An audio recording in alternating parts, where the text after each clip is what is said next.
Hello and welcome to the second day of Robo Challenge here. We're getting ready for some more action here at Politecnica. And, we had some very, very interesting competitions throughout the day yesterday, and we're going to have some more today. Now, we did have 4 competitions that did finish off yesterday, and we're going to have some more today. Well, basically the rest of them. So yeah, I'm just looking forward to whatever's going to happen. We didn't get to see quite a lot of combat robot. We got to see a lot of Mega Sumo, and that's for sure going to keep on going. But apart from that, it's still quite a lot of mini sumo. We got some more line follower. We got a lot of competitions to still be going through today. So make sure you stick around, and if you're from Bucharest or if you're around here, make sure you tune in. You make sure you come here because there's a lot of things going on. And that's right. Of course, I can't wait to see the most important parts of the battles. As today we have the finals and the semifinals of Mega Sumo and Combat. I think everyone is looking forward to see these matches. Yeah, for sure. I mean, those do seem like kind of the main attraction, considering Mega Sumo is more or less the main stage, and we do have the combat arena just to the right of us here, where there's always people tuning in and seeing exactly what's going on here and who's fighting and well, who's more aggressive. And if I'm not mistaken, I think we will have combat robot with 3 pounds, and that hasn't started yet. I mean, we had 1 pound yesterday, and I don't think that that actually did finish. So we'll find more about that later, but still a lot of things to go through. We got the playoffs of Mega Sumo, both RC and Auto. I think most of the tournaments might be in the playoff stage. Some of them haven't really started yet, but there's not a lot that have not been played yesterday at all, right? I think we still have, football to go through fully. Triathlon was actually finished yesterday. We have line follower enhanced, which is going to be very interesting because there's obstacles on the course, and the robots need to adjust to everything that is being presented there. And apart from that, yeah, just a lot of action. We're waiting. We're very excited to see exactly what we'll get to see first, right? Because things are slowly starting up. It's an early morning here, and things are slowly starting up. And I'm very curious to see what we're going to get to see. And you were saying about Mega Sumo and combat. Which one of those? Not only those two, but out of everything here, which one is the most exciting for you? Probably the combat, and I can't wait to see the combat with bigger robots, the ones that are aimed to be less than 3 kilos. Okay. I'm sure their battles will be very, very interesting. Oh yeah, for sure. And from what I heard, we have a video explaining the format of line follower enhanced. Let's take a look.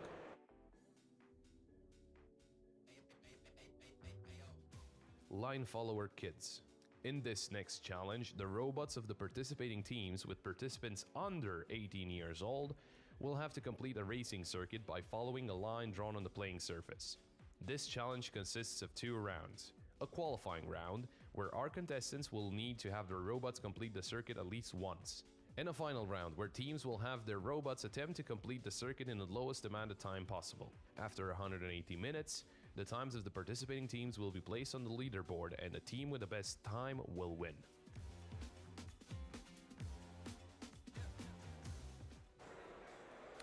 Well, there we go. That's the basic explanation of line follower kids. And with all the line follower tournaments, at least from the ones that happened yesterday, if you get the best time, there's no playoffs or anything of the sort there.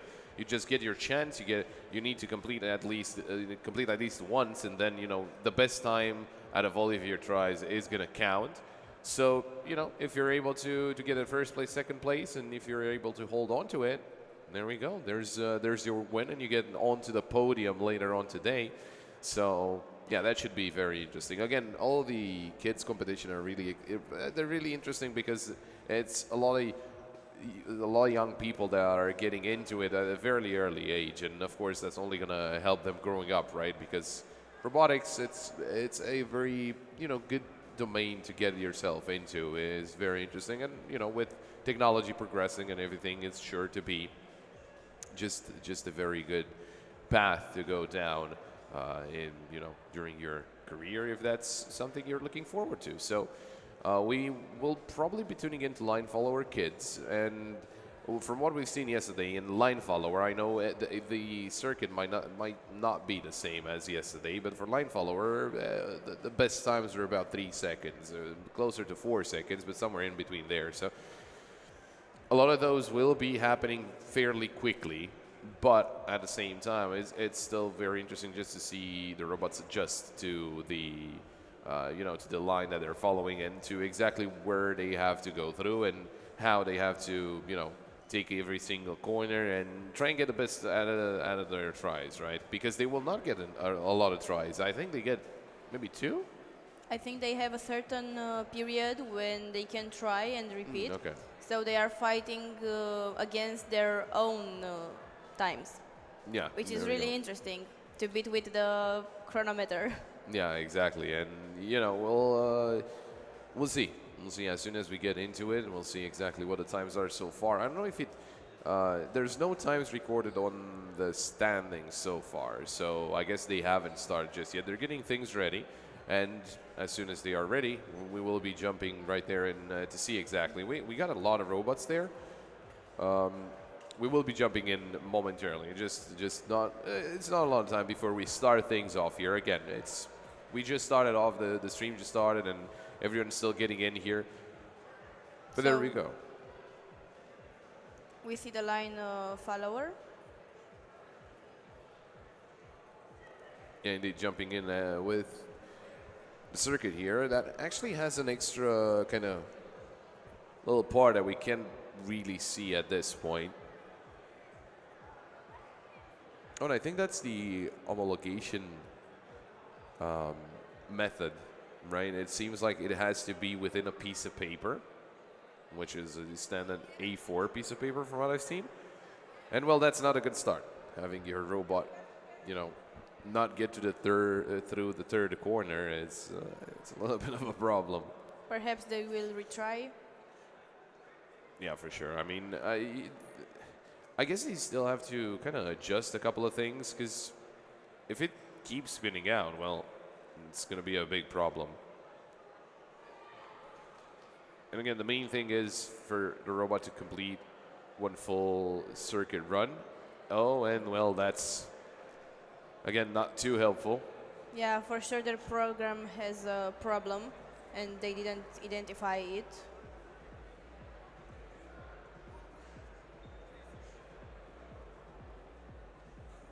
I'm curious if there's another try. I mean, I think for you to be able to have multiple tries, you need to, you know, at least get one full run in. And apparently after 2 tries, well, that seems to be it.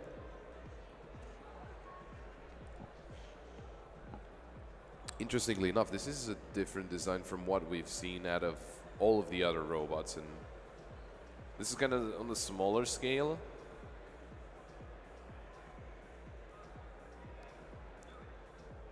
Maybe they adjusted the size in order to have a higher speed.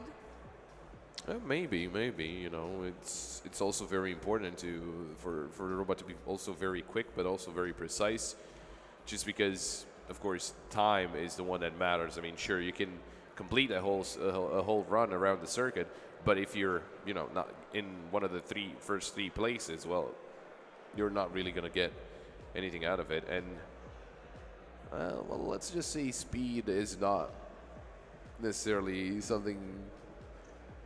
First of all, you have to complete the whole line and after adjust the speed.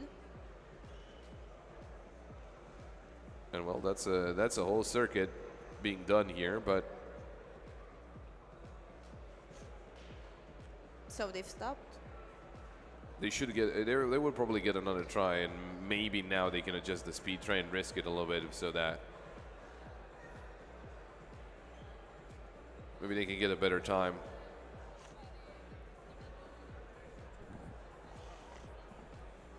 I think we did have one robot actually complete the circuit before we tuned in, right now, the first place is 13 seconds. It's a bit more than yesterday, but considering the robots are made of kids, Yeah. we should take this into account when judging.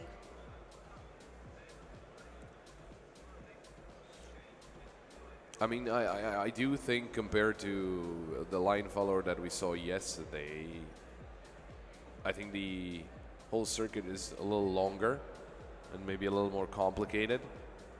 Yeah, it seems. At the same time, though, it's just, you know, it's not that big compared to the like in lengthwise. I mean, and 13 seconds. Yeah, again, it's not the best time, but hey, you know, it's a work in progress. We just had a couple of robots so far complete the circuit, and we got many more. I think it's around 20, maybe closer to 30. So there's plenty of time just to get the robots around the circuit.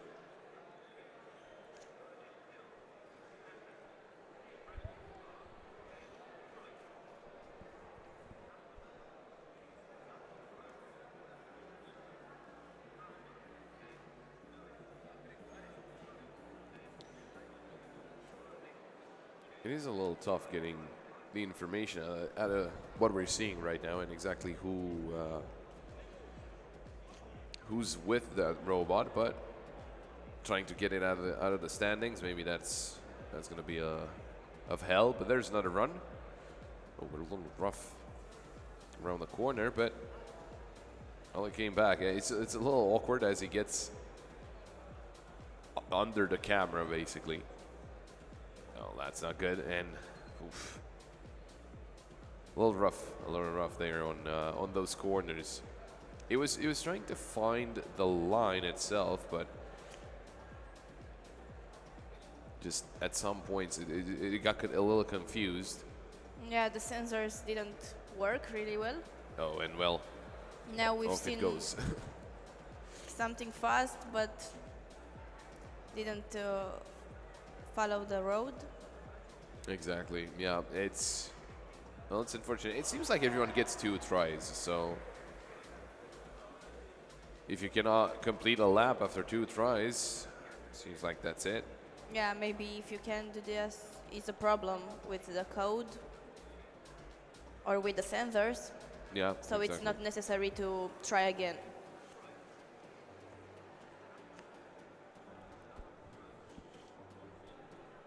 I mean, surely there's things that they can readjust, but considering the robots were made to do exactly this, and they seem to be encountering problems, I don't know if anything can be fixed at a moment's notice, but this is looking like a pretty solid run. And there we go.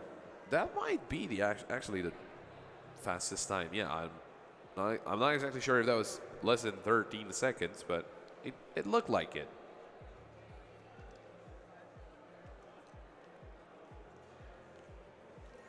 There we go. It was a 12-second run, so It was the best time. yeah, it Until is now. the best time until now.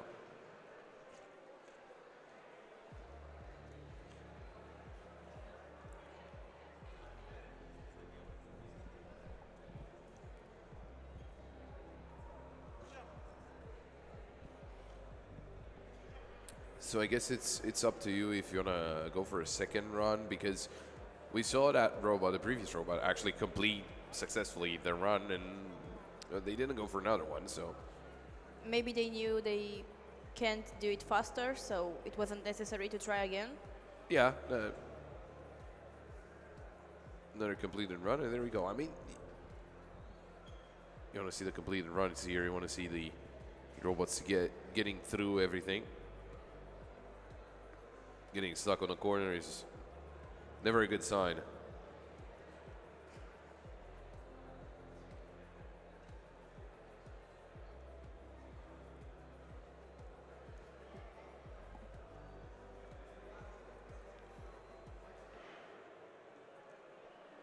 And well, we're back. I think we're jumping into something else. You know, with the main attractions have always kind of been sumo, and we might tune into Nano Sumo, which actually was they finished fairly quickly yesterday, even though there were a lot of a lot of games going on and a lot of teams. It's actually in the semifinals, so there's 4 more teams left in the Nano Sumo, or I shouldn't say teams, but robots. They might be, interestingly enough, they're all from the same team, but before we get into the action, let's take a quick look at the video explaining the format.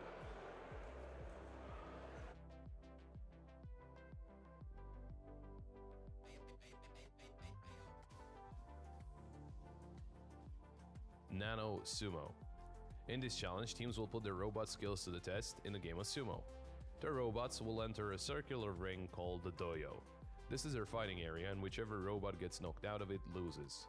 In order for a team to win, they must knock out the opponent's robot out of the dojo twice.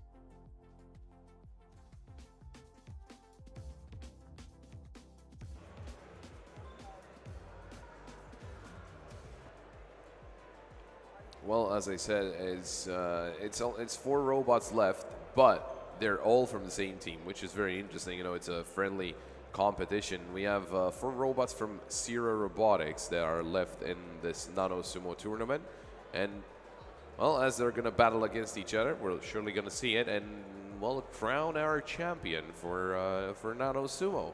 So yeah, at least one of the sumos is getting done fairly early, even though again basically everything just started around here, and people are still coming in, you know, with their robots and getting ready for their own competitions and the ones that are signed up to. One of them is actually going to get wrapped up fairly quickly here. Yeah, we are going to see the most interesting parts, considering the robots that are still in the contest are the best for the Nano Sumo part. Although they are from the same team, I think this team is very, very specified in Nano Sumo. Yeah, exactly. I think I know we've seen Sierra Robotics. I think mainly in the sumo tournaments, not only Nano Sumo. I think they were in the other tournaments as well. But I think that's it's one of the names that we also recognize from last year. They were very much present, last year as well. And well, they will walk away with all the first 3 places of Nano Sumo for sure. The question is, which of the robots will actually be doing that, and that is what we're here to find out, right? We're waiting on Nano Sumo to be started and to see exactly, who's going to be first, right? Because we got those 4 robots, and they're divided into 2 games.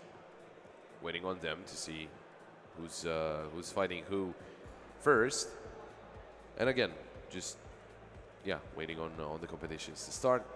Maybe now they are not very nervous, considering all the robots belong to their team, so they know their robot will win.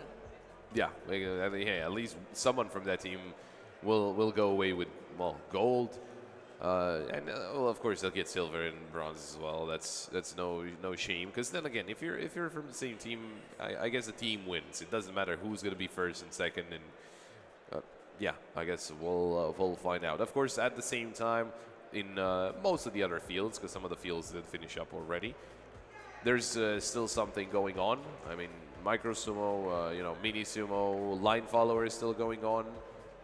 It's in the background somewhere, so we're not necessarily taking a look at it, but just waiting on Nano Sumo to be starting, and it's people gathering around the fields and being excited about robots. That's the cool part, right? That's the cool part. People finding about how, or rather what, robots can do and can do by themselves. That's also one of the interesting parts, right? It's about what robots can do by themselves, and We see people being very happy. Probably their team won, or their team or one of their friends, or or a robot they appreciate. Exactly.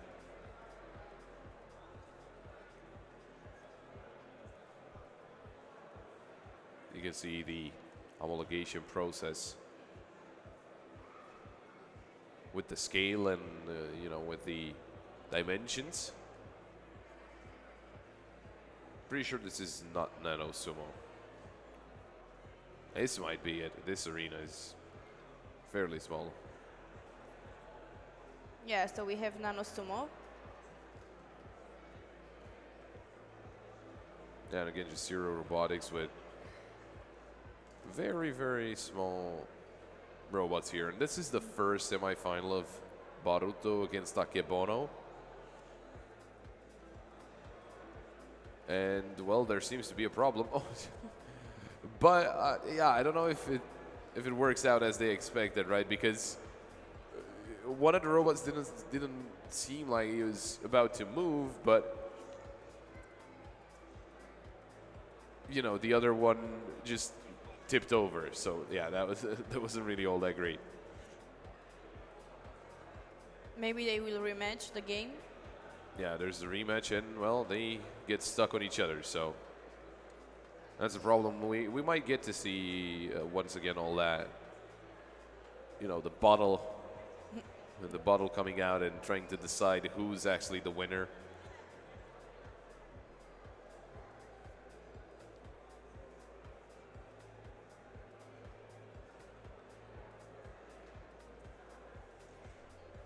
Someone got a point, from what I understand.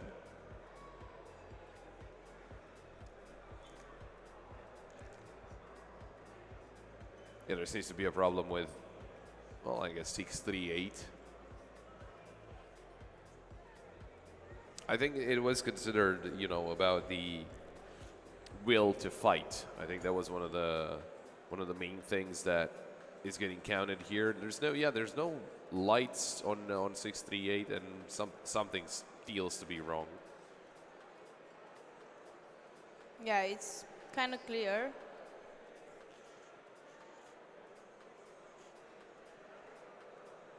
(638) wasn't able to move, so Asashi won.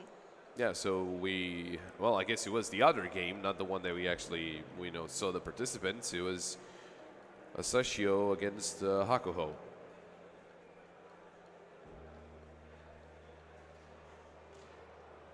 So I guess they played the second semifinal first. So at least that's the way that it's showing up on the website on our standings, right? It doesn't necessarily mean that is the way they want to go about it.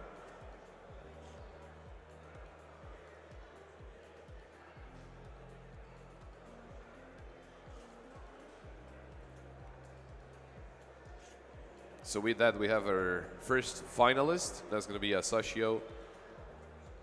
Of course, third place match will be played as well. But again, Hakuho, something needs to be fixed there, or maybe he doesn't have any LEDs. I don't know. But if it was supposed to have LEDs, they were not lining up, and that is a problem.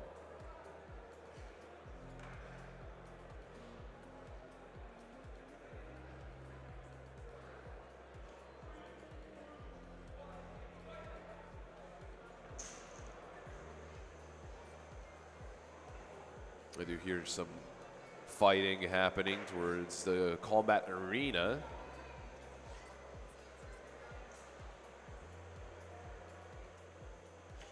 Yeah, it's a big crowd around the combat.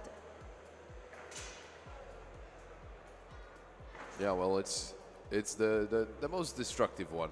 Let's put it like that, and you know, it's probably a lot of great fun.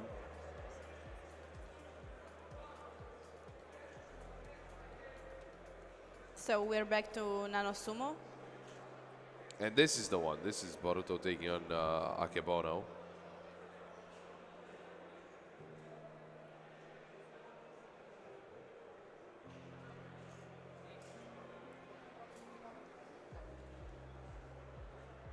After this one, we'll get our other finalist.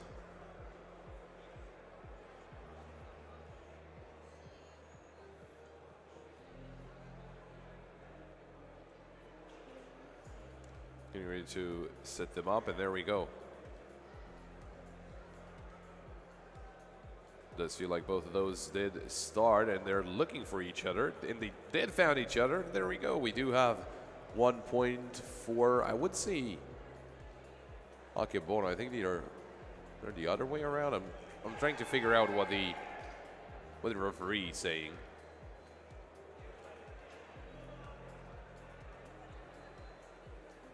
Yeah, the one that fall down first lose. Yeah, exactly. It's very interesting to see that all robots are looking almost the same. No big difference, neither the color. Yeah, they're not really hiding, you know, the PCU. Or not the PCU. No, that's, well, I guess not the PCU either, but it's not the thing showing up on top. It's the motherboard, but you know, doing on my way around a couple of things. They did miss each other, so that's going to be restarted. And, you know, and then they tape each other over. So there might be the will to fight that could count.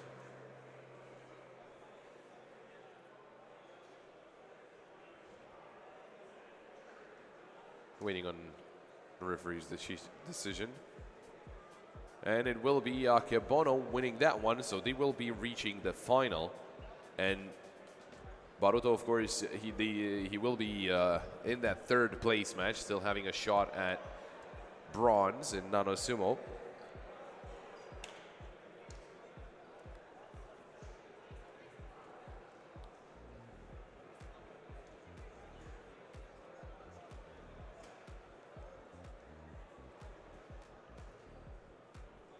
And if you just got here, just all the fields are starting to, you know, to fill up, to have people looking forward to the competitions that are going to happen in every single field.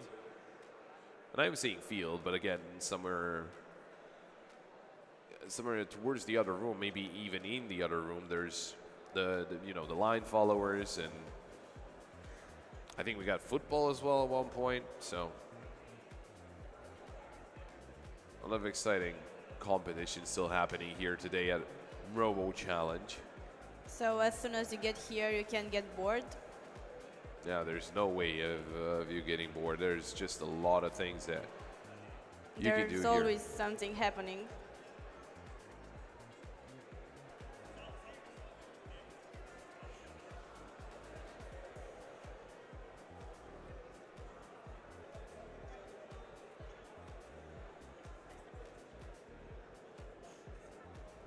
I think, you know, it's talking again about Nano Sumo. As you can see on the screen, it's getting set up for the third place match.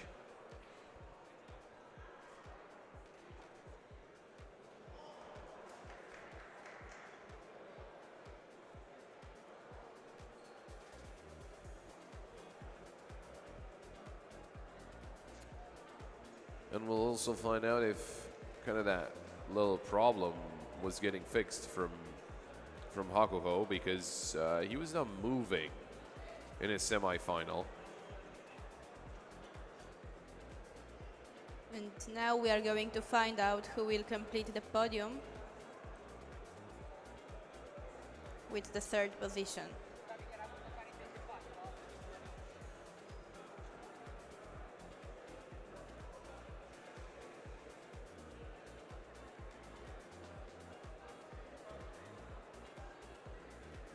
Setting them up, getting them ready onto the arena, and there we go. It does look a lot bigger on camera, but if you head over to field H and you look there, it's a very, very tiny arena. But you know, the robots are also very, very tiny, so this time it seems like they both will work, and oof, that's rough. They both get turned over. Might be a quick restart for the two of them. Yeah, so we have to restart the match.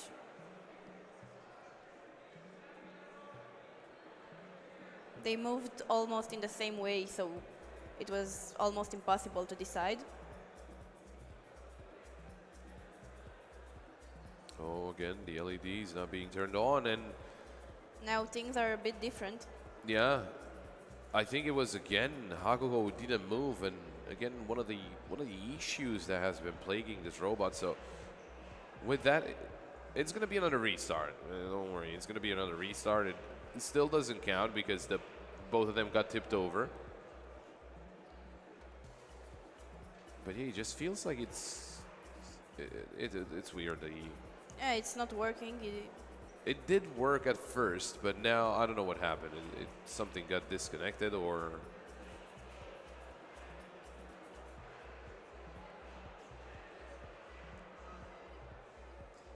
Not exactly sure. We're waiting on the update from the admin. It's going to be a 1 point for Boruto because he was the only one that was moving. Yeah, it's completely understandable. This time, there's the LEDs for both of them. Oh, but he gets thrown out. That's going to be, is it? I think it was Boruto with 2-0.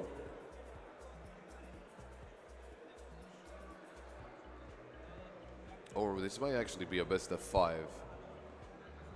Because it's the final match. Yeah, it is a best of 5. So the first robot that gets the 3 points wins. And this time it could be just a restart, yeah.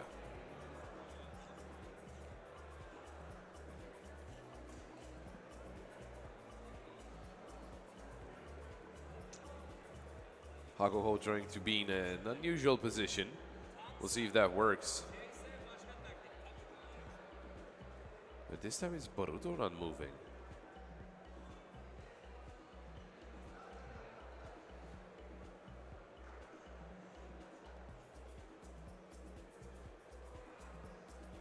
It's kind of weird.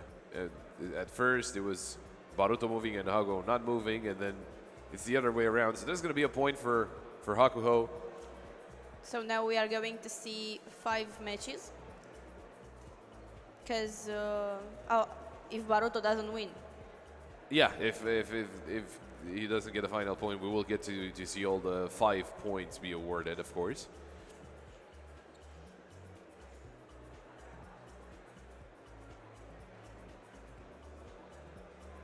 Just need to make sure they're within the boundaries of where they can be set up.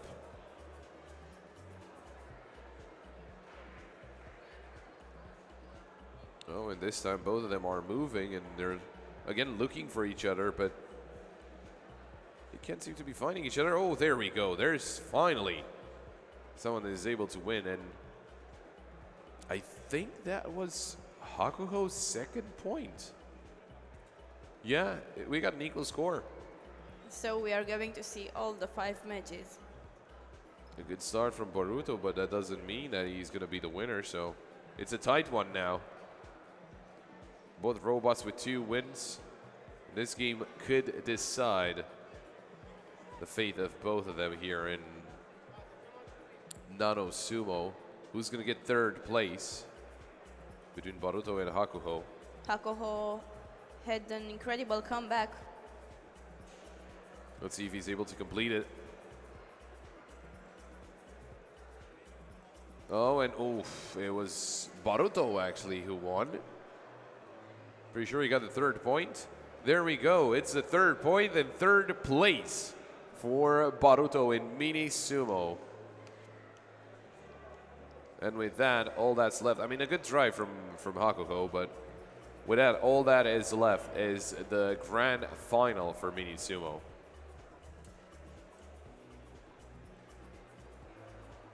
Asashio and Akebono.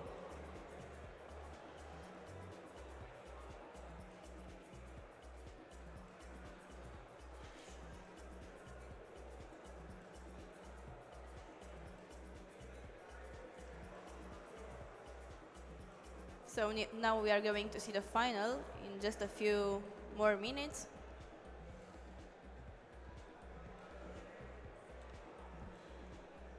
Things are slowly getting set up for Mega Sumo as well, so that's also going to be seen fairly soon here. And in the meantime, some more Mini Sumo, I want to say.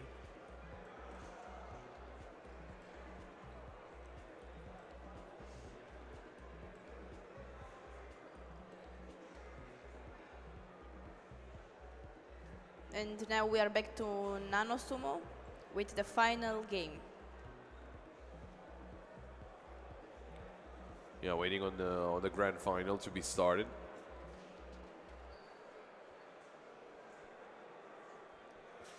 The grand final between Asashio and Akebono. It's going to be Akebono on the left and Asashio on the right.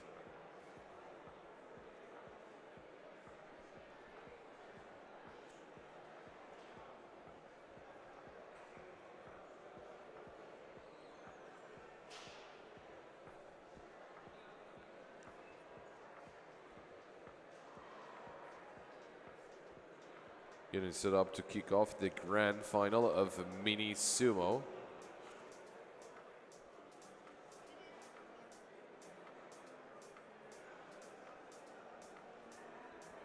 And there we go. There's the start and the first point going the way of Akebono.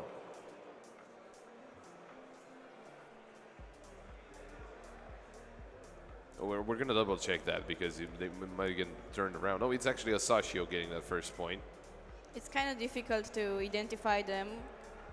As I've said, they're looking the same. Yeah, it's just the numbers to differentiate, especially from the same team, right? I feel like from the same team, they're always very, very similar. But it was indeed Asashio to get that first point.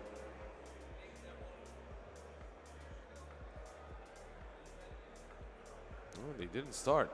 That's a little problem, but no worries. It's just going to be a quick restart.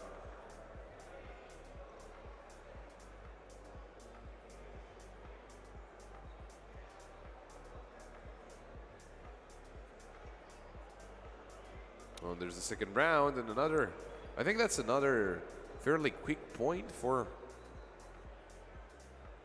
We're going to wait on the referee's decision. I think Asashio got the point. Oh, no, it was Akebono actually to get that second point. So there we go. Got a little confused there with their positioning and where exactly is the robot that, you know, where he started off, but we're slowly getting the information in, and it's yet a second. This is going to be a second point for Akebono, if I'm not mistaken. I think I got that right. I think I figured it out. There we go. Akebono going up to match point. One more point needed for Akebono, and he is the winner of Mini Sumo. On the left-hand side there, of course, Akebono. On the right, Asashio.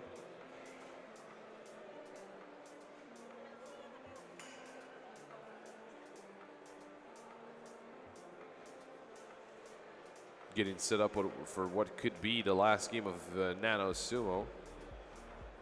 Or the second to last. It's up to all those two robots, basically. Oh, and there it's not. It started looking for each other, but I think it will be Asashio. It will be Akebono, actually, to get that final point. If that's true, that was the last match, the last game of the match. And Akebono will win. They will get first place in Mini Sumo. Asashio with second place. But again, it's Zero Robotics to be basically the winners of Mini Sumo. They got first, second, third, and fourth place. So, you know, they got that one in the bag. And while we're waiting here to see exactly what's going on the other fields, right? Because it's once again just getting quickly into playoffs, and I think we're gonna get to see some Humanoid Sumo, which is it's actually just starting off. There's 4 groups there, and I would assume the winner of each group moves forward into the playoffs because there's one group with 2 teams, and if it's the top 2, well, they would both move into the playoffs. So we do have a video for the video format of Humanoid Sumo, so let's take a quick look.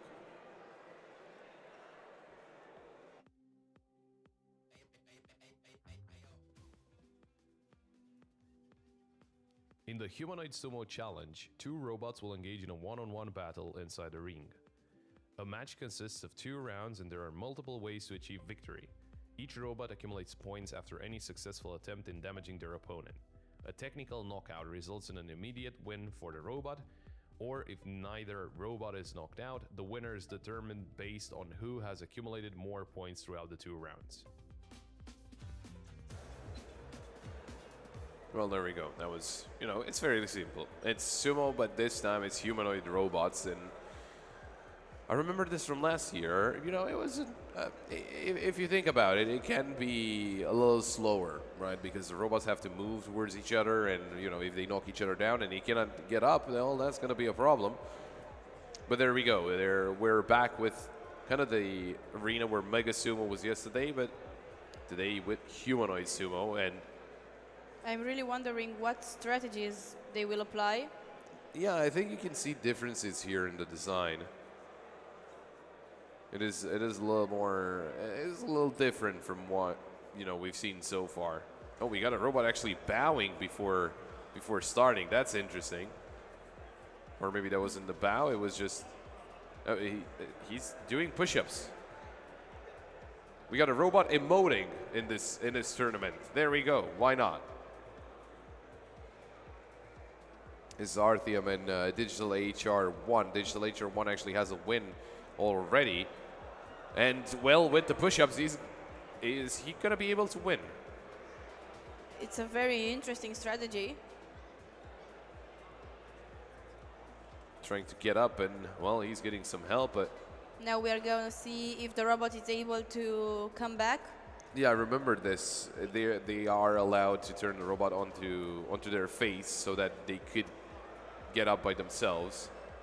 Oh, almost falling out of the arena, and there we go. He's out. That's gonna be a point awarded, but It was able to get up, but yeah, he was way too close to the edge.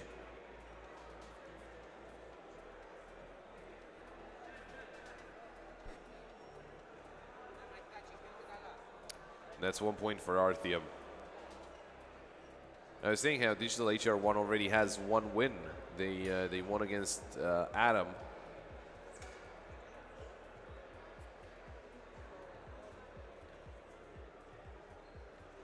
Getting set up here for the second round.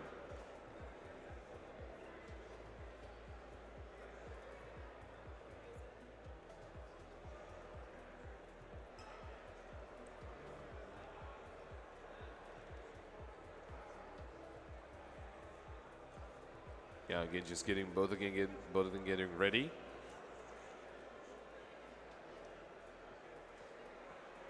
yeah, it looks like the white one is trying to catch its opponent and to make him fall down. Oh, there we go. That might be it. Again, it's just. And this happened again.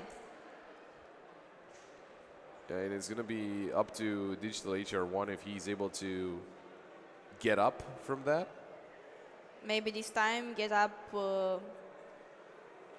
in the specified perimeter. Yeah, in you know, within the arena. That was one of the issues, but this time he gets there. He's still in. Yeah. And the question is, you know, can he get a comeback going? Oh, that's a problem. I think that's a point. Yeah, that is a point. And that's going to be a point for Digital HR1. Arthium was still going for those push-ups, but he went outside the arena with the push-ups. He did way too many push-ups. Yeah. So it is all tied up.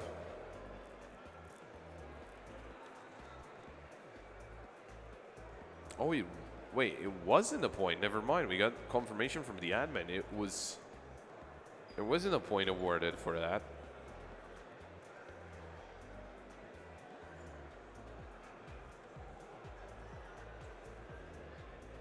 Oh, we're waiting on the admin to decide. So it could be a point. It's not 100% confirmed not a point. We're just waiting on the admin's decision.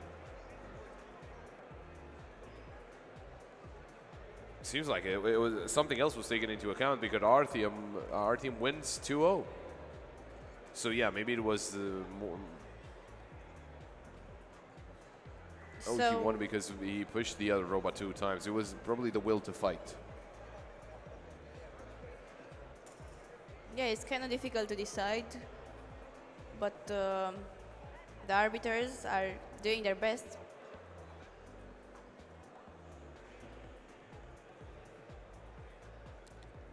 we're probably going to have, I think, what it will be the final match between Artyom and Adam.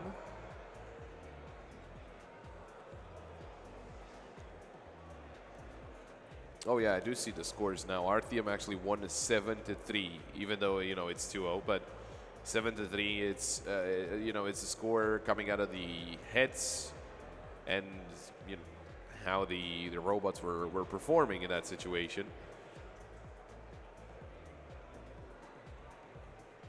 As I said, we have 4 groups for Humanoid Sumo. And well, in Group 4, we're just going to have a single game to decide who's going to be the winner of that group, and then it's probably who's going to be moving forward.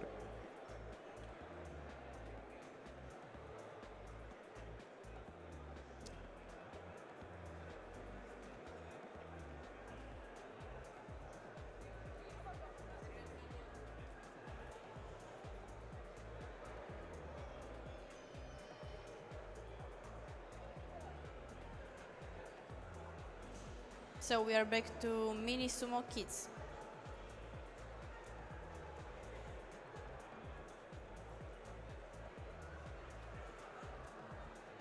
Some more mini sumo action.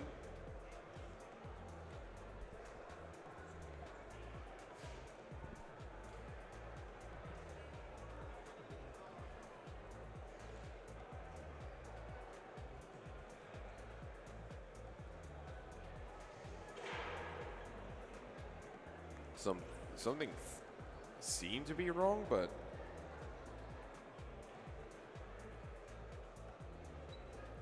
it seems like things are getting fixed. Checking out another field, and well, that's way more decisive. A very, very quick game of mini sumo. Feels like there was a little problem with the black one, but it still gets turned on. Now the thing is, who was thrown out first? That's something for the referees to decide. Micro Sumo, and oh, that's a lot of hype there, but I think we might be going back to Humanoid Sumo. Yeah, there we go. It's Scar and Artyom. This will be the last game of, or last match rather, of the first group of Humanoid Sumo.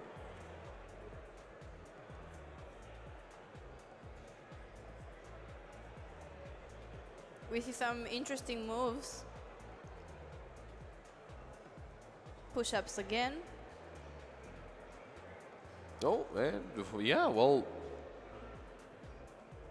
that's for sure it's not, an overall point, but there's a point just for hitting the opponent, right?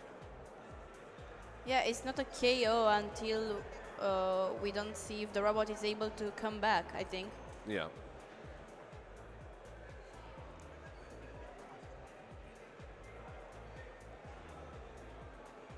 Just trying to roll themselves over. They're struggling.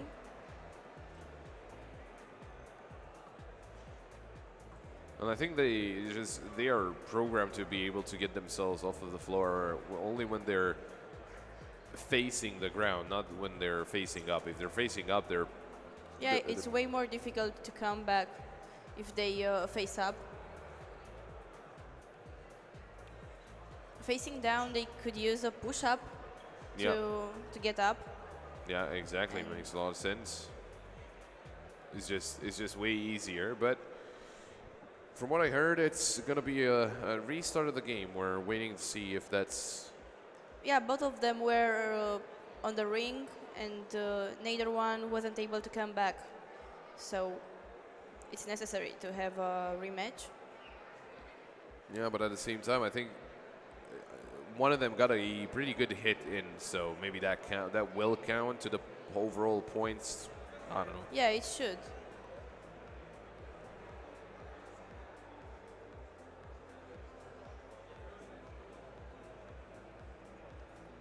Yeah, we're waiting on the referee's decision there.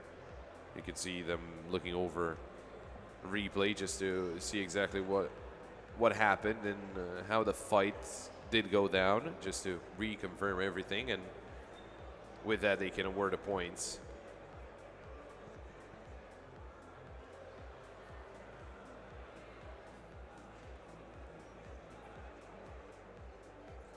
as I've said, it's very difficult to decide whether so they are rematching the game.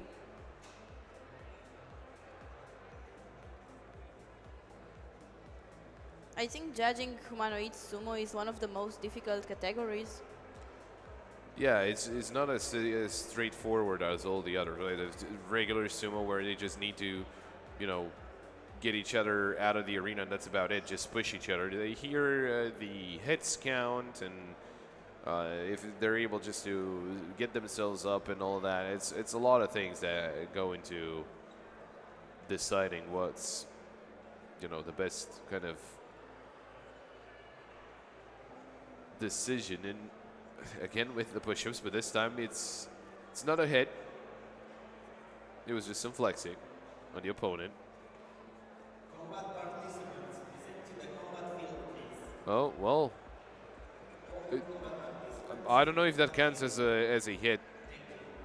Not exactly sure. Not 100% sure, but I think it just fall down without being hit. yeah, and I don't know if it counts as a hit, but it wasn't a hit. That's the information that we got. But it seems there's a problem there without now not being able to get himself up. He keeps rolling over on his back, and again, if he's going on his back, it's just hard for him to get up.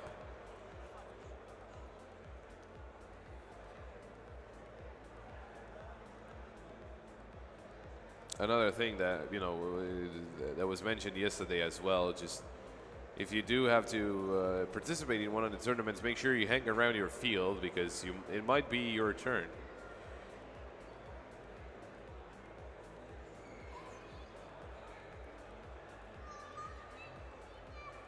So Artyom pushed Scar is the information that we got. There's going to be some points awarded to Artyom. I don't know if it's going to be enough just to...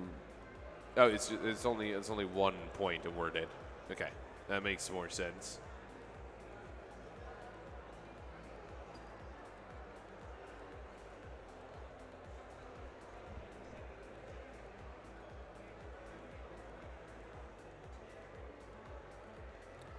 Starting off that second match between the two robots.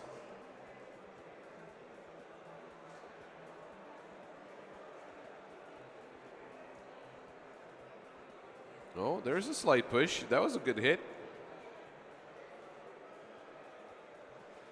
No, I'm pretty sure that was Scar doing the pushing.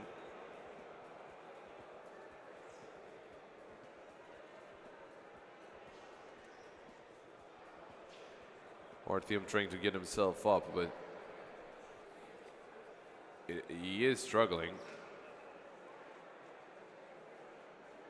I've noticed it's very difficult to push themselves up. Yeah, it's not the easiest thing to do, and I'm sure there's something programmed in there, but maybe something not working properly. Not exactly sure, but it was a point for Scar, 100%. I mean, he got a clean hit in. Even though he's not the one pushing the opponent out, it's still very important to get that hit.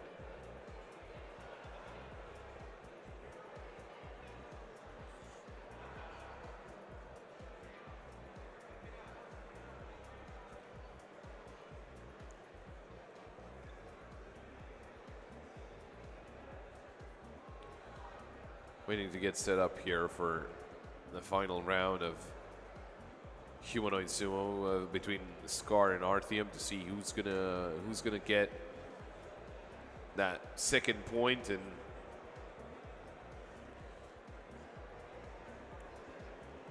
either basically make the group tied up between the three robots, or if Artyom wins, he could be just securing his spot in first place.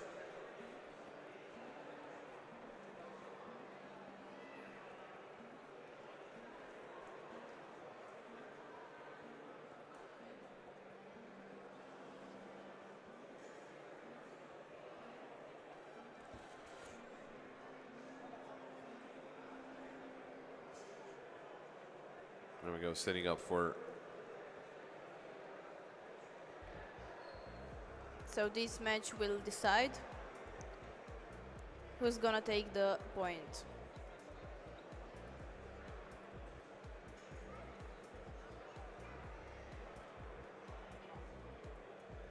They are placing the robots way different compared with the previous games.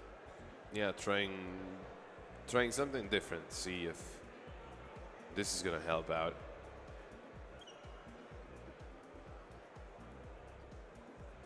Another strategy.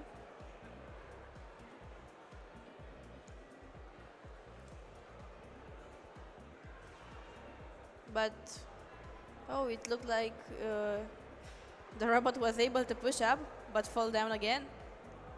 Yeah, I mean the idea was good. I mean, But they didn't touch each other so much. if he had the opponent in front of him, that would have been great.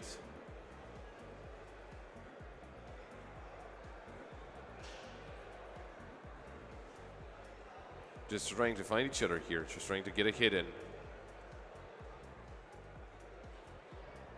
And well, he rolled out of the arena, so that's not really that good, if you ask me.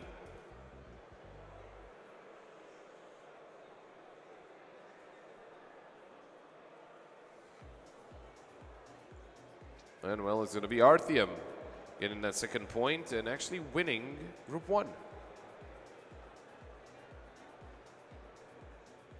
So it was worth it after all. He's going to be moving into, well, probably moving into the playoffs, of course.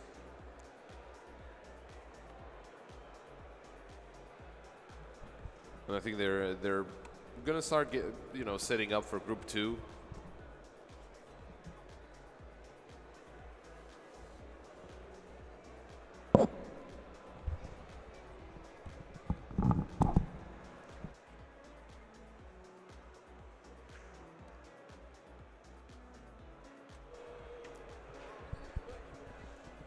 Maybe waiting on the admin's full decision. Maybe maybe it's not over.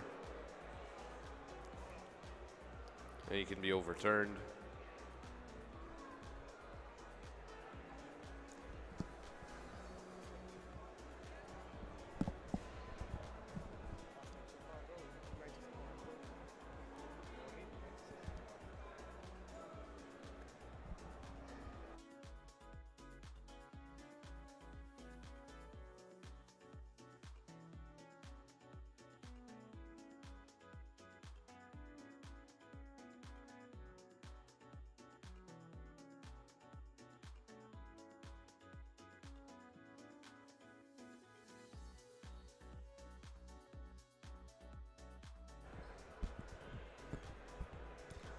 So as you're probably accustomed to by now, there was another sudden voice change here at the caster desk.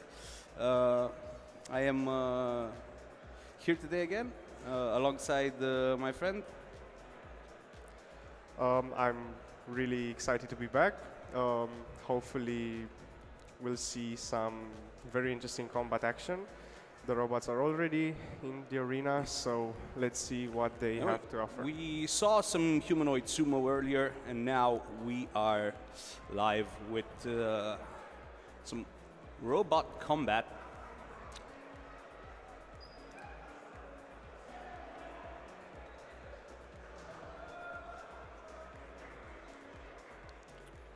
We didn't see. I don't believe we've seen any Humanoid Sumo yesterday. I think this is a special challenge for today. Yes, indeed.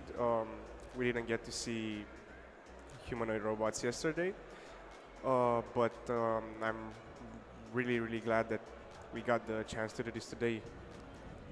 Yeah, and we saw some action earlier, and it was certainly interesting. It was certainly different, and we didn't. Yeah, like it's humanoid after all. Like we see ourselves let's say, better represented in, Yes, indeed. in this fight, because yesterday we saw a lot of mega sumo, a lot of magnetic action, a lot of robots ramming into each other, but now they're actually fighting, and now hits actually count. So it's a little bit like boxing or MMA. And I was really impressed by the fact that they can actually do tricks as well, like push-ups, or that's really Yeah, well, I was Fighting, I yes. was impressed by the push-ups as well, and it's like an interesting way to like BM your opponent, like, isn't it? yeah, It's like your opponent is on the ground and you're just like doing, you know, push-ups right there. That's, you know, have you ever seen that in human to human fighting? no. I don't think I've ever seen that. Like, not even in wrestling. They don't like knock their opponent down and then start doing push-ups just to BM them. But anyway, we will be taking a short break and we will be back with you very, very soon.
And we are back here at RoboFest in our second day.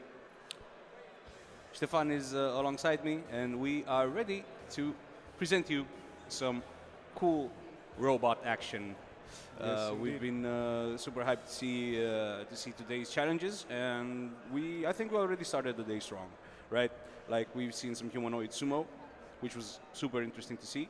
A lot of cool tactics, a lot of cool action, and we're ready to see some more.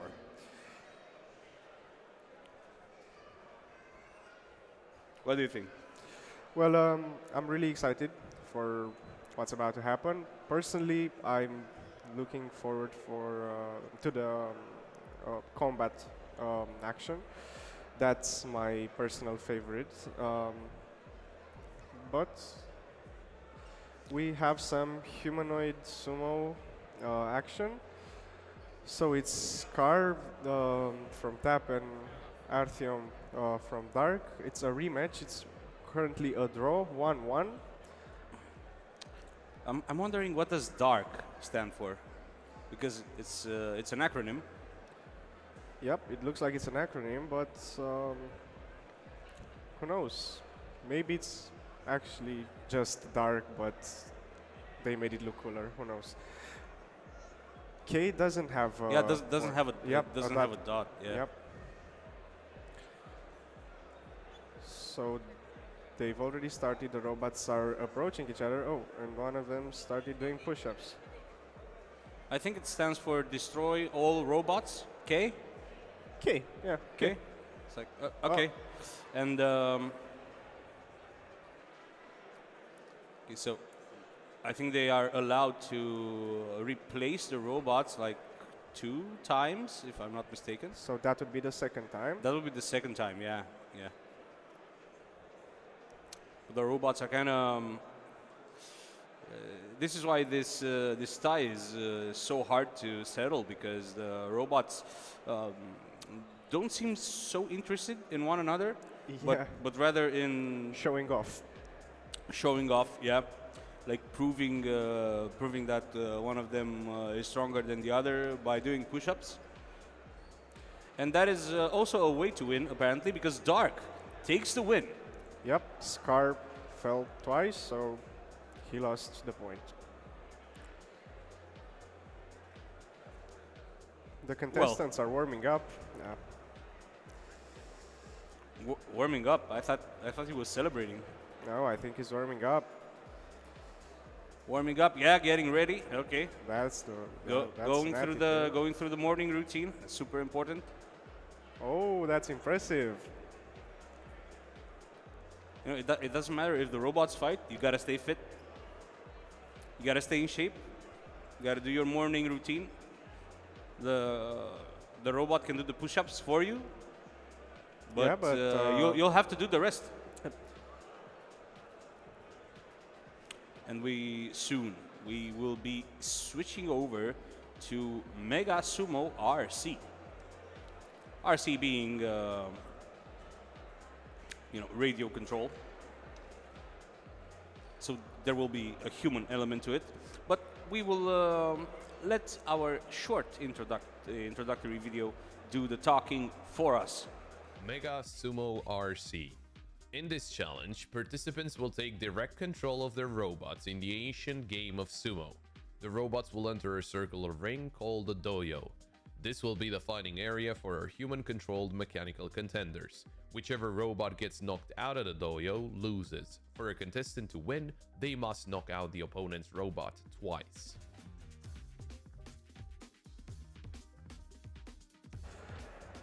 I think that this challenge will be a little bit more enjoyable to watch, because it being remote control means that the robots can probably do a lot more. Yeah, and they don't have to rely on a perfect playing surface. We can see that the playing area the dojo took some damage from the previous fights, but there's no need for markers to fix the arena or anything, because these robots are radio controlled, and so they can be. They have the human touch on their side, and they don't need a perfect playing area. And let's take a look at it. And that was certainly interesting. A lot of spinning around, a lot of motion there, but yeah, in the end, that's a 1-0 point for Virus. Imagine if it would have been an automated Mega Sumo, how much work would have been necessary to fix the playing surface. There's a lot of scratches. Fortunately, that's not the case. Yeah, and we can see the robots being worked on. A little bit of Sharpening. sharpening, yeah, and a retouch. Checking on the magnets to see if everything is okay there. So we can see that a part of the blade from Virus' opponent flew off, and I think that was that was really telling for what was about to come. Shuria from Team Yuran needs to bounce back in this challenge. Virus has a 1-0 advantage. Interesting strategy.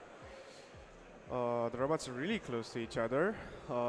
They will not have the time to develop very high speed, so not a very big force. So, And that was an overshot, I believe. So 1-1. So Team Udon has bounced back in this round. That means that we'll have a very interesting third dangerous overshot here by. Look at that scratch. Yeah. Big scratch, and when you get yourself in that position, it's quite easy for your opponent to do like a spin and knock you out. It was too late, too little, too late for Virus to get back into this fight. There's a lot of magnets. And we could see here, like, if you can take the initiative, and if you have like, but if you do overshoot your chance, you're gonna be punished, even if you got the initiative. So maybe in some confrontations, it is better to just wait to see what move your opponent will do and try to react to it. Yeah, that's what I was thinking. I really like the strategy. Virus just went straight ahead and launched at Shurya, but they waited patiently and reversed, and they got a chance to attack from an angle, and it was game. So, oh, that's interesting as well. They baited him into falling off the arena. Yeah, again, taking the initiative proves to be ineffective in this case, because Shurya, without even doing so much, without doing that much, just waiting for their opponent to do a mistake, Shurya won these series 2-1 and managed a very impressive comeback. Yeah, very impressive. It's like this is an extra factor here in Mega Sumo RC, like adaptability, being able to adapt to your opponent's moves. Yes, indeed. You can be a lot more creative when it comes to strategizing, and that's what really makes this type of game, the remote-controlled Mega Sumo, much more interesting to watch. Yeah, for sure. For sure, it is more interesting, and it is way more fun to watch, if you ask me. It's always when you have this human element come into play, it's always different, and it gives it an extra spice and an extra edge. I'm super psyched to see more, and we will have to transition to one of our favorite challenges. Yes, indeed, one of our favorites, which is robot combat. We will have a short introductory video to this challenge for those of you who are joining us right now online. And let's see it. 3-pound combat robot showdown. Get ready for the combat robot 3-pound showdown, a face-off for robots with even more power and punch. These heavyweight bots are armed and dangerous, each equipped with destructive tools capable of inflicting massive damage. These battle bots are not about pushing, but destroying. The objective? Obliterate your opponent and emerge victorious. So this is the 3 pounds category. There are 3 times. That's the heavyweight. Yeah, the heavyweight. For this tournament.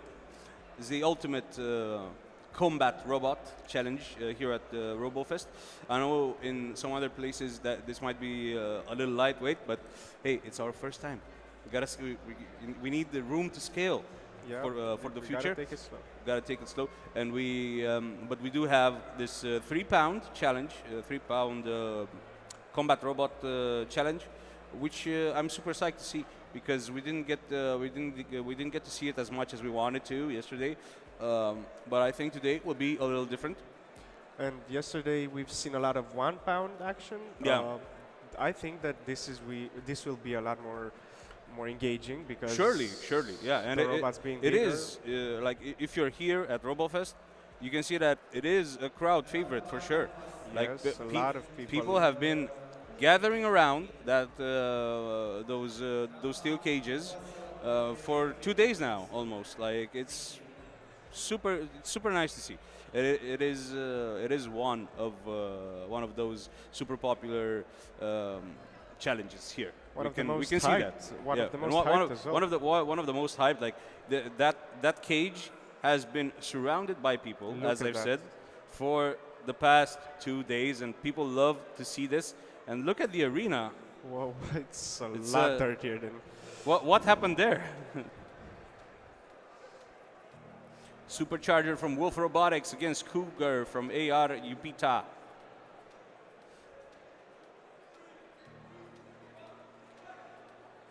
Whoa! That's really That's a straightforward. really strong start, and we can see that the larger robot didn't really get going.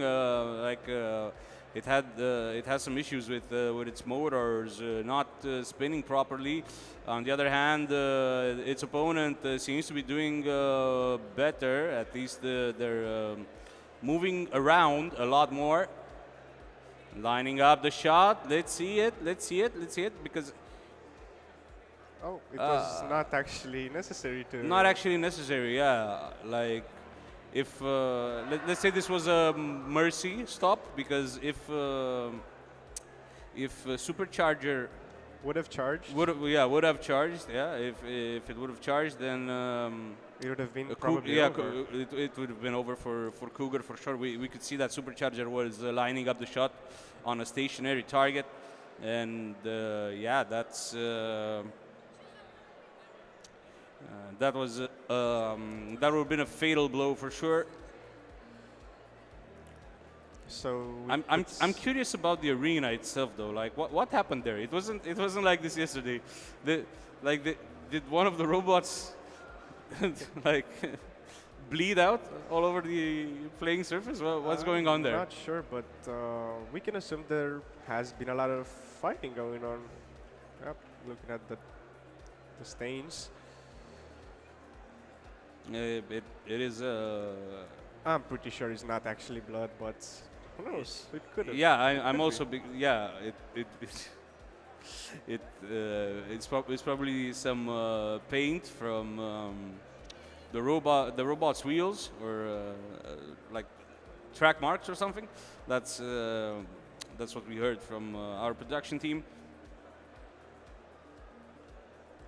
Still, the playing surface needs to be cleaned off a little bit before we can continue this fight, because I think Supercharger and Cougar have you know let. I think they will come back into the arena, but not for this fight, obviously, because the fight is over, and we will be transitioning to the next fight as soon as possible.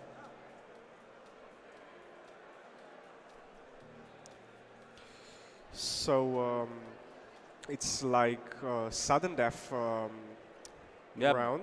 best of one, loser goes home, and that would be the end of the road for Cougar. Unfortunately. But Nick, let's see. And okay, so this is a principle of nature more than robotics. When something is wrong, you can always use duct tape, and we can see that this. It applies to robotics as well. Yeah, it works even better now.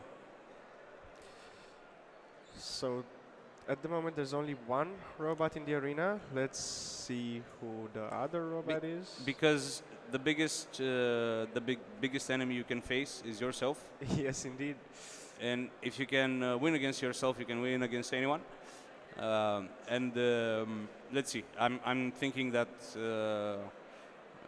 the robot on the right has the higher chance. Had a lot more time. Yeah, had a lot more. himself. Exactly. Had a lot more time to itself. Had a lot more time to prepare, and its opponent seems to be more on the brute force side. We can see like a very strong front side. Oh, it didn't help him a And lot. it didn't help him at all, almost, because look at our little introspective guy go. I told Twice you. in a Yeah, row. twice it flipped its opponent, and it doesn't seem to be stopping. Look at the aggression. no time to react for the opponents. But the other robot is quite sturdy as well. It's been knocked around a few times, but it is sturdy. That is something that can surely be said. And will the aggression continue? Will the fight commence? Who will win this fight? It is so hyped. It is so hyped. It is amazing to see. Okay. So the sturdy robot, it's Motitas, and Yeah, and Chacalito is the introspective one who's been knocking up its opponent. so far Chacalito, in my opinion, has been in charge of this. Yeah, but contest. look, this is like a nice counter from Matitas. Oh, Matitas, another hit. Like Matitas seems a little bit sturdier than Chacalito overall, because it took a lot of damage. I don't know if Chacalito is built as strong as its opponent, but we shall see. So far, I think Chacalito takes the edge. But it's much And more. another attack there. Oof, see, like in a head-to-head, I think Matitas wins, and that is such a nice hit. That is such a nice comeback hit. One of the best comebacks we've seen so far in this competition. It's such a good comeback from Matitas. Let's see it again. Let's see who will win this fight, because it is one of the most entertaining and disputed fights that we've seen so far. So Chacalito started off really strong, but wasn't able to continue like that. So time's up, and we'll wait for the referee's decision. I think it was a pretty tight contest. One of them started strong, and the other finished strong. I wouldn't want to be a referee here. Yep, it's a very tricky decision. And I'm expecting the decision to take quite a while, because there's been so many hits. Like Chacalito started strong, started very strong, knocked its opponent up 3 times, but then Matitas came back, did a few strong hits, and even knocked its opponent up once, I believe. One of them has got a win, but in my eyes, it's a draw. Well, in my book, Chacalito won, I think, but I'm not the referee, so I will wait for their decision. Well, I'm taking into consideration the fact that Motitas was able to come back. I mean, after the round started, I didn't give Motitas much of a chance, but it proved us strong, so that's why I would consider it a draw. So actually, Motitas won that one. Okay. So I was wrong. The sturdiness of Matitas proved fruitful today. And the resilience, I think. And the resilience, yeah. And endurance as well. It's super nice to see such a really well-built robot. You have to say it. Indeed. And this is the type of action that we want to see. Both of them. Yeah, this is the type of action that we want to see. We like precise action. Like every few seconds, there's like a spectacular hit. There's like great action going on, and these two teams have brought this. They have brought the action, and we are. I'm just sad that the fight had to stop. Okay. I would have wanted to see like a best of 3 for this, for sure. Yep, they put up a really great fight. I'm sure the viewers at home enjoy that as well. Yeah, for sure. And these two teams came from far away, from different continents, here at RoboFest. And I'm sure the people watching from home are supporting them. But unfortunately, just one of the 2 robots gets to go forward in this tournament. But now it is time for an all-Mexican duel between between Taurus and the Carnalita. Carnalito, yeah. Carnalito. A really Sorry. interesting name, yeah. Yeah, one Taurus from Lobot Sky and Carnalito from Universidad Modelo. They will be taking the stage, and look at this. This is an interesting looking robot. Kind of an Optimus Prime feel going on. And this is Taurus from Lobot Sky. I really think that the robots that fought before really set up a high standard. Yeah, So, they did. our expectations for this. And I'm curious about the offensive capabilities of this robot. It seems certainly an interesting design, all fully 3D printed, I believe. But the opponent, so yeah, represent Universidad Modelo. So happy to have you guys here.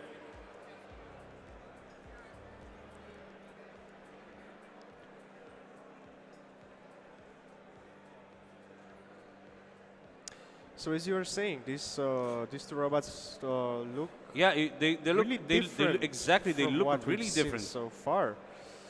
And this is Carnalito from Universidad Modelo. I wonder. Oh, he took it off. Look at the blades; they seem sharper. Actually, they don't look that sharp, but I'm pretty sure they're effective. Looks can be deceiving. Yes, indeed. But yeah, Oh, we're gonna that's some okay, speed. okay, Some that is speed. some speed indeed. Save some for the back wheels as well.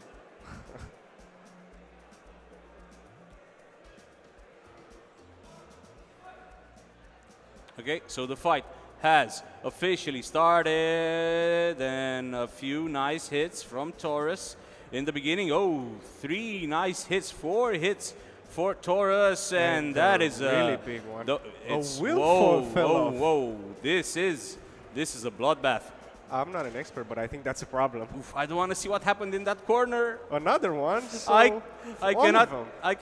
cannot bear to watch. This is such a strong showing from Lobot Sky, and I think it's over because There's pretty much Yeah. nothing you can do at yeah, this point.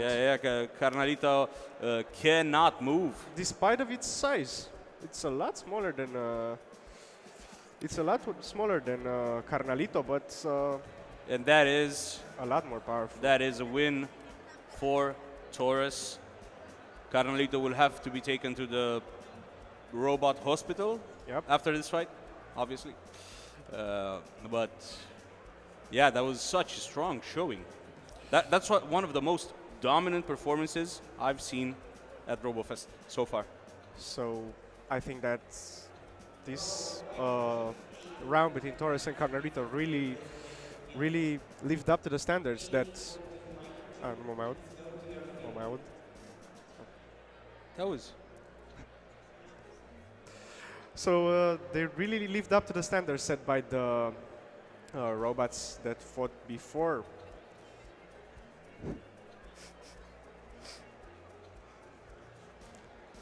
it's a bit of a little Romanian there. A little bit of impromptu Romanian from my casting colleague. Well, that's fine.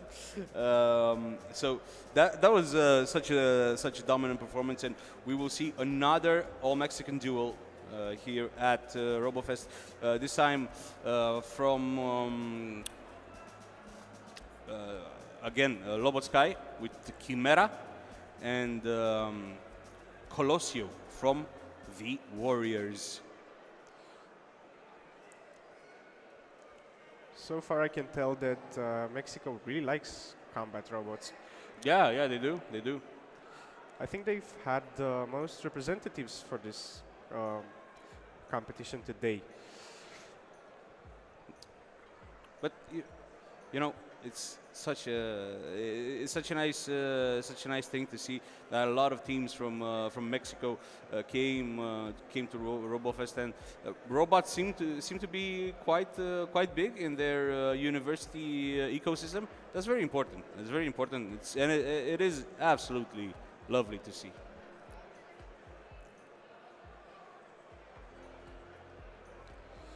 And they don't seem to be very affected by the difference in Yeah, they time, don't. The time zone is there. There is a big time zone difference, and Chimera is getting ready right now.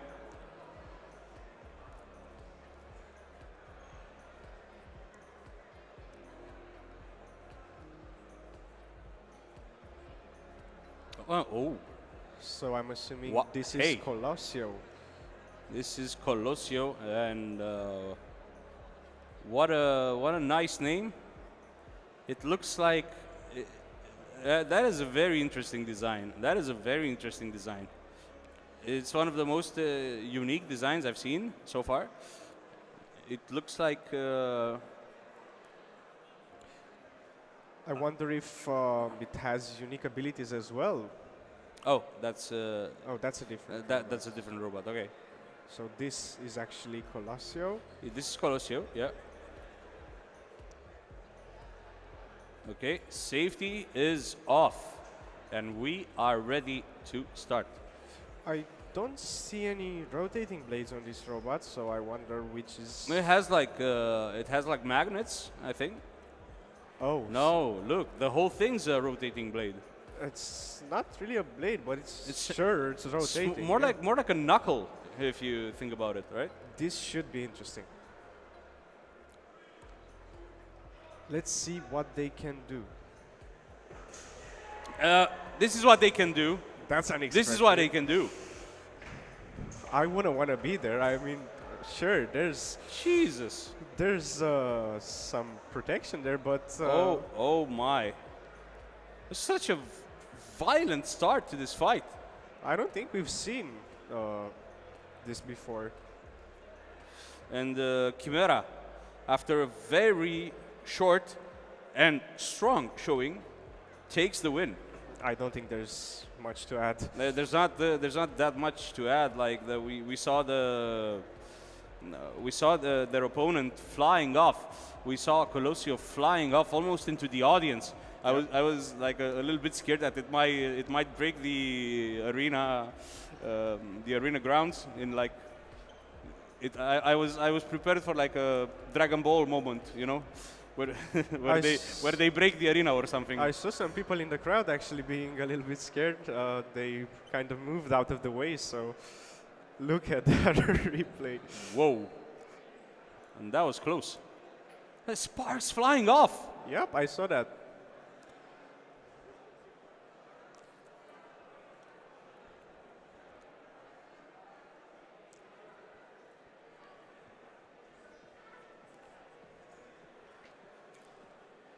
But this has been a joy to watch Yep. so far. And definitely the most decisive win so far. Yeah, all the wins, like all the fighting matches, have been super interesting to see, and I'm just looking forward for more, because every match at this stage counts. I'm really enjoying the fact that so far no fights look like the others. So no Yeah, fight looks like the other. No fight is the same. Yeah, that's correct.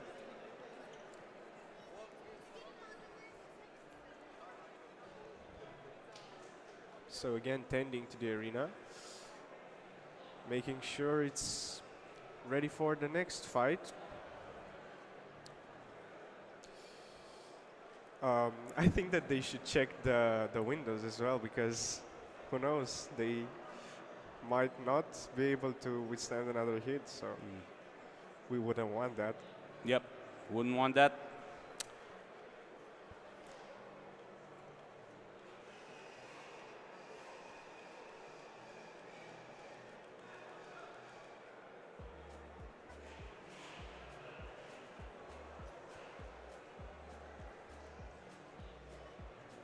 So we'll have another combat encounter on our hands soon enough. the teams are getting ready. Again, two teams from Mexico, Yeah, and and Logo it's- Sky being represented, I think, for the third time today. And This time yep. by Scientificat. Really cool name. Yeah, Scientific Cat and Ajolote from the Warriors. Bine. I mean, nice. Yep, I speak a little bit of Spanish. Un poquito? Un poquito de español, sí. Ah.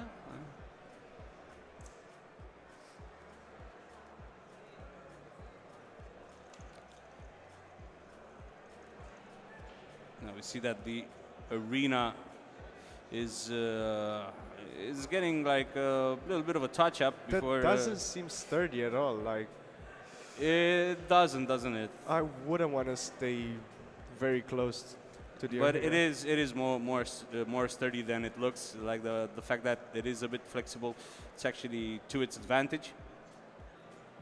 It's not bulletproof, but you know, it's not paper either. Hopefully it's robot proof. Yeah, yeah. We saw that. We saw that earlier. There's no need to be afraid. Combat players, please present to the combat field. I'm not scared for my own safety. Players go to the combat field. Thank you. Well, yeah. I mean, it would be weird if a robot flew all the way to us. Yep, I mean we're I mean, pretty comfortable here. we're not so far away, but damn, that would be impressive. Yep. And this is Ajalote. Really sturdy robot. Sturdy, I have to sturdy say. looking, no blades, and this is what I think your colleague would call a rammer. Yep, a rammer. I think it will see some flips. Yep, a lot of flipping action going on, and Ajolote is getting ready for its fight against Scientificat, which is, as you said, a very lovely name.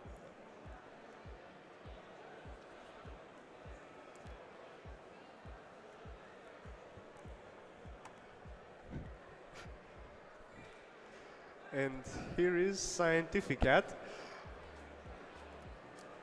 Doesn't look as sturdy as Ajolote, but it sure has something up its sleeve. I think it we'll see a very interesting match between these two robots.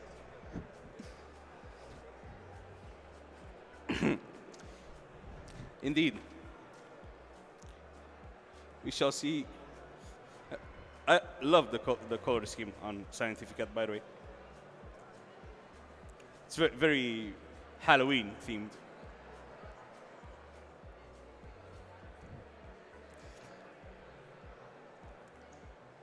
What I find really interesting is that some of the times the remote controls for these robots are actually even bigger than the robots. We got a close-up on one of the remote controls here.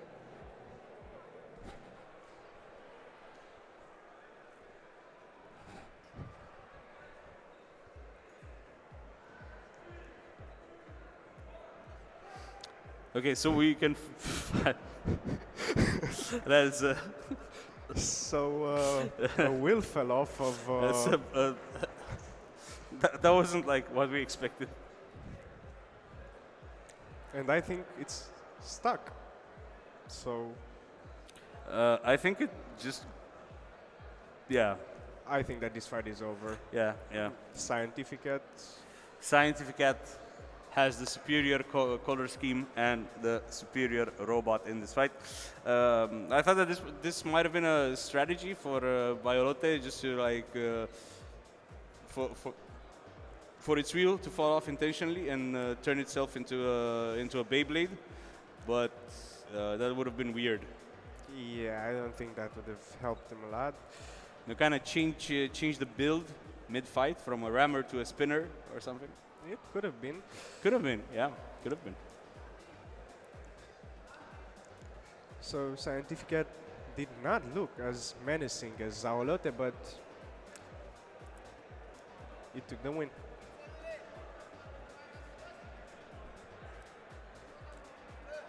Yeah.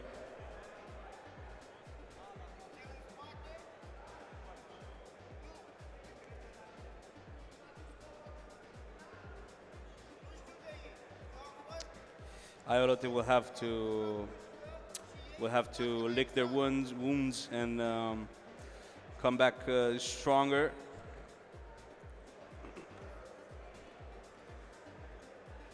And we are getting prepared for the next combat robot match. But before that, we have the first semifinal from Mega Sumo RC.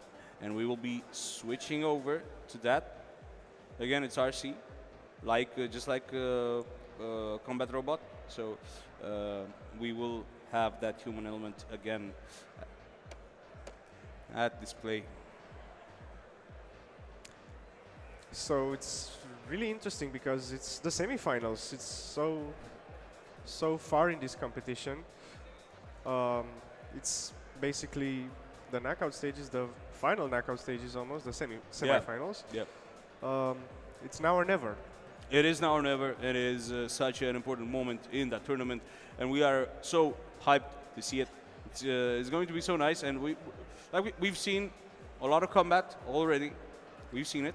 We loved it, and we are ready to see more of it.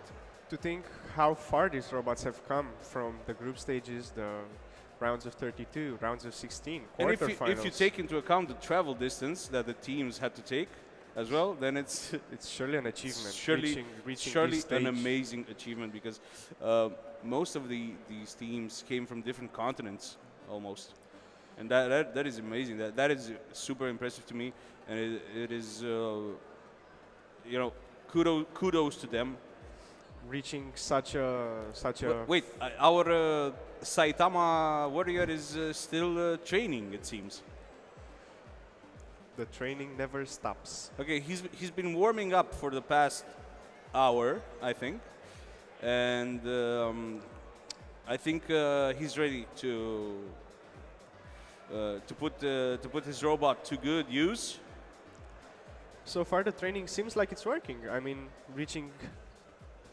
Robot Arthur, please present the combat film. If you don't present in 5 minutes, you will be disqualified. Robot Arthur to combat field. To reach such a far stage in the proceedings, Yeah, it means that the training is really doing something. Yeah, training's paying off. Yep.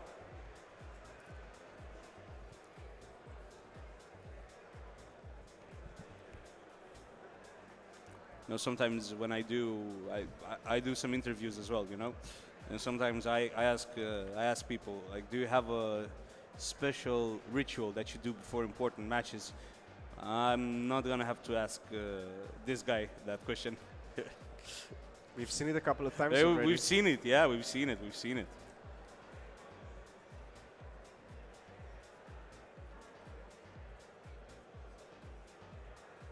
Gather round, kids, because robots are about to fight. We're almost ready to begin. We're getting so close to the start of this crucial moment.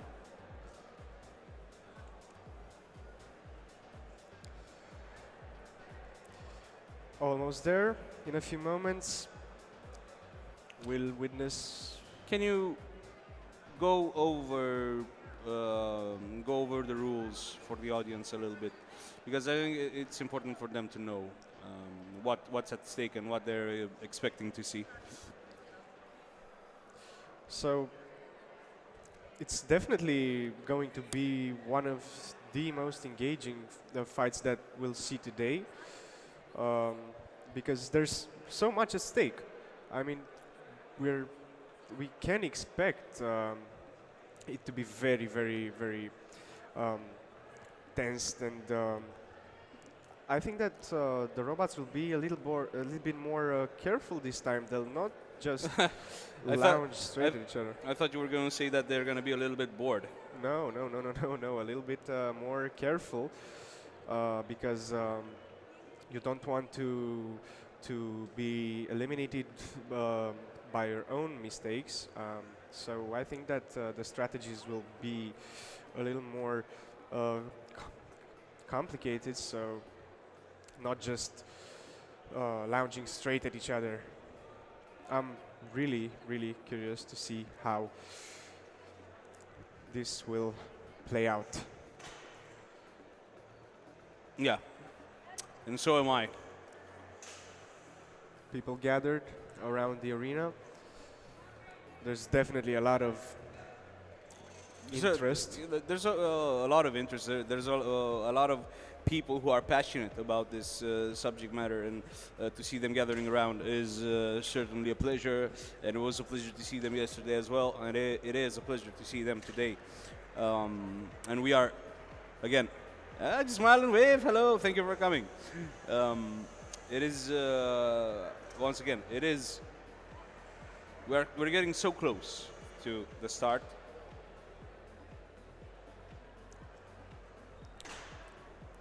The contestants applying the final touches to their robots, and we have Shurya against Kiryu Setsuna RC from Mexico. Kiryu Setsuna, okay. So, a little bit of Asian influence in our Mexican team. So it fits. It fits. The referee making sure that everything is right, and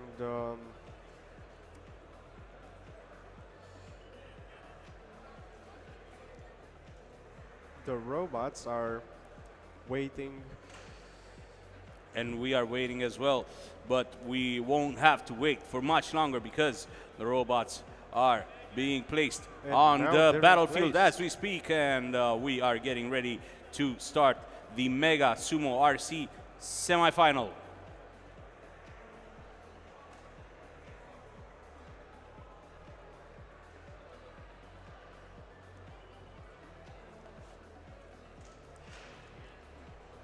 Boom!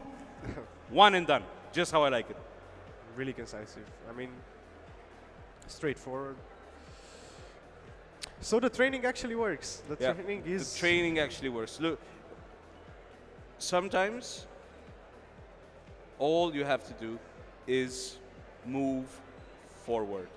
To be honest, I think that I blinked when that happened. I didn't get the chance to see, but that proves just I didn't how blink. efficient Shurya is. I didn't blink. I don't dare to blink in these types of fights, because you blink and you miss it. That's the that's the saying, and that's what happened to you. To be honest, Pay attention. I didn't expect it to last. I mean, I expected it to last a lot longer. I expect them to study each other out and approach it differently. But look, it was just. Why would you need to study to study your opponent when you can just move forward and ram them off the battlefield? Because it's the semifinals. I mean, unexpected things can happen. Yes, but this is the unexpected thing. Like, you would not expect a robot to just move forward and win. Let's see if it will happen again. If it ain't broke, don't fix it. But let's see if it will pay dividends again.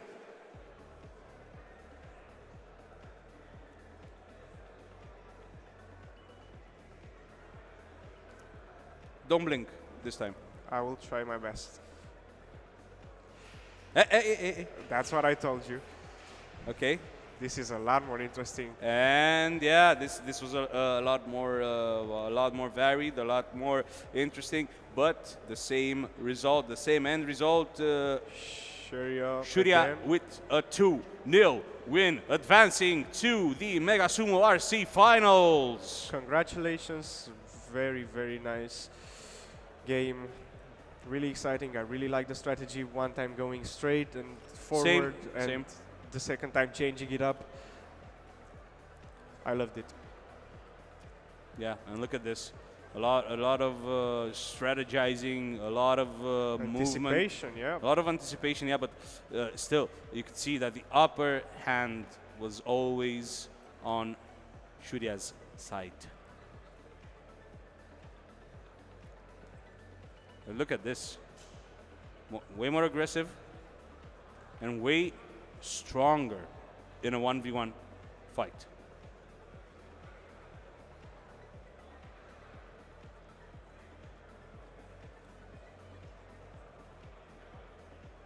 Love to see it. Would love to see more of it.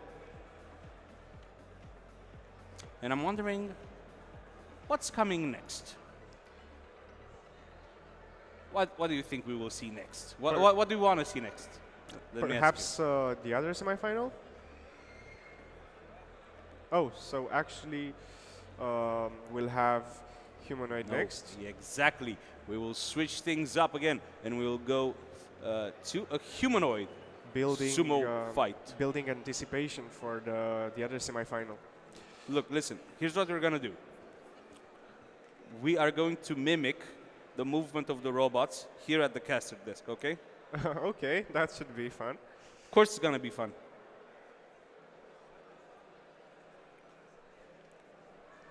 Are you ready? Yep. Okay.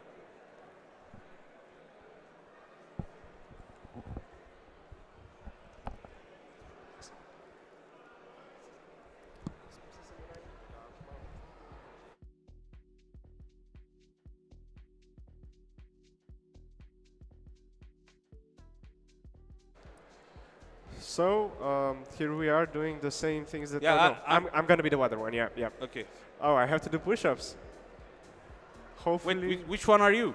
I think that's the one that is lying on his back, and I'm gonna try to. Oh, That is what? I can't do that without hurting you myself. can't do that. I'm the one on the left. Ah, that I can do. Okay, this is perfect. Look at me gloating. Oh, I really can't do that. And Look, I'm just gloating right now. What are you doing, bro? I'm being picked up. I don't know. Look at that pose. That is a winner's pose. That is a winner pose. Yeah. That is such that was such a funny fight. Honestly, that was really, really good. But I don't exactly know who won. I think all of us did. But which one of the robots? And that's a win for Johnny. 4-0 win. 4 points scored by Johnny. And 0 by Raul. So it's actually 5 Actually, points. 5 points, yeah. Oh, Raul has 5 points. What? Yep, Raul has 5 points. Johnny now has none. Yep, it was a mistake.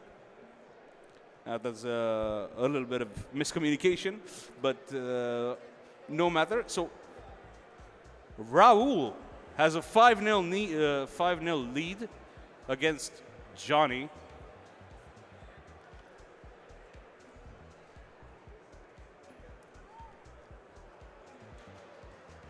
Okay, we're gonna do the same thing now. Remember, I'm the robot on the left, right? Yep. So round 2. Let's see what they make us do this time. Oh, not again push-ups. Come on, I really can't do that. But I can stand up, so. Look, I'm just looking at you doing push-ups, and squatting I'm like pathetic.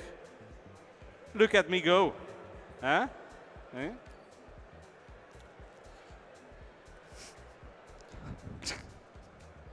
This is the best.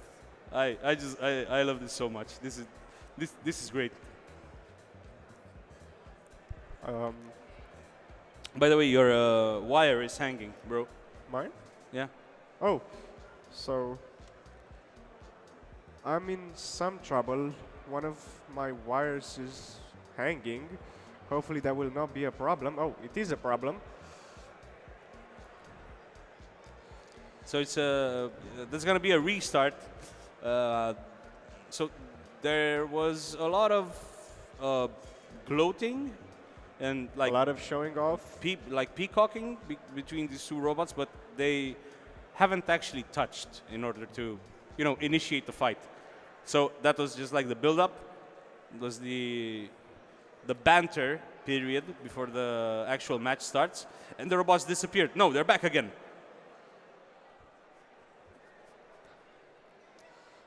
Okay, so we're starting off with push-ups again, and with the Your tiny push-ups mean nothing to me.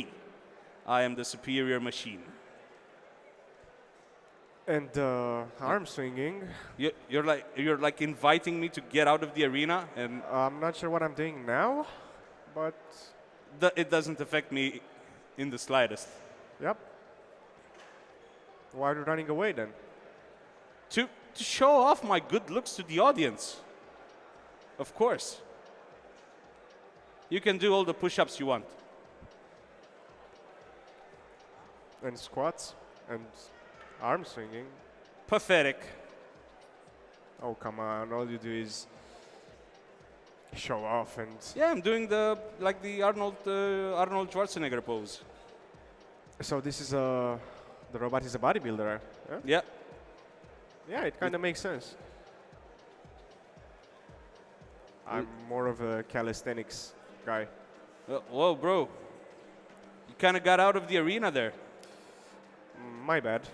Oh, now I'm doing interesting things. So back to push-ups. I don't know. I counted to like 50. So Honestly, I think I won just because I didn't fall off like you did.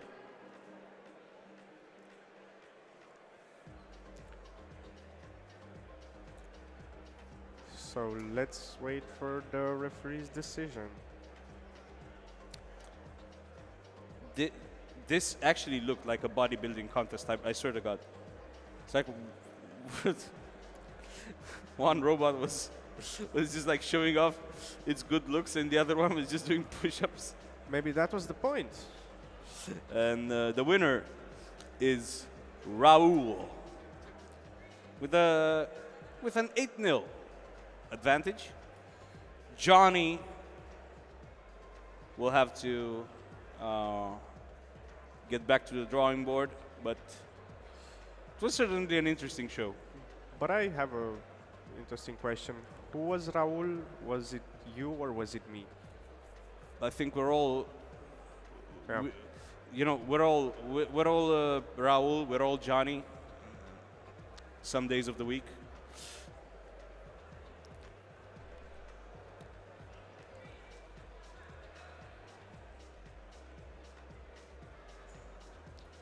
Right, so we will be following this up with Mega Sumo RC, where Sukune will fight Hades.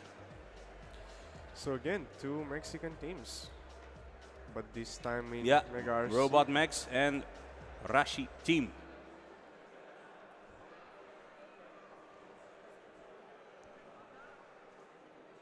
And this is the other semi-final. Let's see who will face Team Udon in the finals. Mega Sumo RC has been quite spectacular so far. Again, it's a best of 3, so this is the first game of the series, and it started. So one of the robots is waiting patiently so Oh, far, and but then it's waiting patiently But then and it taking strikes. the win. Again, with a precise one shot, one precise shot, one powerful shot. It had the speed and power of a freight train, and did it. This is 1-0 for Robot Mechs and their Sukune RC robot. So we see again what patience can do.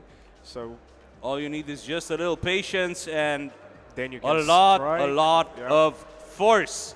And 1-0 in this semi-final. Let's see what the second game of the series will bring us, because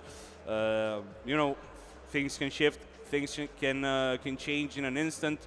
The robots are moving so fast, and I'm wondering how hard are they to control? Like actually, They're actually pretty hard to control. You have to be really precise when you use the remote. Yeah, it's not as easy as it looks. yeah, I know. It is harder than it looks, and but it is not hard to look at all the lovely people who are gathered here. Hello, hello, and thank you for coming at RoboFest. It is lovely to see you. I know you are all hyped for the second match of the series, which is about to begin quite soon. Imagine if it's so hard to control them, how hard it would be to build one from scratch. Yeah, I mean, sure. But I think it's hard to control them. For me, it's impossible to build them. And okay, So, let's see what the decision is going to be here. no, I think it's pretty straightforward. It The is, black it robot is. fell off, so It is, isn't it? It's a 2-0 win for Sumo RC, advancing to the final of Mega Sumo RC. and he will face Shuria in the finals. Yeah, facing Shuria from Team Yudon. So we have our finalists, and well, that's like a. It took like such a good hit, and it took it so well, and it seems very sturdy. And you know, I think the opponent just kind of lost their footing and exited the dojo on that side. So again, Roshi just Hades from Roshi just lounged at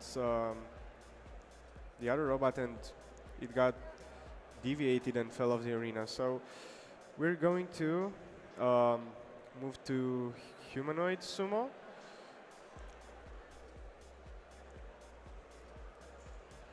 And we'll also have a change of personnel.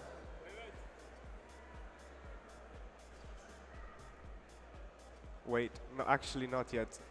In a few moments.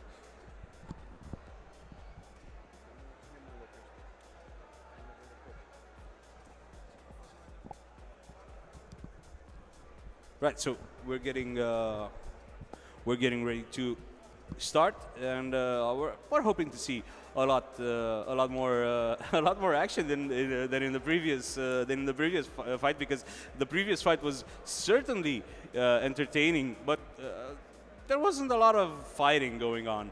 Let's see here. Oh, that's just disrespectful. That is disrespectful. That is disrespectful, and what's going on? Oh, is that a Sue! worm? And I think that's a worm that attempt. is that Yep. that is such a good showing from my boy Raul. No, that's just disrespectful. But I think he attempted the worm. Look at my boy go. Still standing strong. That is what you want to see.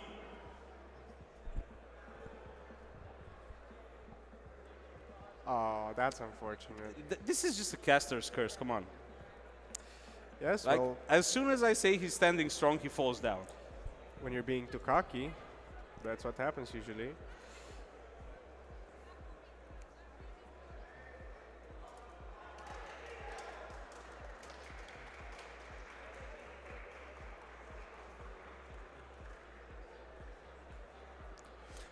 And Raul takes the win with 9 points to their opponent's 5.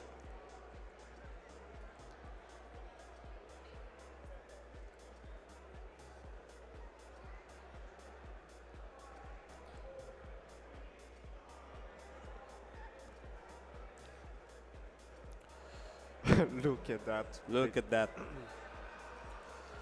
Well, will you look at that? It is. It was a pretty straightforward affair, if you ask me. Right? Like one of the robots was clearly better than the other.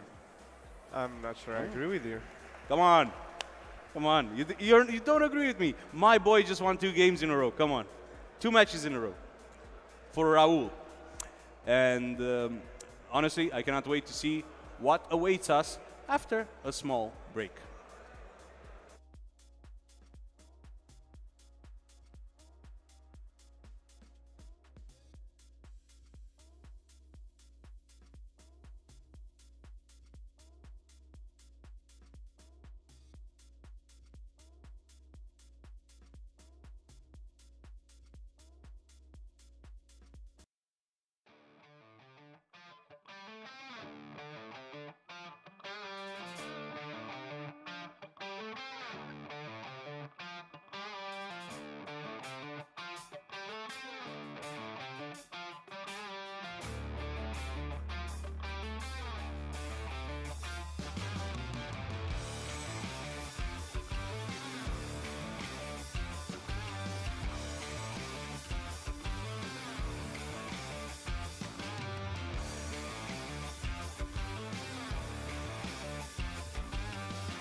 We are back. We're getting ready for some more action here at Robo Challenge, and well, so far we had some very interesting fights, especially in combat. In combat, there were Yes, and actually, I was very interested in what's going on there at Mega Sumo RC because it's very tight, and we are approaching the final actually between Sukune and Shuryo from Team Udon.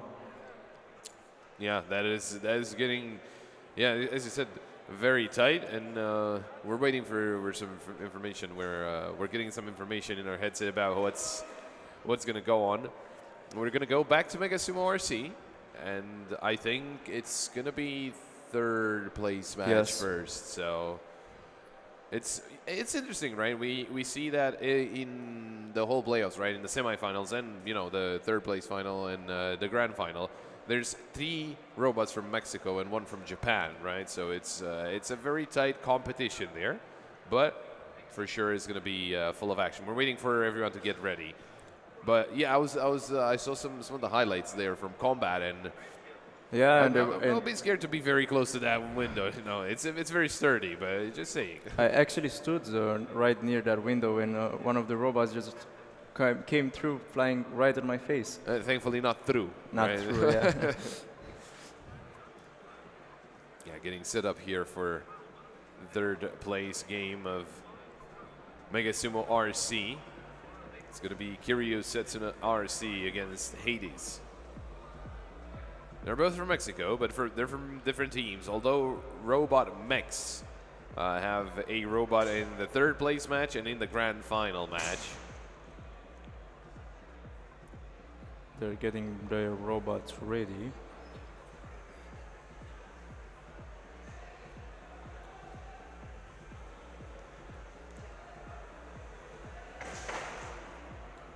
Might hear some more bangs here and there, but that's also, of course, from combat. That's a little more aggressive than Mega Sumo, but just waiting to hear the announcement, of course, about people that have to get to their field to make sure. Again, if you are signed up and you have to play, you think you have to play soon, you might be needed now. So make sure you head on over to your field. A lot of people have gathered around the combat arena FC.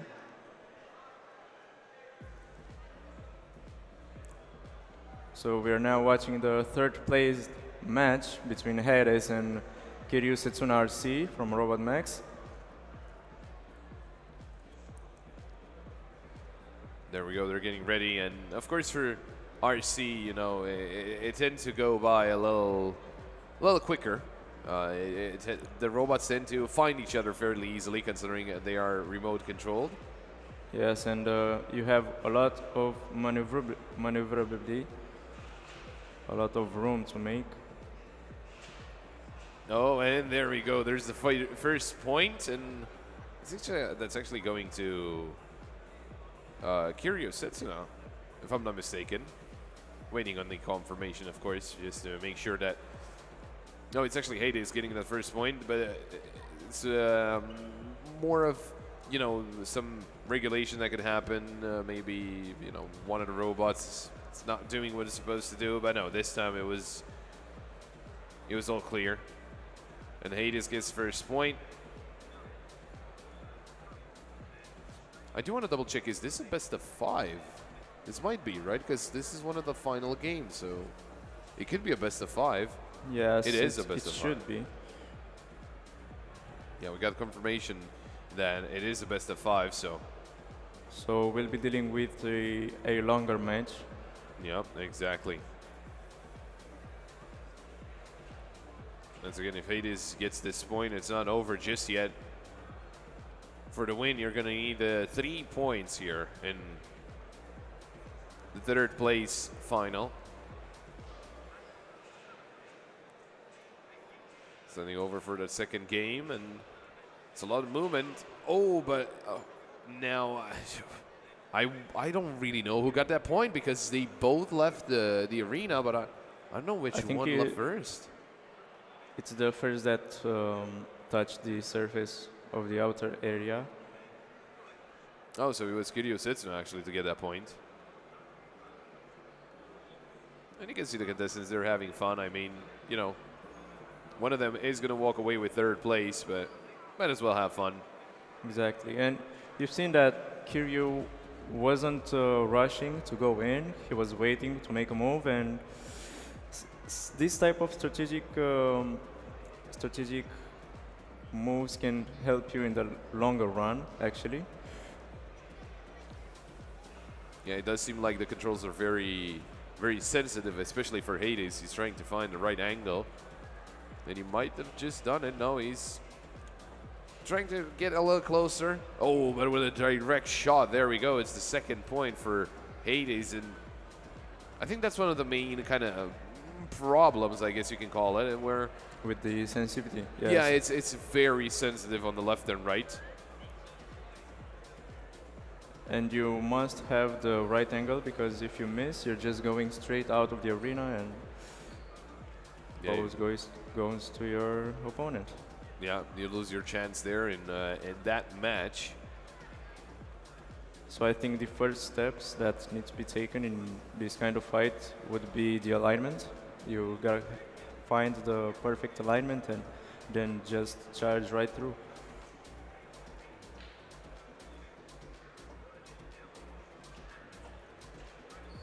Yeah, that seems to be the case. And again, just the positioning of the robot is also very important at the start, right? Because you see even fake outs and just... So you see, from what I've seen so far, the robot that gets the point is placed further into the center of the arena, and the one that just lost it is closer to the outer layer. So they kind of get a advantage of position if you win the point. Yeah, for sure. And with that, Hades is going to take third place here in Mega Sumo RC. With an outstanding 3-2-1. And all that's left for Mega Sumo RC is the grand final between Sukune RC and Shuryo.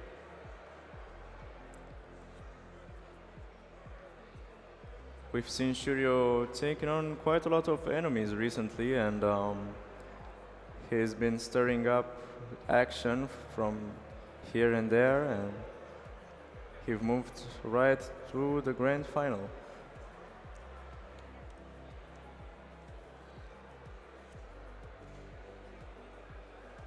I was looking over when we got to the quarterfinals.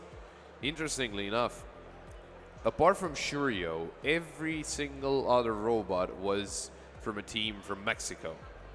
So yeah, that's what I've seen too. It was Shuryo against maybe 5 or 6 robots from Mexico in the quarterfinals.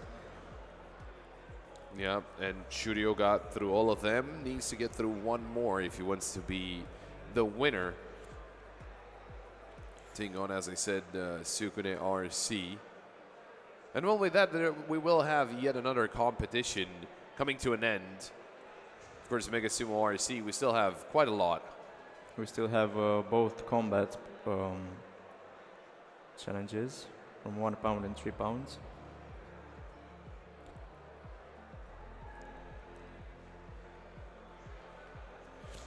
I think we're just going to see a couple of games of, oh, there we go, some Humanoid Sumo.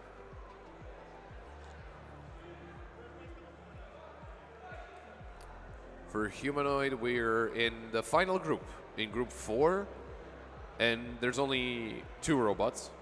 Those are basically them.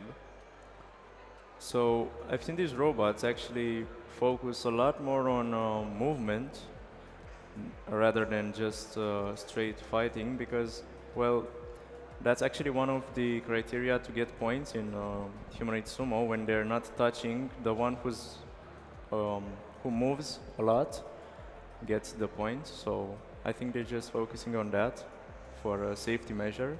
In case they just don't touch, just try and get a lot of movement out of it and maybe secure the point.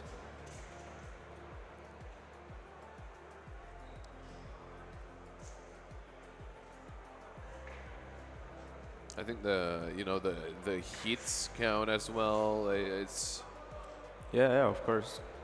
But that doesn't happen as often as you think. yeah. I think it's a lot of you know And it takes some time before they meet each other at the middle, exactly. before they find each other. So might as well just move the best you can so you can get the point.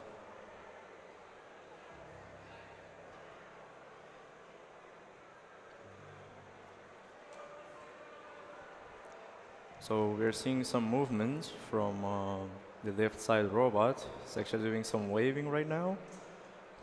I think that might be his attack move, trying to Okay.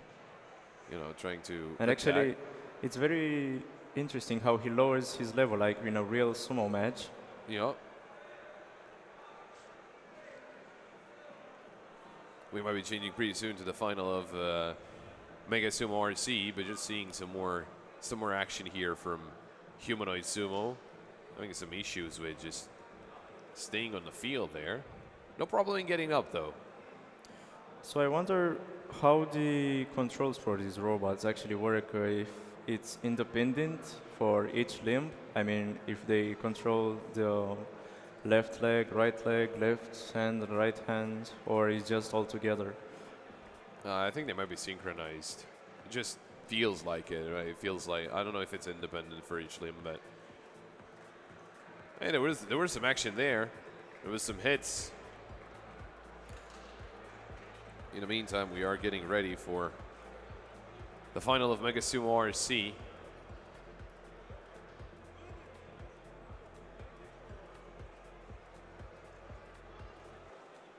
So we're seeing Shuryo being a little bit nervous, but that's actually normal to consider that you've made it to the grand final and just clashed through every opponent, at least his final match to secure the win. And yeah, just a little error there. Of course, Shuryo coming in from Japan.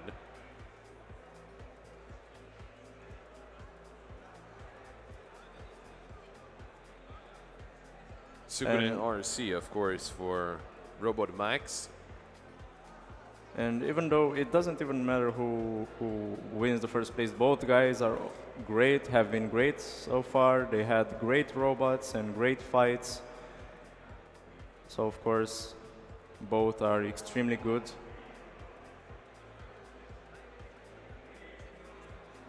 Yeah. Getting ready for the final best of 5 for Mega Sumo RC. 3 points, of course, needed. The robots are all lined up.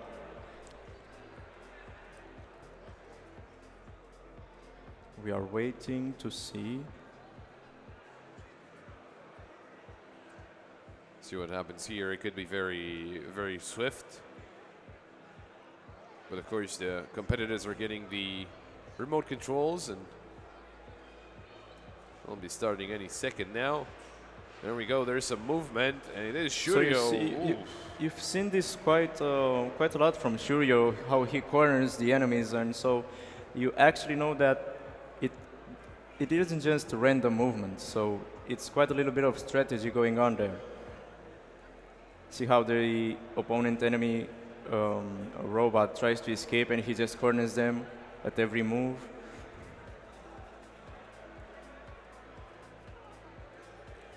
There we go with the first point on the board. And I mean, I think it's hard to kind of counter that, not knowing where your opponent is coming in from. Yes, I mean, and you have to be quite cautious when you're running, because if you're moving the robot too fast, you might just fall off by accident. So I think it's actually harder to run than to chase in this context. Yeah, 100%. And because you have to move back. yeah, it just feels like, again, just the controls are very, very sensitive. Yeah, so we must give credits to the players for actually being so careful with each turn. I mean, We can clearly see each turn counts. Shuryo finds the alignment and just charges through. Gets that second point, and that was also a lot of damage to Sukune RC. I think his blade might have fallen off or just got scraped off, more or less. So up 2-0, one more point needed for Shuryo to win Mega Sumo RC. And we can clearly see he has sustained damage up until so far. So we can see the strip of tape it has on the top of the case of the robot. So that would be one of the few quick fixes you have time to do right before a match. I mean, you don't really have much of a choice when it comes to fixing your robot.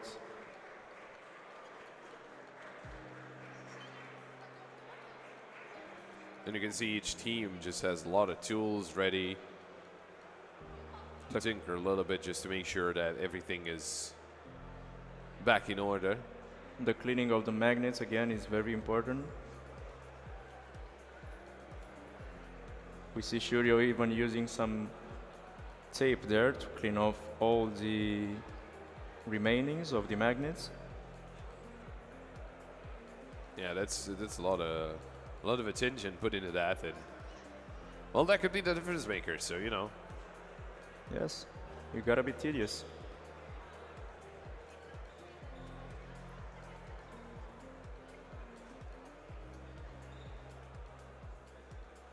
We're waiting to see if this will be the decisive round or if Sukune maybe could get a comeback here.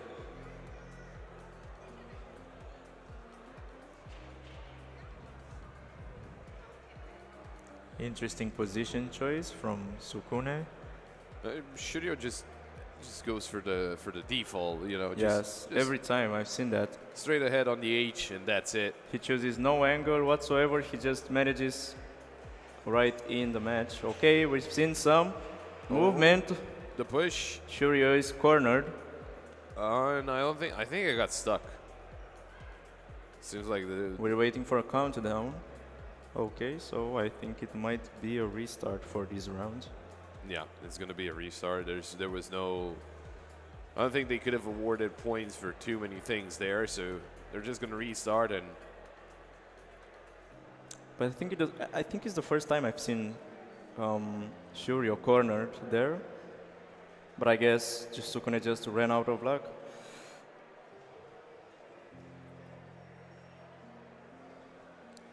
Well, there's at least another chance for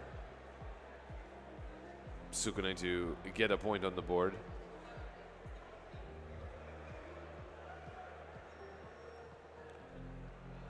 Once again, this is the grand final of Mega Sumo RC, and from what information we got after this one's over, we're going to change over to combat.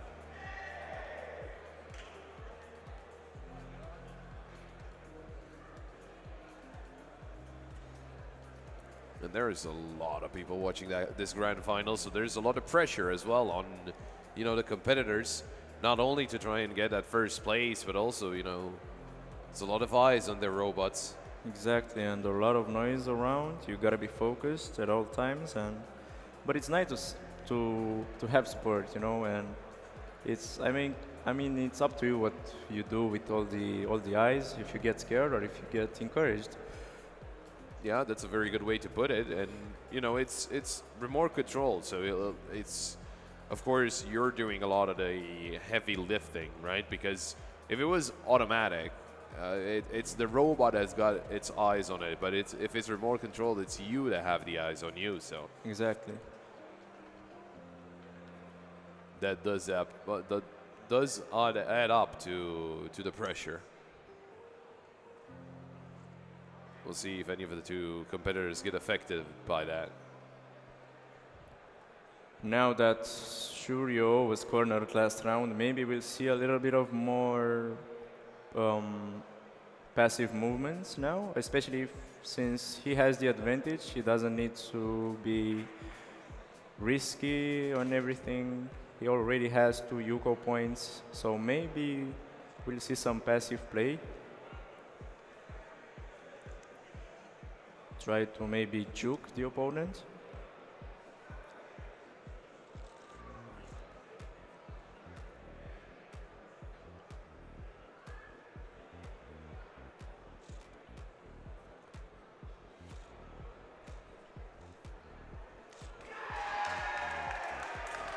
Setting up, getting ready.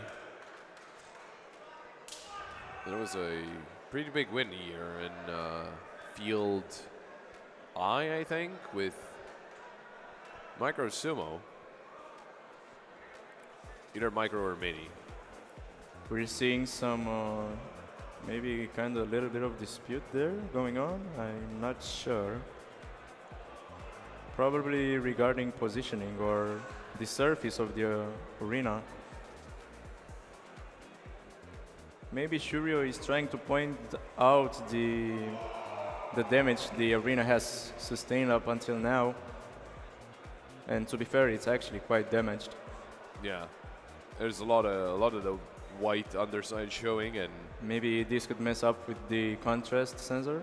Well, I mean, it doesn't really matter considering it's remote control, but at the same course, time, yeah. I think it's that could count. I guess those. I mean, it's still a rough surface, so yeah. So I don't know if I guess they would still have some senses, but at the same time, yeah, it's a little more rough, and maybe the robot cannot move as freely as it would normally. So yeah, we're waiting on a decision. At such speeds and with such precision.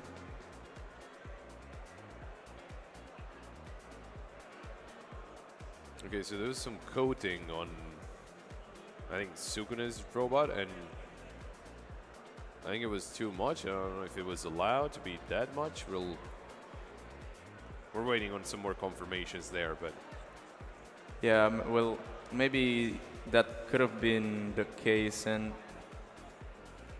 could have get the surface maybe slippery. And actually Shuryo pointed out that Sukune has put too much Vaseline on the robot. I'm thinking now, what would you use Vaseline for? I mean, maybe it's to because they have so much magnets and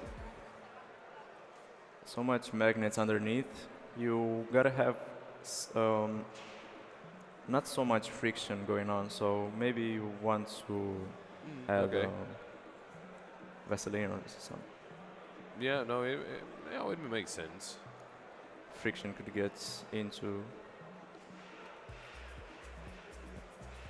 Okay, some juke and evasive maneuvers from Sukune, but Shuryo secures the win in the grand final. So Mega Sumo RC with that game. It is over. Shuryo will be taking home first place. Sukune RC, of course, in second place.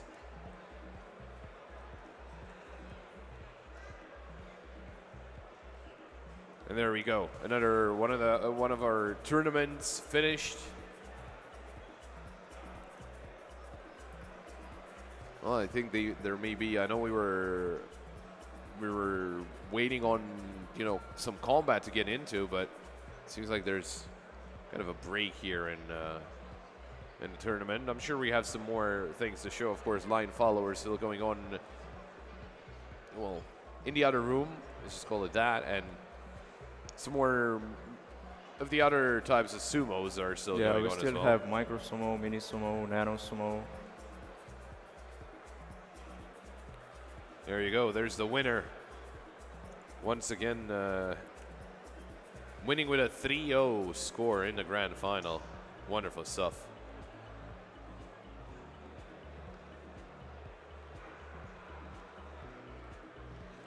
Well, with that, again, that is Mega Sumo RC done.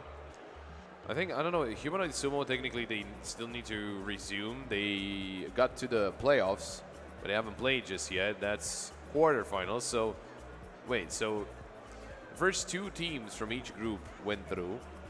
Funny thing is, in Group 4, there's only two teams.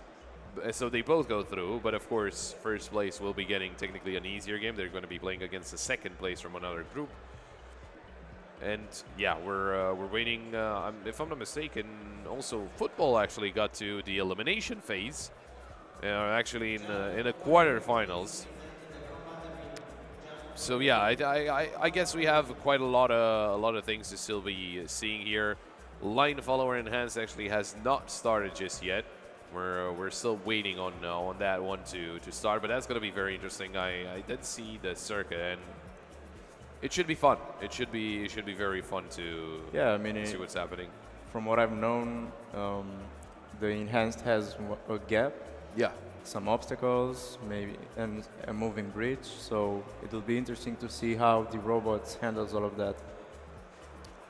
And from my understanding, we're going to get to see some round of 8 of combat robot. So Okay, as soon as everyone is set up, we're going to jump over there and yeah, see some of the playoffs. More combat is always welcomed. And in this one is also a lot of robots from teams from Mexico that qualified to the playoffs. But before we get into all of that, before everyone gets things set up, we will be taking a break, and when we come back, we're going to continue with some more action here at Robo Challenge. See ya.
Greetings, everyone. Again, it's such a pleasure to be here.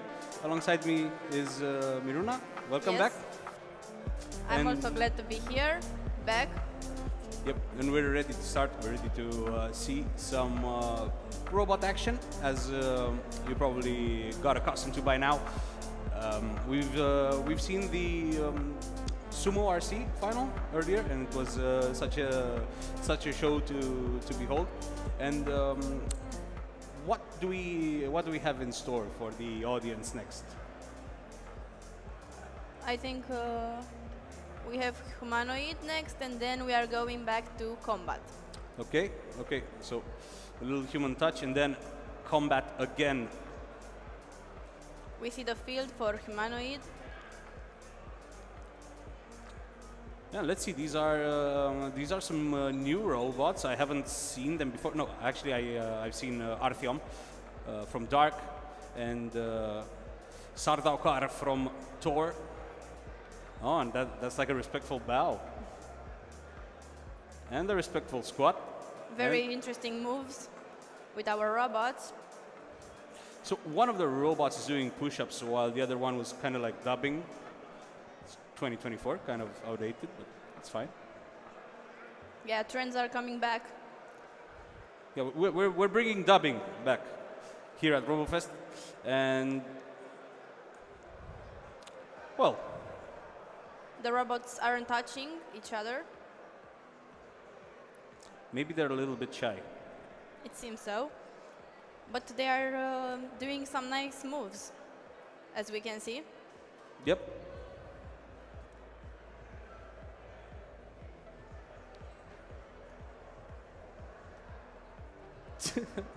It is very, very, very interesting to see.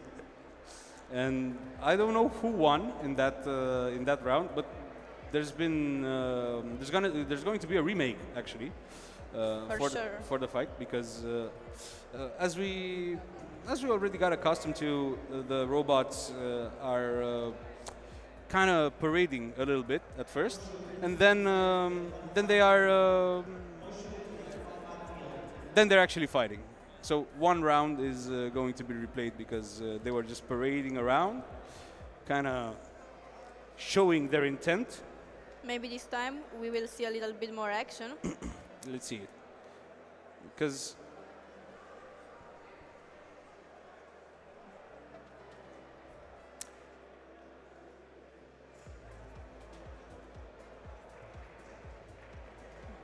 okay, so there was contact there,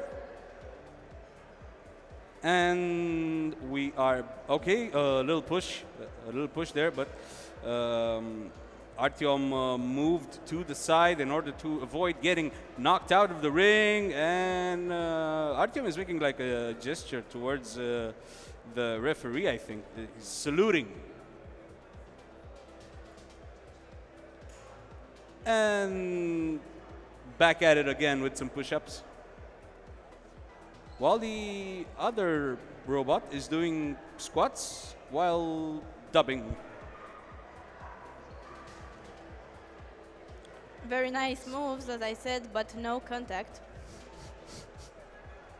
And finally, Yeah, one of Artyom is is doing out the of push-ups. the fighting area, and it got pushed back by its contestant, by someone from Team Dark, and there's been a touch there, and another.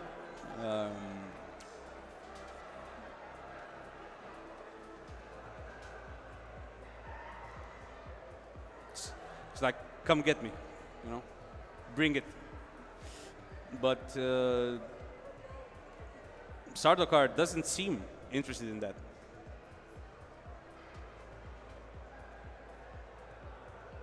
It's very hard to judge this kind of matches. I agree. It is kind of hard to judge, and I would not like to be. I wouldn't like to be a referee. That would be very difficult to ascertain who won that. And we're currently waiting for the verdict from the referee to see who got the most points out of that round. So 3 points for Team Tor and for Sardukar.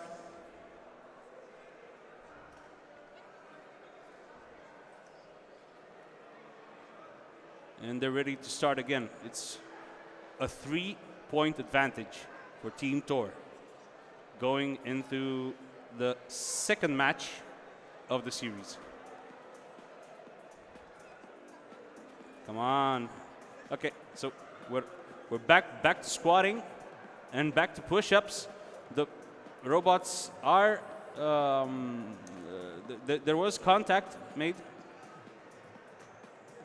Yeah, but just a little bit. Now they seem to hug each other. Yeah, that's a peaceful move. That is something that is a fair play move, and we love to see that. We love to see fair play. We love to see good sportsmanship.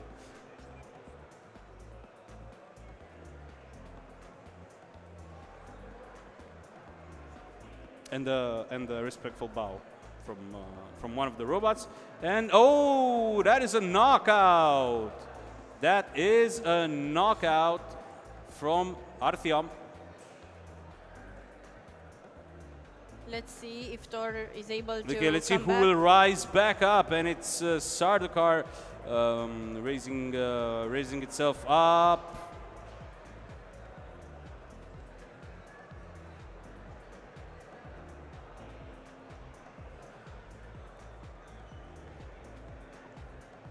Artyom seems to be having difficulties escaping this position and getting back up.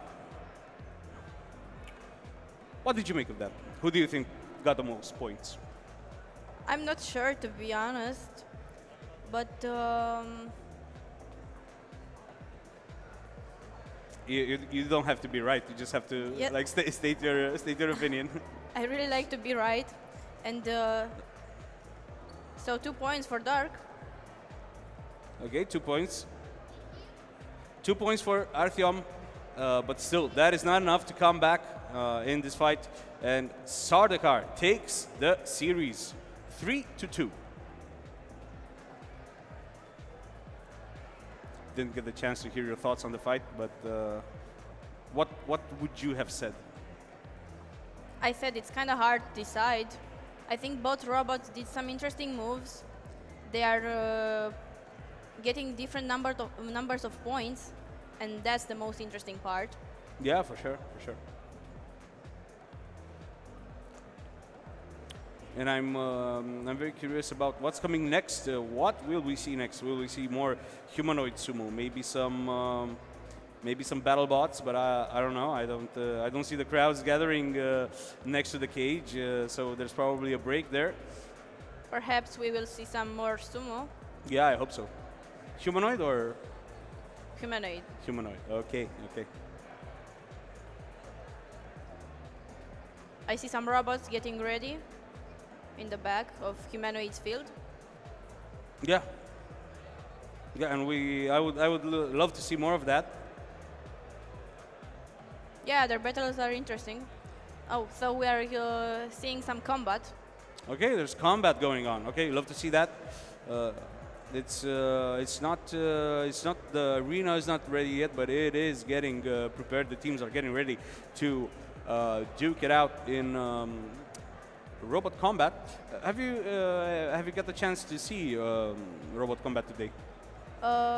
Today I didn't see robot combat, but I'm really curious how the big robots are fighting. The 3-pound Yeah. robots. We've seen some action earlier, me and Stefan, and we absolutely loved it. It was great.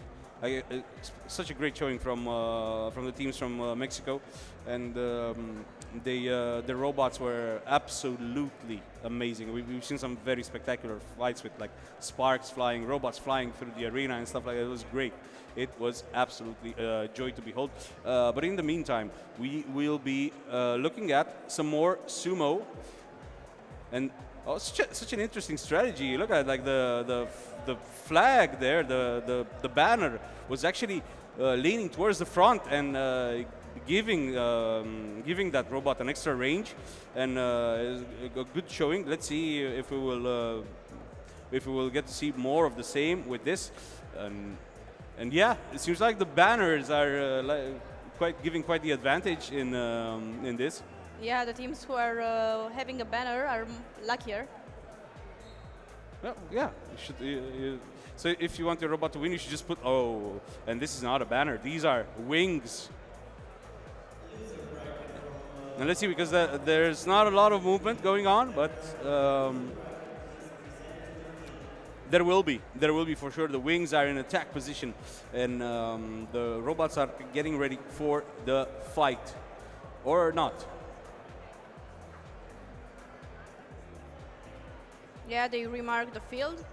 Yeah. They do. They do the retouch on the playing surface. I didn't see this on wood as much as I did on metal, because this is like a wooden surface, so there isn't like magnets being involved in the fighting. So it's the fights are not as hard on the arena as the ones from the metal surface, you know? Yeah, for sure. The metal involves a higher difficulty. And this is mini Sumo Kids.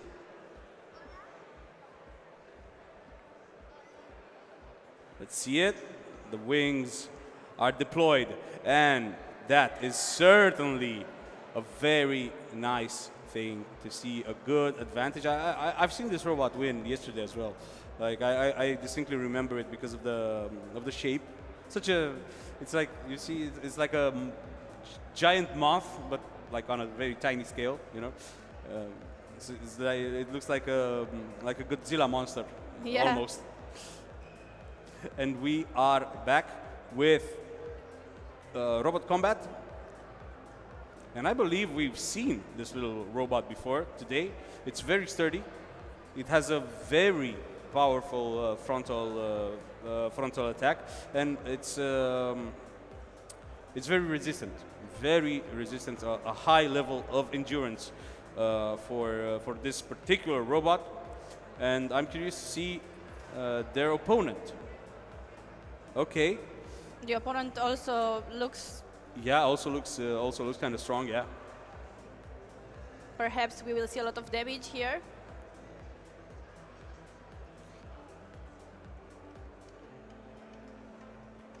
Okay, so a duel between Universidad Modelo and Noisy Bats. Bonficker is the gray robot, and Tronador is the red one. In combat, it's way easier to identify each robot and to associate it with the team. Which one is your favorite? Which one do you like more? Surprisingly, the gray one. The gray one, okay.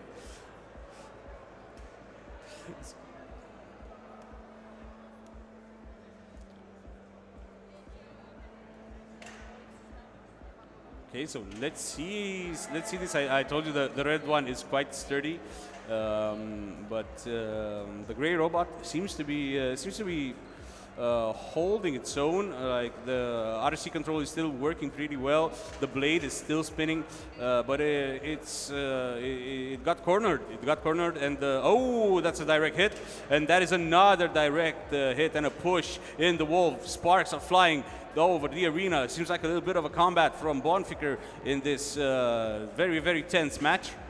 The gray one looks very similar with a shark. Oh, when it lost its wheel. The shark has lost its ability to swim with only one wheel. How will this fight turn out? Because it is amazing to see. It's still going with only one wheel, and that is so amazing to see. Bonficker is trying its hardest to stay in this game and to perform well, but that is, I think this might be, is not game over. It's still going strong. It's still going very, very strong, and this fight might end at time actually, then by knockout. because the gray robot is still moving. You do like a fighter, it seems. Yeah, It's like never giving up. that's the attitude. Mm-hmm. It's still spinning, although he lost a wheel. Still, it spins.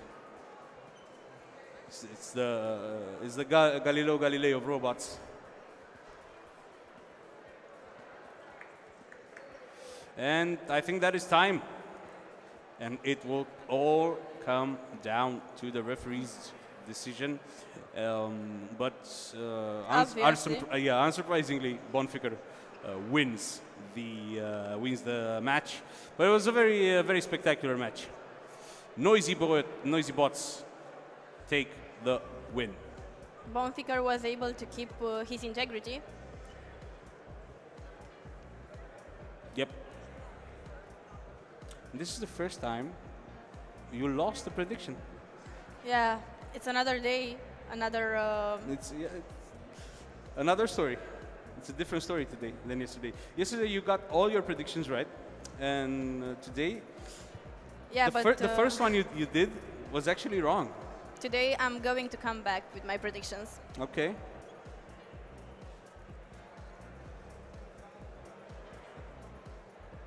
Such a good fight. Like the fights, they were almost all of them were like that. You know, so spectacular, so intense. I really like the different shapes of the robots. Yeah. I saw. I think I saw purple one earlier, which looked really good. Like it looked like something out of a superhero movie or something. It looked great. I don't know if the robot played or if it's still hi, hello, or if it's still in the competition. But I was really hyped to see it. Oh, and speaking of different shapes, different colors. Yeah, I also see some 3D printed elements here. So this one is the Destroyer. Maybe the name is suggestive. Well, yeah.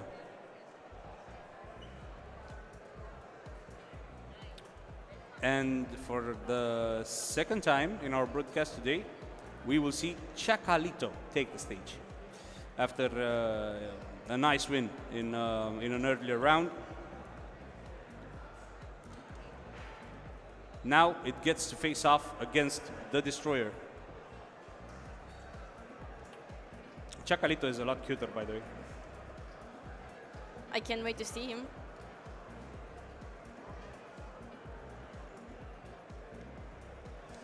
The Destroyer looks very... This is Chacalito. I want to say yes,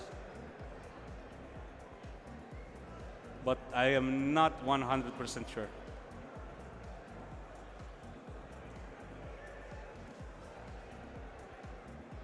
This one looks hurt. Yeah, it does. It's So Chacalito has a problem. a bit of a technical issue, but the Destroyer is there. He's waiting. It can get accustomed to the playing field, to the arena. And we see a lot of duct tape being used. That is always a good sign. If you ever I think 85% of the problems that we face in life can be solved with duct tape. Yeah, duct tape saves everything. Yeah, exactly. It's like, did your robot break down? Duct tape. Duct tape. Do you have a leaky pipe? Duct tape. Do you have a broken heart? Duct tape.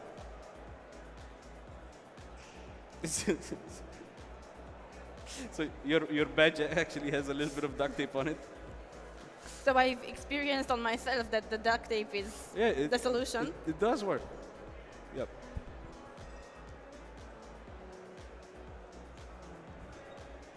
I hope. Yeah, even the Destroyer has some duct tape on it. It has very little, actual armor, I would call it, or protection. Like the destroyer is quite exposed. It just has some duct tape covering it. So I'm thinking it's more of an offensive, all-in kind of robot.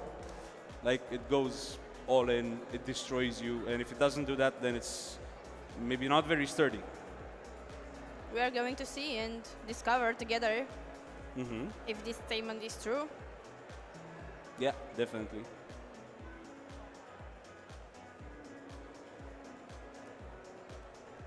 I just hope Chacalito is okay.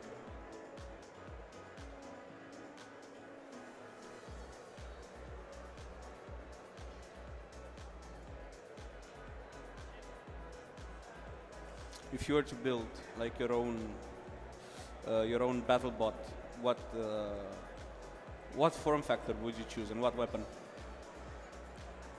I'm not sure, but I would try to do something really, really protected. Like, I wouldn't like my robot to get hurt during the match.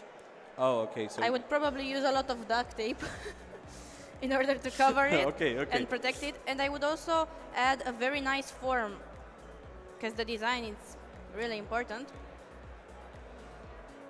So you would make like a cute little robot who cannot be destroyed. For sure. Okay, got it. So we have Chacalito back in shape. Chacalito is a bit of a destroyer, actually. We saw it. I saw it earlier, and it kind of pummeled their opponent, causing a lot of damage. And the robots are ready to go at it again. But what? Okay, so actually the destroyer is destroyed. is getting destroyed right now, and its strategy is to flip the other robot over, I believe, with its claws. But that's not gonna happen because Chacalito is not going to go down without a fight, and we can see bits and pieces flying off the destroyer. But the destroyer got Chacalito in, got it cornered, it got it against the wall. The spinner mechanism seems very powerful. Yeah, it does. Compared with the destroyer's weapon. Let's take a look at this, because this might be a very important moment.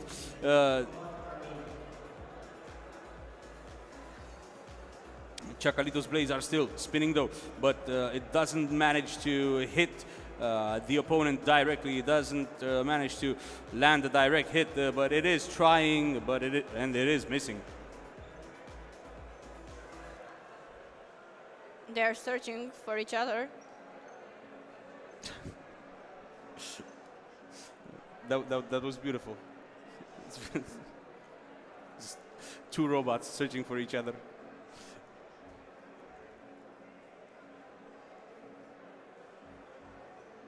Oh, and look at them go. Look at them go. They're still going. Chacalito still trying to find their opponent and to ram them down, but it doesn't work. It doesn't work. It either overshoots or undershoots their chances, and it stopped. Chacalito stops moving, and this might be a chance for the destroyer, but the destroyer doesn't feel like destroying. Doesn't feel like destroying today. And we will be waiting for the referee's decision. The destroyer was only able to push the opponent in the corner and keep him there, while Chacalito was more aggressive with the spinning. Yeah. In the beginning, yeah, Chacalito was aggressive. But the destroyer found its footing during the match, and it landed, I think, more hits on Chacalito. And yeah, the destroyer is the winner in this encounter. Team Optimus takes the win against Wolf Robotics.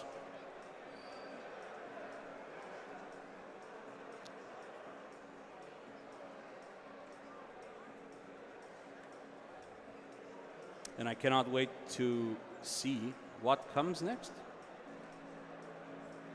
Because there's so many things happening here at RoboFest. Like even besides the challenges, we have a lot of expos, a lot of interesting stuff to see. So if you're in Bucharest and you are, if you want to see the action up close, we are waiting for you here at Polytechnica University, and don't miss out on all the action, because it is truly something to behold. And we will now see another match, another fight between two battle robots. And this one is Orion. They are both from Mexico. Yeah, and it's the second time today when we see Ajolote. Yeah, I think that's the way we should. Stefan pronounced it really well. He said that he speaks a little bit of Spanish too. Yeah, I know. We also talked to some people from Mexico, and he used his Spanish skills. Oh, okay. Do you know any Spanish? Unfortunately not. Same. Ajolote. Okay. So that's the pronunciation that we'll go with. Orion, the robot on the right, and Ajolote, the robot on the left, are starting to fight. Lobotsky and the Warriors duking it out once again in the combat arena, and we are so hyped to see this. Spinning, the blades of Orion are spinning. Wow. Ajolote It's just staying. is just standing there, right? Not really moving. Orion already got the advantage in this fight because it landed the hit.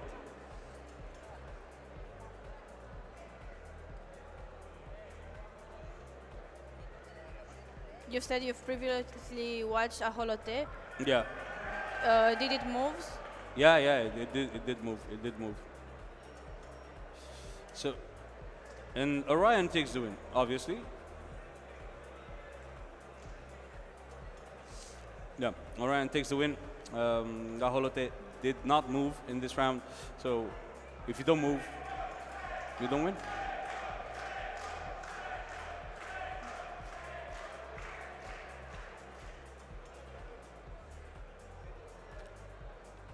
Like, I'm sorry, it wasn't like that earlier, you know?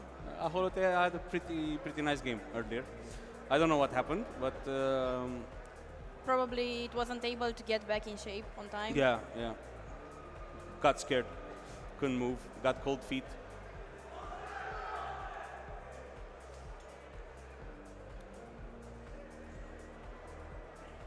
And now Vekmar and Colosio. And we've seen. So Vekmar is in the corner now.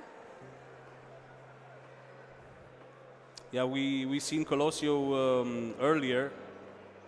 Is that a screwdriver? Two screwdrivers. So I think it actually has magnets on its blades. Yeah.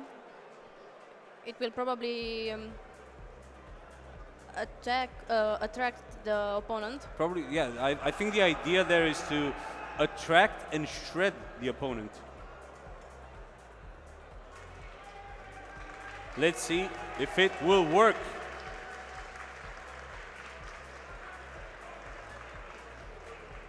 It's a lot of duct tape on Colosio as well.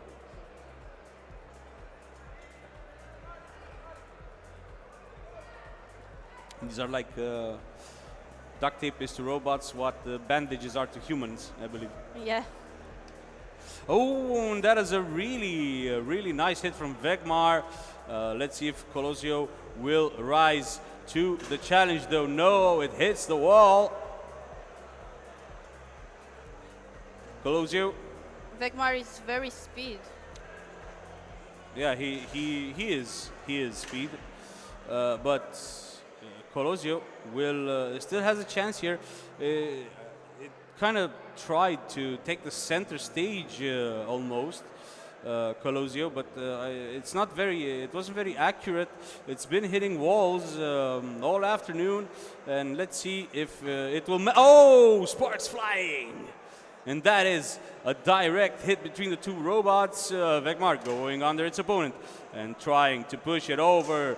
And it happened. It happened. Colosio. I don't think Colosio can recover from this. I don't think it can. It can move.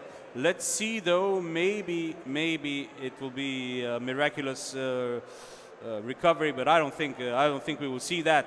And Vegmar even does a little celebratory spin. It was very interesting how it celebrated the victory. Yeah, yeah. So for sure, Vegmar won the game. Vegmar celebrating with a spin its victory against Colosio, and Vegmar moves on to the next round here at the Combat Robot Challenge. Colosio would need some more duct tape.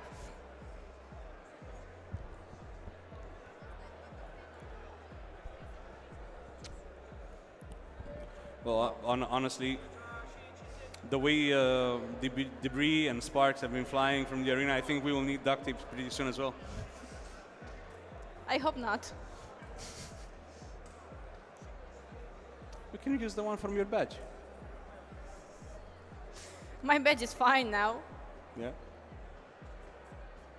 Where did you get a badge?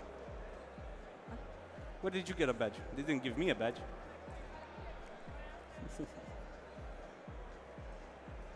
It says speaker on it. Yeah. Okay. What am I then? Also a speaker for sure. Okay. Aren't we speaking? Yes, we are.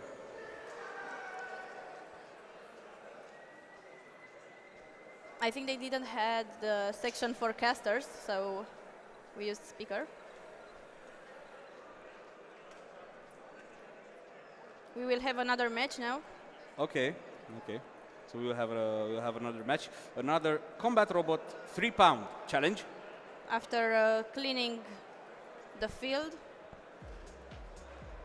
considering some parts of the previous robots are still there. And robots seems to have entered the public area as well, because we can see a little blue crane robot just rolling around, and people having fun with it, people interacting with it. As you've said, we also have... I saw it carrying a flyer earlier. Yeah, perhaps it's not aimed to compete. It's just for no, the... it's just for show, and it is pretty fun to look at. Maybe freestyle showcase or something. Yeah, exactly. A freestyle showcase. It is a pretty nice way of doing marketing. Like have little robots carry your flyers. The kids will love it. It's also a way to show that robots can do a lot of things. Yeah, yeah. They can carry flyers. They can entertain kids. It's part of the RoboFest. It is part. It is part of RoboFest fun for the whole family. And this is the robot that we were talking about, actually. It's the little blue crane. And wow, what is that? This is Snapfire. Snapfire. Okay. From Turkey. Okay. It kind of looks like Fred Flintstone's car. Not gonna lie. Are we going to see fire? Fire. Oh, that would be something, wouldn't it? I don't know. I told you I've seen this in American contest. Yeah. Okay. With bigger robots, they were allowed to use fire. Okay. Flame. And look at that. Look at that. It has like a protective cover. Snapfire has like a protective outer armor made out of styrofoam, I think, but it has a really big wheel. But will this strategy prove fruitful? Snapfire needs to land direct hits, and I don't think it can do that in this way, because I think the wheel has difficulties reaching the low the low center of Loki. It's at a very high level compared with the opponent, which is quite small. Yeah, and Loki has just been duking it out. Like it's been landing hit after hit after hit, and a wheel flew out there.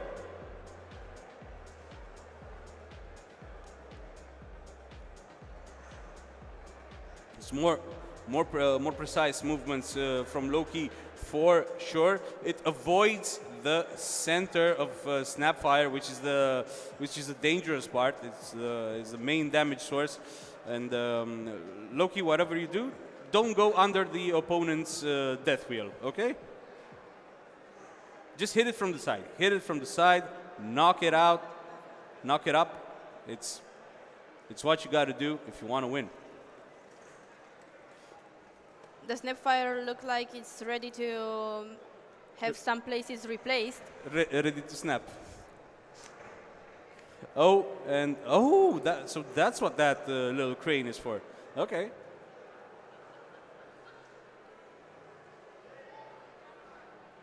But I gotta say, Snapfire is particularly sturdy in this encounter. Like it seems like it could go.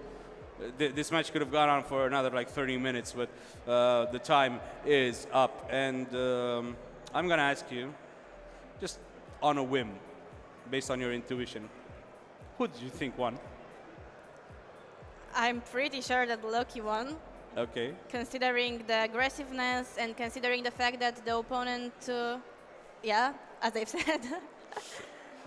Okay, so we've just received confirmation that Loki is actually the winner, and that is the first right prediction you've made today. Yeah, this prediction was pretty kind of easy, but you just gotta like ease. I get in shape. Yeah, get in shape, like ease back into it. And look at this, so many direct hits, so many like knock-ups from Loki. So we see this little robot again moving Oh, around. look, it has like cute little eyes in the front. Yeah, it's looking at us.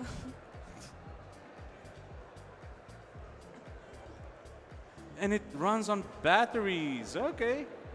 Man, that is cool. I want that. I want that. After we take a break, I'm gonna go ask around because I wanna know who made the robot, and I want one for myself. I think it's not that hard to make one of these. Could you make it? I think I could. It's similar with a robot I've done when Then I I don't was. then I don't have to look for anyone. I'll just talk Okay. to you.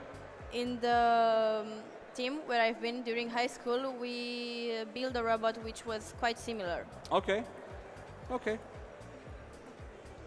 Cool. That's very cool. And we will talk about this after. Okay. For sure. And again, we absolutely love to see this. That's what I wanted to say after the previous fights. I think the officials are gonna have a field day cleaning the arena with all the styrofoam bits and pieces that have been flying.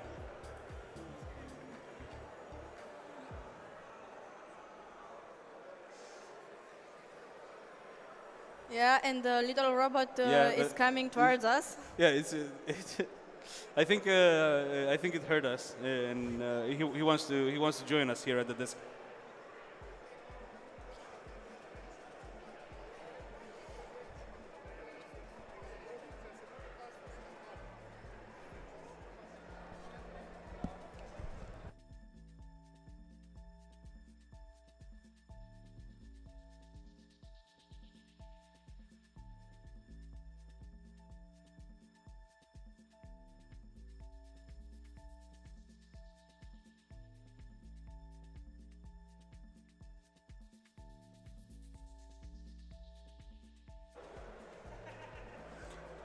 Yeah, so we actually have a little friend with us. A little guest with us, yeah.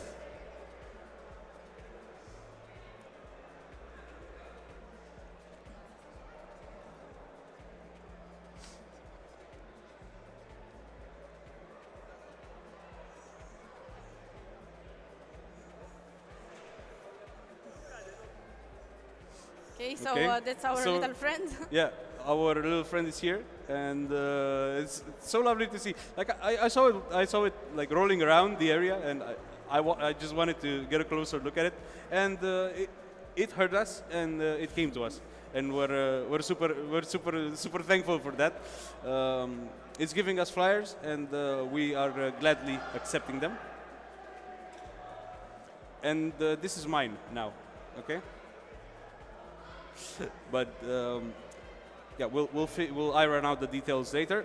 But until then, we still have some robots fighting, which we need to cast. So, Yannick Gizel is the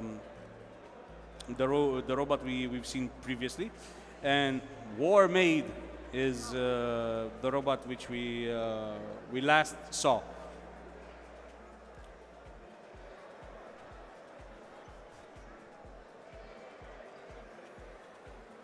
So this one is War Maid. It's very colorful, and it has protective. See, it has like a protective shell, which is kind of. I think it's 3D printed. I'm not sure. It surely is, but the protective shell around the wheels, that's something interesting. That's something. It has like this. I think strong, but also a little bit flexible outer armor, and maybe that gives it a little bit more oomph when attacking frontally. As we've seen, it's very hard to continue the battle without a wheel. So it's better to keep them safe and protect them. Yeah. But of course, as we always say, safety first.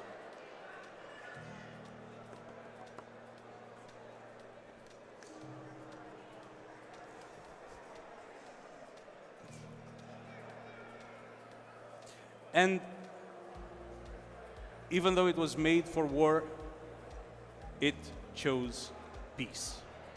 War Maid abandons the fight, which means that Yannick Gizel is the winner. So, the robot from IBB Tech advances to the next round. Hello. Hi.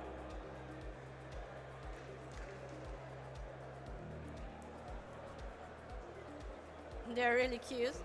Yeah, they are. And it's such a pleasure to see people of all ages coming here at RoboFest and enjoying the show.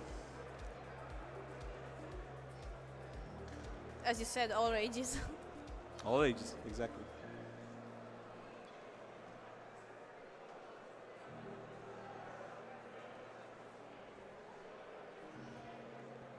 Okay, so We see another robot. D-Metal. I love that name. That is my favorite robot so far. Gotta say it. I am biased. I'm sorry. You can't kill D-Metal.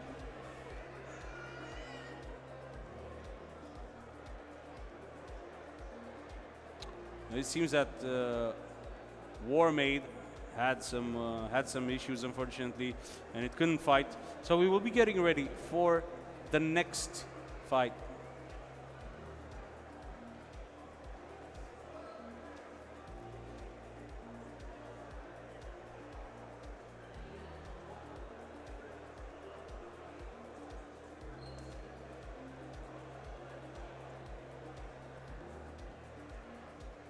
There's still a lot of buzz surrounding the robot, the combat robot area.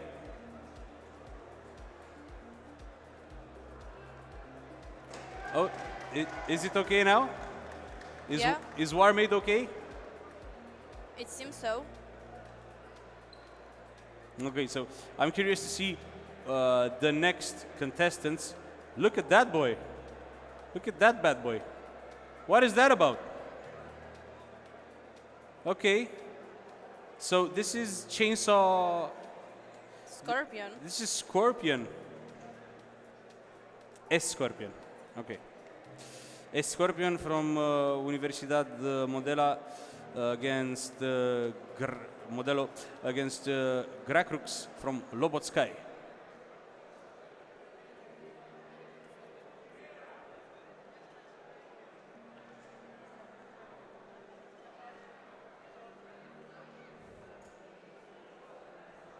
Okay, so that's a remote control, and our little blue friend. Look at his cute little eyes.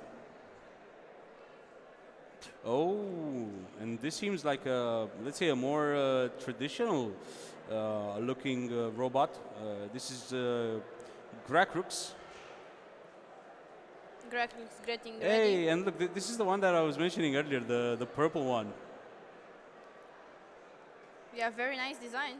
I know, I swear to God, it looks like a combination between the Batmobile and Fred Flintstone's car. It's great. I absolutely love it. Cannot wait to see it fight. But until then, we will have this very interesting duel between a Scorpion and Grakrux. Let's see it. Let's see it again, because I think we've seen this duel before. Universidad Modelo against Lobotsky. I think we've seen this in a previous round as well, but with different robots. Let's see who will take the win here in this all-Mexican duel. I've seen many teams from Mexico in this contest. Yeah. Especially for combat. Yeah, this is what I was talking about with Stefan earlier, and Grakrux seems to have had the upper hand. Scorpion hasn't lowered its tail or its sting yet.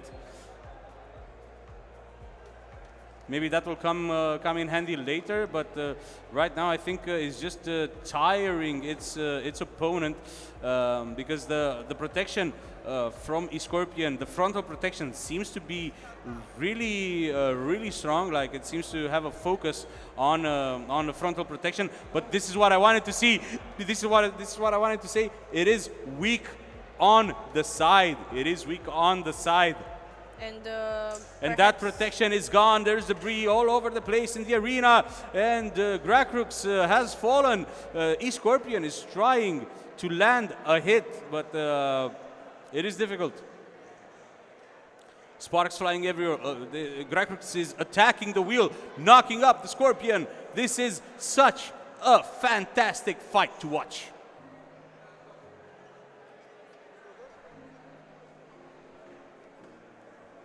Now it looks like the Scorpion no longer has a wheel. It still has kind of like two wheels, and this is his final form. This is the most advanced form that Scorpion has, and look at the sparks flying. But I don't think it's enough. I don't think it's enough to get over Grakrux's protection. That is so tough. That is so tough. Grakrux is very flexible. Yeah, flexible and surprisingly sturdy. It's spinning around like... Yeah.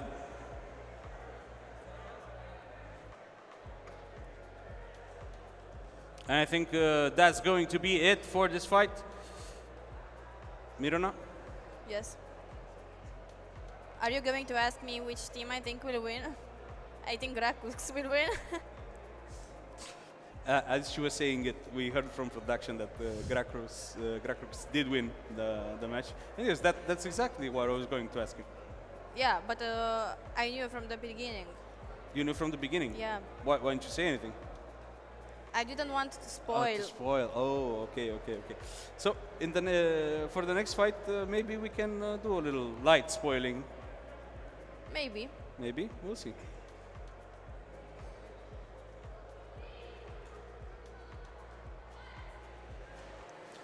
But this was one of the most interesting fights that I've ever seen, just because of the Scorpion's form factor. Look at that. That's beautiful right there.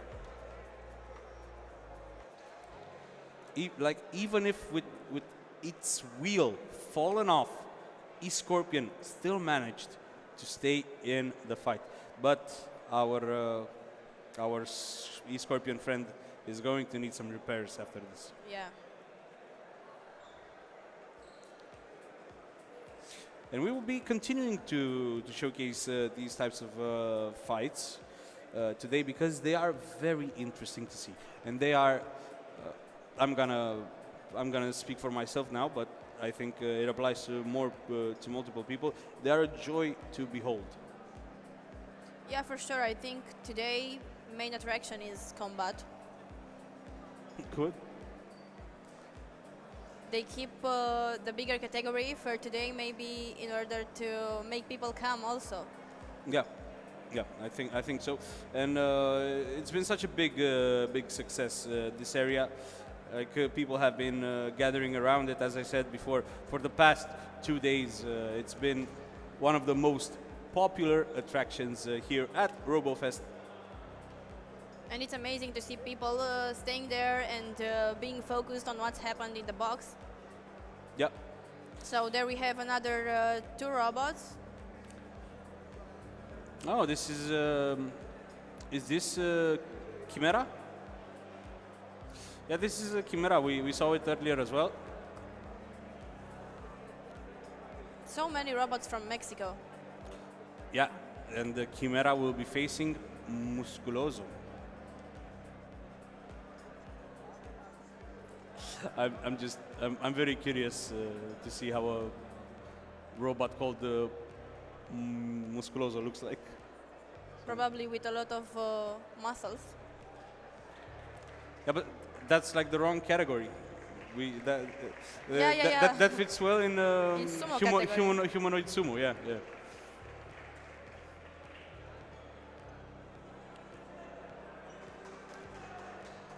And I want to see Musculoso as well. Hey, there he is.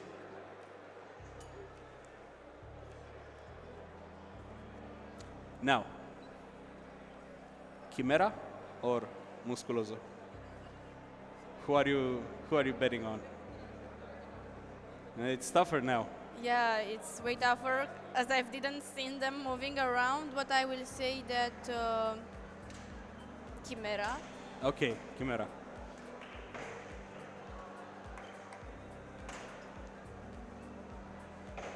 Oh, Oh! Ow! the box is in danger. Chimera It's very did aggressive. this before, yeah. And look at that, look at that, look at that. Knocking up the opponent, slashing through its defense. But still, Mr. Musculoso is still in this in a way, I think. It's very defensive, Musculoso.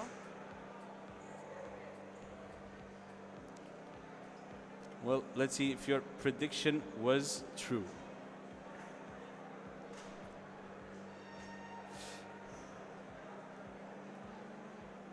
So far, ooh, that's another knockout. So many hits from Chimera. Yeah.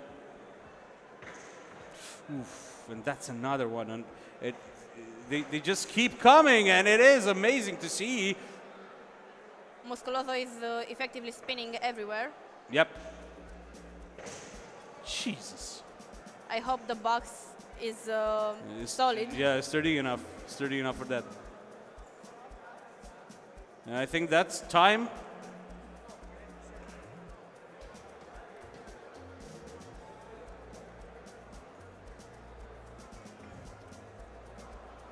Yeah, so my prediction was right this time. And you even made it, you almost made it even before the match started. But I saw what you did there. You did something a little sneaky. You waited for you waited like 1 or 2 seconds to see which one of the robots hits first, and then you were like, okay, yeah, that one's gonna win. Yeah, but we had a lot of comebacks. Yeah, So- we did. It's true. It wasn't obvious. And now we have the final from Micro Sumo. Yeah, the third place final, if I'm not mistaken, Yeah. from Micro Sumo. But let's look over the replays a bit. It was a very aggressive match. That one hit the ceiling. Like what? Look at this. Musculoso was mostly flying. Yeah. He spent a considerable amount of time of that fight In the air. in the air. Yeah. It's like a 3-minute fight. 1 minute 50. You spend it in the air. Flying without wings. Mm-hmm. Only with muscles. As far as I know, the robots aren't allowed to fly on purpose. But are they allowed to have muscles? Yes. Yes, why not? Well, Musculoso, hoping to see you fight another day. Maybe next time get more muscles and go to sumo. It's good advice.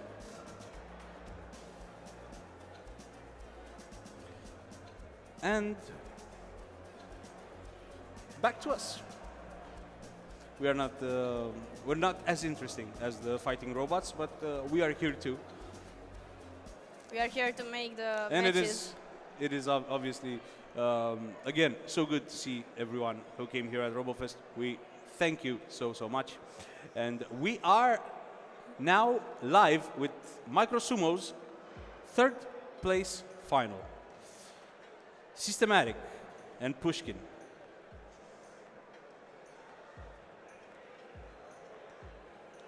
Against Ralu from Electro Racers. Ralu is the one on the right. That's a very, very tiny robot, even by Micro Sumo standards. Yeah. But at least they are a bit different. So Yeah, so we can tell them apart. Yeah, and look at that. Look at the little guy go.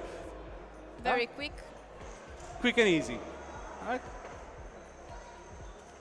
So that's a 1-0 advantage for Ralu. Let's see if Pushkin can do a little pushback.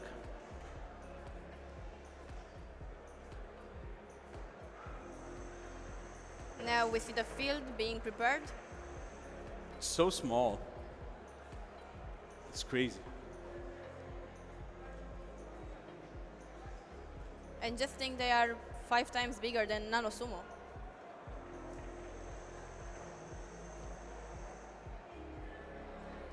And I was just thinking about the scale of what you Yeah, said. And I'm also thinking if I was right. But yeah, we also saw the end. It's 4 times. 4 times. I made a little bit Okay. of a mistake. But still, we it's we saw the ending to the final as well. It's a 2-0 win for Ralu in the Micro Sumo third place final. And now we have another match. And Ralu seems to be like quite a strong contender. And one with only 3 matches. Yeah. 3-0. A clear and decisive victory. And a clear winner for third place.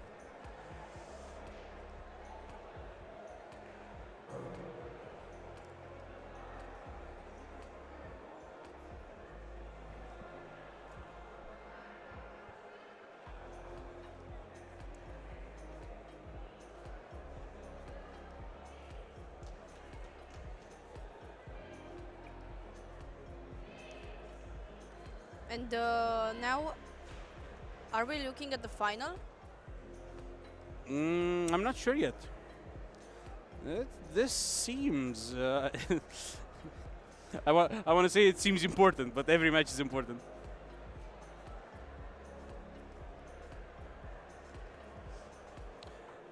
And this is... Okay.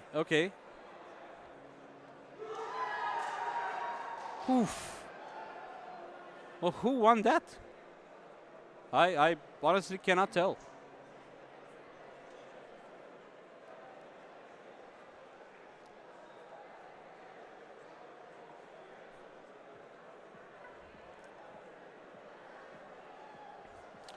And that was certainly something to see.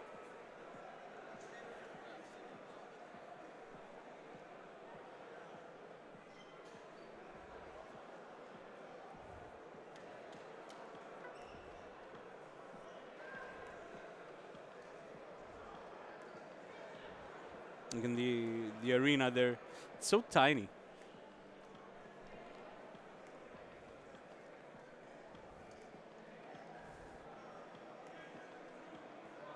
So there we are at mini sumo. So yeah, so for micro sumo is 5 by 5 by 5 centimeters. Yes. Jesus. Okay. And for nano, For nano is almost invisible, yeah, if you ask me. it's 2.5 by 2.5 by 2.5. Yeah.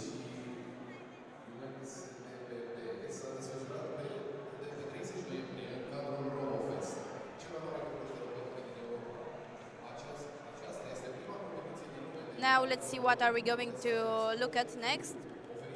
We still see the mini sumo ring. The robots are getting ready to be placed.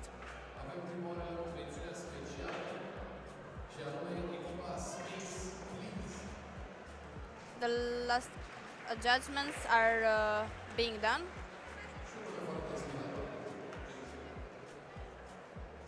And we have Micro Keep from Mexico and Odobleja Kira. Yeah. Or Sira, I think.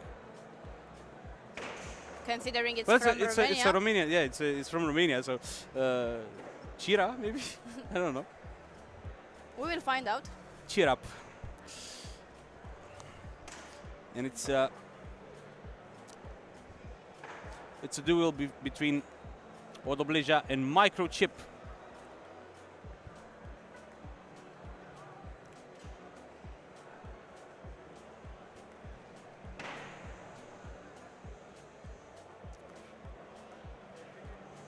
This is, since we're in the advanced stages of the tournament, this will probably be a best of 5. And let's see, left or right? What do you think? I would say that right. Right. Okay. And that's the final match. Okay. Okay. This is this is the final series. It is a best of 5. And let's see it. Let's see it unfold. They are doing their little dance. They're spinning around. None of them can push the other out of the dojo. But one of them is certainly closer than the other. Yeah. Let's see it. And Micro Keep And it does. It is does. out. It does do it. Which one was that one? Chira. Chira. Okay. Chira won 1 point. Okay, so 1 point for the Romanian team.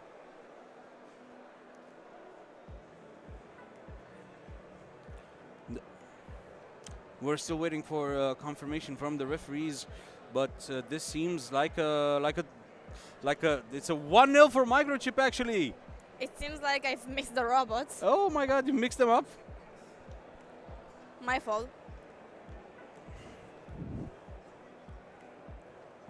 You still got it right though, because you said the one on the right is gonna win. So you were right and wrong at the same time? It's Schrodinger's prediction. I've said I didn't associate the name The with name the with robots. the robots. I yeah. thought the one on the right was from Romania. But you got the winner right. Yes. That's the most important thing. Still something. What do you mean still something? That's the most important thing. People are also hearing the names and they want to associate Yeah, of course, them of with course, what they of course, see. Of course. So, Microchip is the one on the right, and Odobleja from Saira exits the arena. That's a 2-0 advantage for Microchip. And remember, this is the final. This is the Micro Sumo final. This will be Odobleja's last chance to get back in these these series, and their last chance to win first place here at RoboFest. Let's see if they will get back.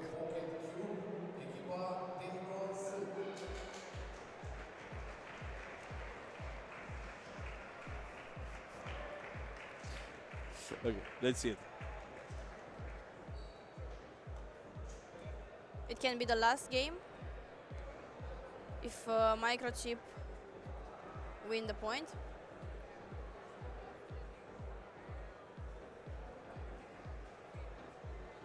Yeah.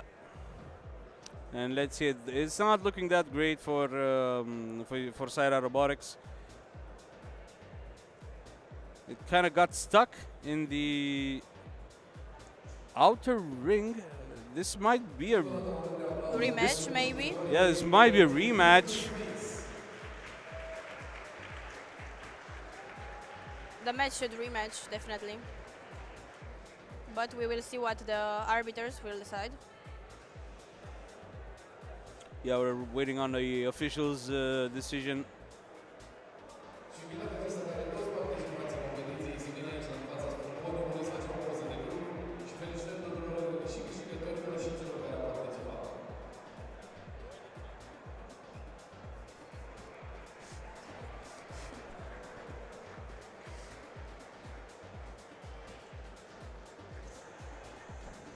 They are still discussing. They're still discussing it. I think maybe an argument for Microchip would be that I think the white area wasn't properly made or something. I think this person is accusing the referees for that.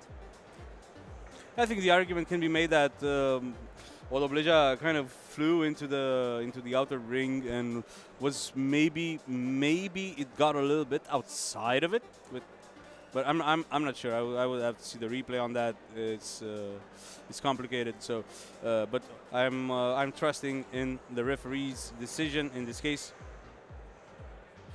There seems to be like a technical issue with one of the robots, probably with Odobleja, if I'm not mistaken. Maybe the way it was registering the outer ring, maybe that's the issue that came into play in this very important match of the best of 5 final series.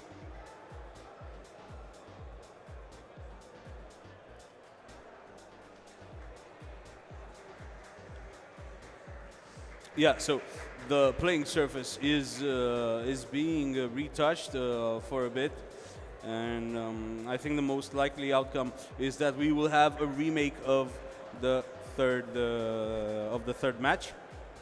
It seems to be a lot of tension here, considering it's the final, and Of both course, teams are focused. tensions are high. People are very emotional in moments like these, and it's normal because they worked hard. Both teams worked hard to get to this point, and you wouldn't want to lose the final on a technicality. It's also hard for the referees Yeah, at this point. that's especially hard. It's especially hard on them.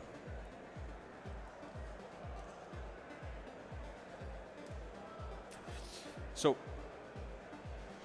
Odobleja has a technical issue right now. They're working on a fix, but if they don't manage to get it fixed, then Microchip will win by default. And this is this is not the outcome that you want in a final, but it can happen. I think they seem to accuse that the white area is not properly fixed, and the robot is getting stuck into it. Probably, yeah. Well, I think that's what the people from Odobleja are trying to say. Okay. And to show, you see. The blade of the robot seems to get stuck into the white layers of the arena.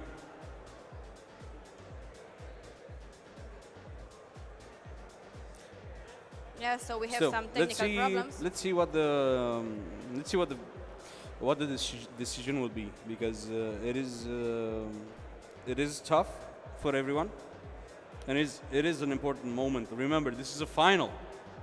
Yeah, it's not a simple game. Yep. Everyone wants to win.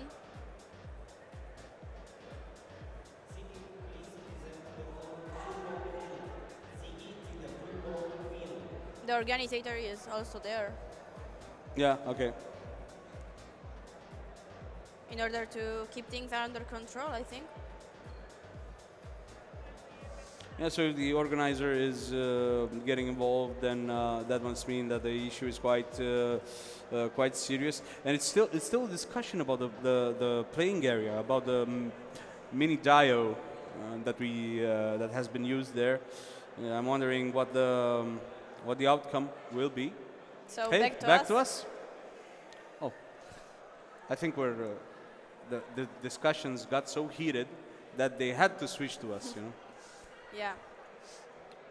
I think they're, it's a screaming match right now. Change the surface area. No, you change your robot. No. Yeah.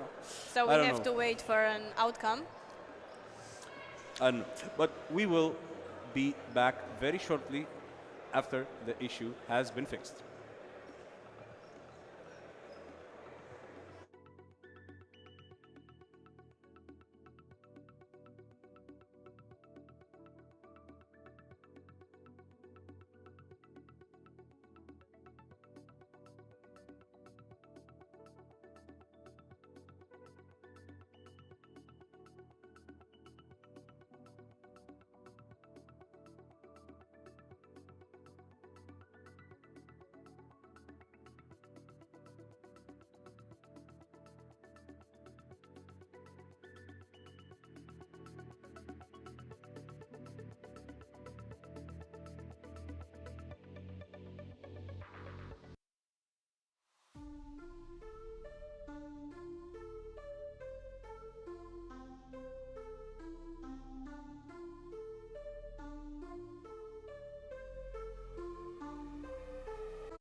And we are back as we're getting ready for some more action here at Robo Challenge, although a lot of the tournaments are coming to an end fairly soon, so, you know, there's still a lot of action, but not for too long.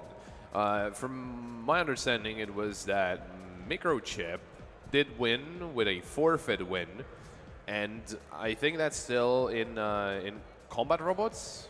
I'm not, you know, I got information, and I do hope that's accurate. That's what I'm trying to say. But we got some more combat robots to go through. Only one robot on the field right now. We're waiting for the second one.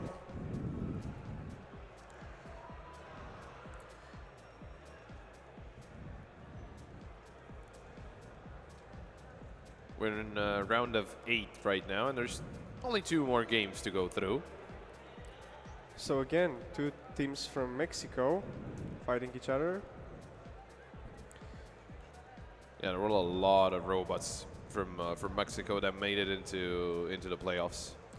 And it's on, so at the moment they're not doing too much. Oh, but Ooh, that was a good catch. Yep, caught him by surprise. Not enough damage though. Both robots still walking around, or driving around, I should say. Oof. That's self-inflicted damage. I think that's some inflicted damage on the. I was thinking that the arena, but no, the arena's okay, or at least it should be okay. Yep, the arena's 30. One of the robots has stopped working, probably when he hit the wall. Yeah, I think it was something that actually fell off of him. Oh, so it's moving again. I think the main weapon, I think it's not working anymore. There's definitely something wrong. Exolatl is definitely facing some issues. Yep.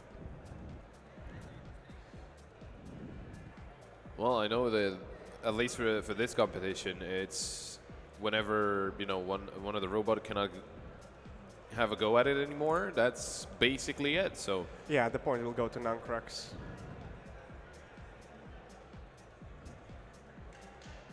yeah, there we go. Confirmed by the admins as well. Nancrax will be moving forward, and there's a single game left of the round of 8. Another couple of robots from teams from Mexico are going to be battling it out. Scientificat and Petro. Scientificat with a very, very engaging game last time they played. Very impressive win. Let's see if they can do that again.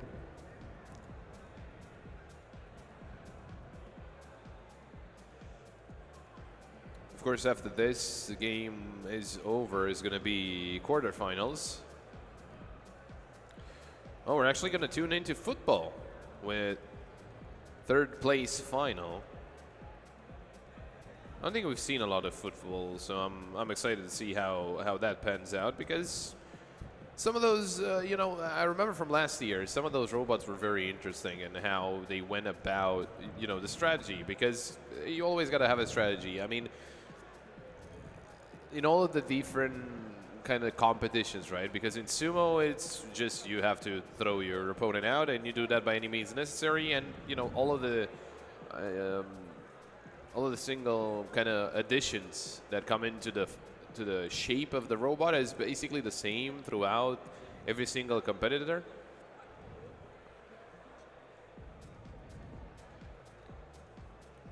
But yeah, it's just in football and also in combat. You know, you can see different designs because it's not like a standard all the time, right? Sometimes it's better to go one way about it or the other, and the competitors will surely figure it out. Yep. Every competition in this RoboFest is it has its own strategy, different types of robots that you have to approach every type of competition differently. Yep, that's what makes it interesting, and of course, football should be fun to watch. Yeah, you know, you think about football and you think, okay, they're just gonna kick a ball around. Yep, it's a little bit different. It's not like traditional football. Yeah, it's called football, but I think the only thing that resembles football is that there's two Goals, two yeah. goals and just a lot of balls on the field. But talking about all this, let's check out a video, see exactly how football is going on here.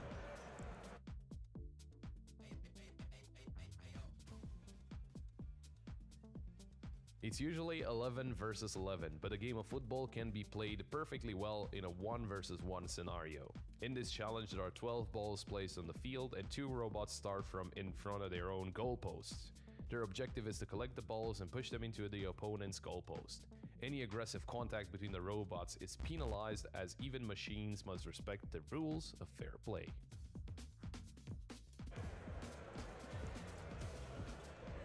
There we go. That's basically how, you know, the game of football is approached when there's robots involved. And considering we're already jumping into the third place match, and it's the first time, if I'm not mistaken, that we get to see, you know, football on the stream, on the big screen itself, it should be very interesting, because we are going to get to decide who gets third place and who's going to be first and second as well. So, of course, that's going to be very, very important. And there we go. There's the field. I saw it was divided in two, right? One side is white, one side is black. Yep, so the robot knows where is the goal that they need to score into, because you know if you're on the white side, then the other goal is on the black side. Yeah, exactly. I remember Yeti from last year. It had a really interesting design. It's trying to capture a lot of the balls on the field, and then he has that shoot that he can you know, throw the balls out of and try and score goals. And well, we're gonna find out if it's gonna work. If it's gonna work once again. I see very different robots. They both obviously have different strategies. One of them is really big, while the other one is actually pretty small. I don't know if the bigger the robot is, you have an advantage, because yeah, you can cover the goal easier, but also you move slower, I think. It's harder for you to get to the other side. You're leaving your goal exposed, so. Yeah, and I don't know if I mean, I don't remember seeing a lot of robots that play defense, right? It's a lot of the robots that just play offense and just try to score as many goals as they can. Well, after all, that's the most important thing. How many you score. If you don't score none, then there's no point in just staying in goal. Yeah, and we got our friend here just delivering a pamphlet. I think you've seen him before. He came to us. Oh yeah. Just walking around with a pamphlet. But we are underway with football. We're gonna. So I actually like how they first gather as many balls as they can, and then I assume that they move into the opponent's half. I do think footballer has quite a lot of balls covered, but someone still wants to get some more. Oh, I think that's an own goal. Yep, that's an own goal. So it's going to be Yeti getting that first point. Of course, that needs to be confirmed, but It's quite tricky to get those balls from the corners, because you see the robots are really big, and the only way they can get those if the balls are in the open. But when they're in the corner, it's really difficult to get them. yeah. No, and well, I think football is trying to score, but own goals do not count. Okay, that's a good information.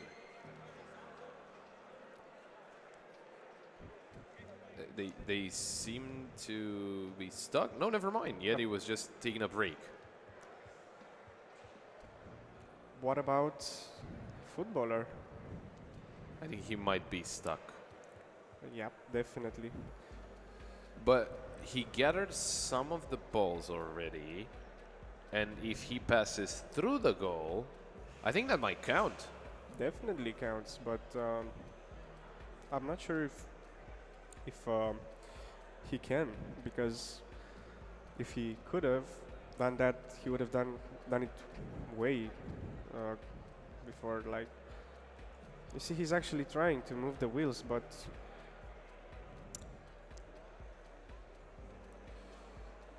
Yeti could take advantage, but Oh, they might try to restart it.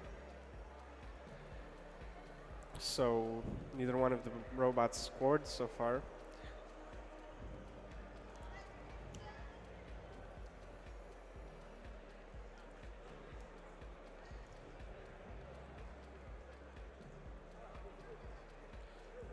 Well, the balls are. So the information that we got is that the balls will be counted, and then the second half will start. But Yeah. are we counting them for like the ones that went in? Yeah, I think so. Well, technically, I think only one went in, but that was an own goal, so it doesn't count. So we could say that the first half ended in a draw.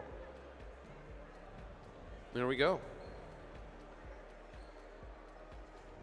We're waiting, of course, on admin's confirmation on that. We're just assuming of what we got to see so far. Oh, it's. I don't know how we got here, but it's 50 to 30. Well, if I'm not mistaken, they actually do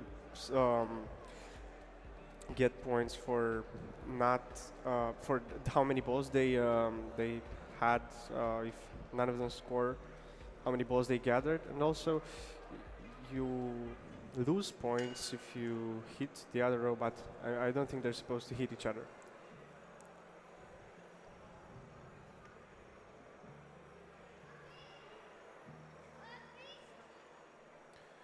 Getting ready for that second half, and well, as you mentioned, yeah, it's very important just to gather the balls, even if you know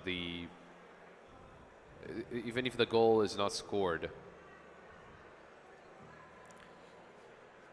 I think Yeti got a little head start there. That's gonna need to. He's gonna need to get back into next to his goal.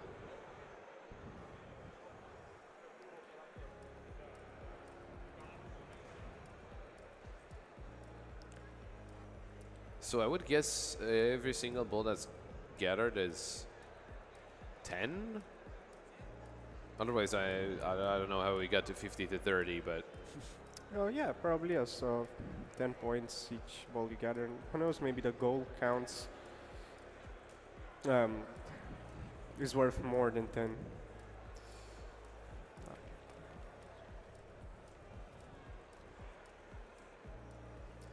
waiting on them to restart. Just They're in position any time now. yeah, just to make sure everyone is ready and they get going on their own. Right, they don't need a push or something.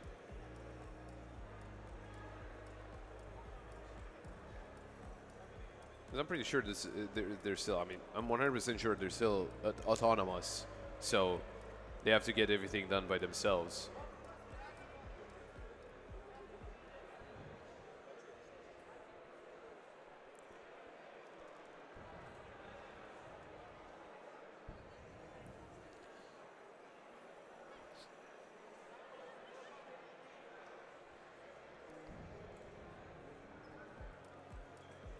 They're doing something to Yeti. They might try to fix something. Yeah, something might be broken. Oh, no! Yep, there we go. So they hit each other. I think that that they both lose points now because of that. And oh, almost the first goal, but unfortunately no. I mean, Footballer went all the way, but he didn't score the goal. I think Yeti was getting in position to score a couple of goals. He had the shoot on the right way. Oh, trying to block there. I don't think that's a legal move. I don't know if it's legal, but it was not a bad idea. So Footballer has a lot of balls there. Like, I counted 4. I think 4, yes. Man, wonder. look at that. Like Yeti has the shoot ready. There were balls in that ready to get a goal going, but it seems like he can't really find the goal itself. It's going towards his own goal. I think he's trying to, because there's little lights above the goals, so Yep.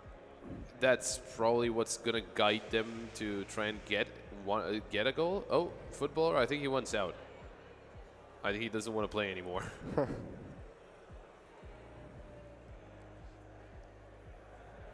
I think it's stuck again. They might have. I don't know if they restarted multiple times, but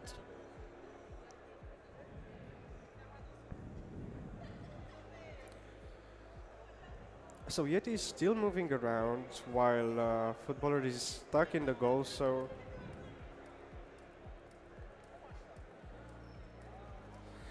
okay, so the information that we got is that the robots do not lose points if they hit each other unless they need to be manually rotated.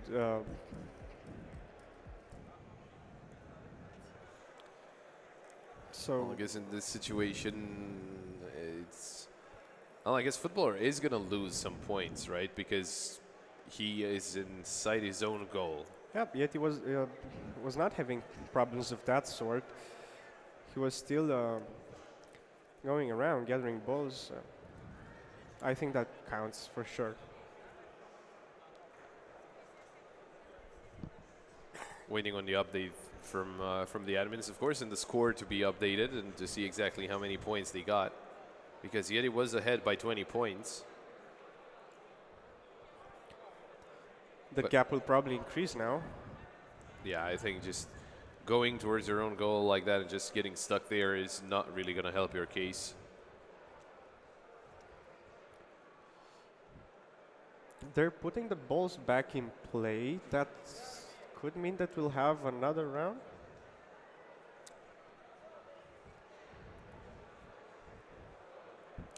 Apparently the gap did not increase, actually did not change at all. It's 70 to 90, so still 20 points between them. So, yeah, with that, Yeti wins. And,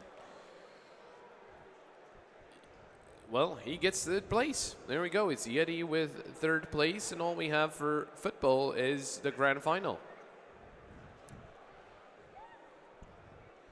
Ziggy and Collector. So two robots that we'll get to see in that grand final for football. Maybe a goal as well. No. That would be really nice.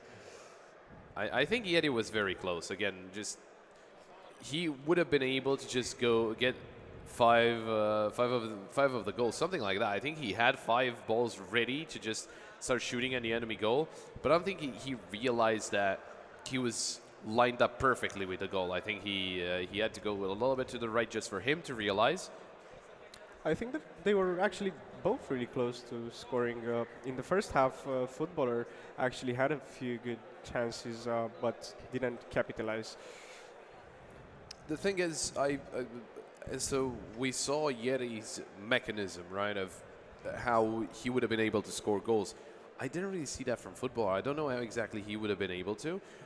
It was probably just throwing them back out the same way they got in, but Yep, it's really a great strategy, but it did leave a ball in front of the enemy's goal. I don't know. I think he was supposed to shoot, but he couldn't get it done. It was, yeah, a little confusing. And unfortunately, he's only getting fourth place. I say unfortunately, but fourth place is still it's really still good. really good. Yep.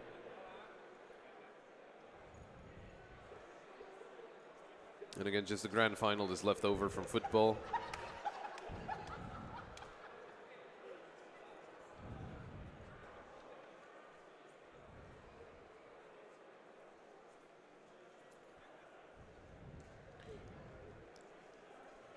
As I said, some of the fields are basically deserted at this point, and some of the fields are done.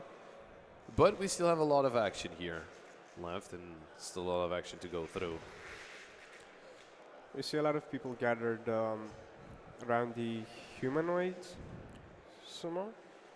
arena, so that's that looks like it's interesting. Yeah? So many people are watching it.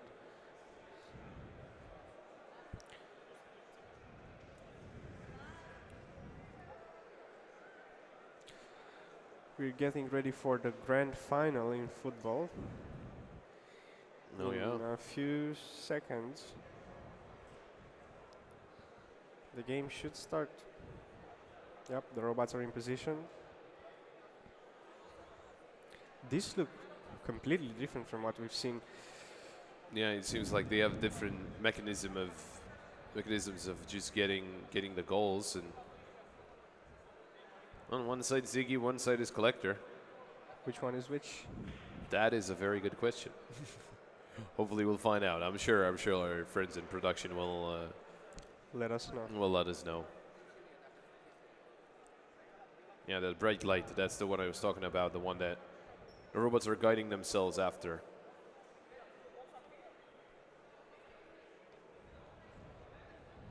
Okay, so we're watching Collector right now.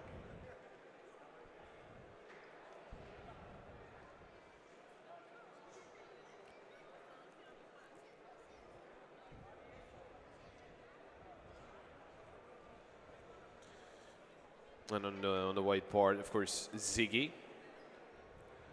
Waiting patiently because Collector still needs some tending to. I mean, they made it all the way through the final, right? So you would expect them to maybe some... Make sure that they're fully prepared for. Yeah, exactly. But at the same time, you know, you finish off your game, you take away the robot, and maybe some slight, you know, error comes out or something like that. And So it seems like Star Wars has already won third place, and they're now competing for the first as well. yeah, he's got 2 robots ready for football. So at least 2 on the podium. That's good. That's going to be interesting to see because he's going to get either first or second and also has third. Wow, that's a really interesting mechanism. But I do think that they're stuck illegally and they have to be manually rotated, which will lead to them losing points.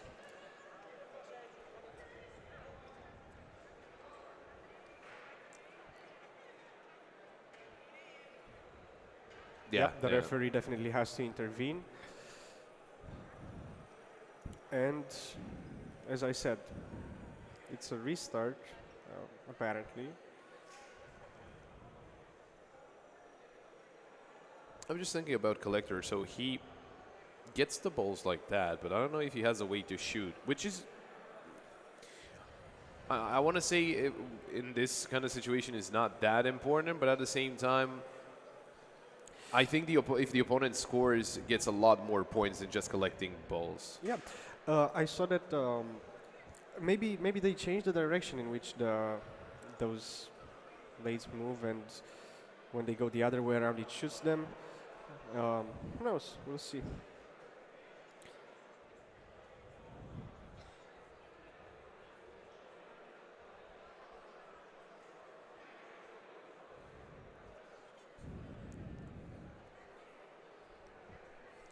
Yeah, just waiting here on the field to be set up once again.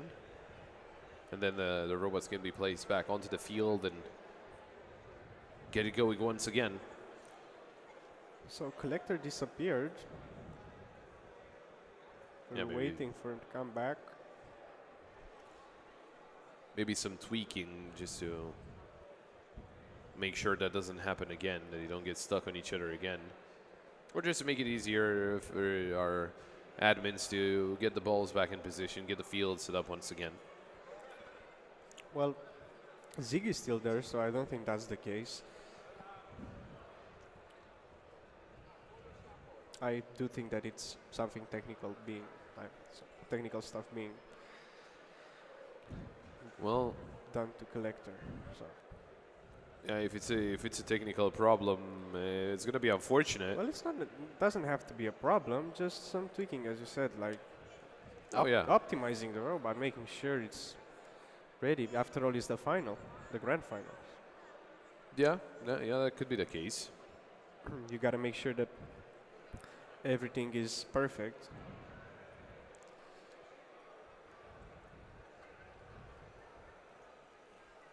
Yeah, just waiting on any updates here.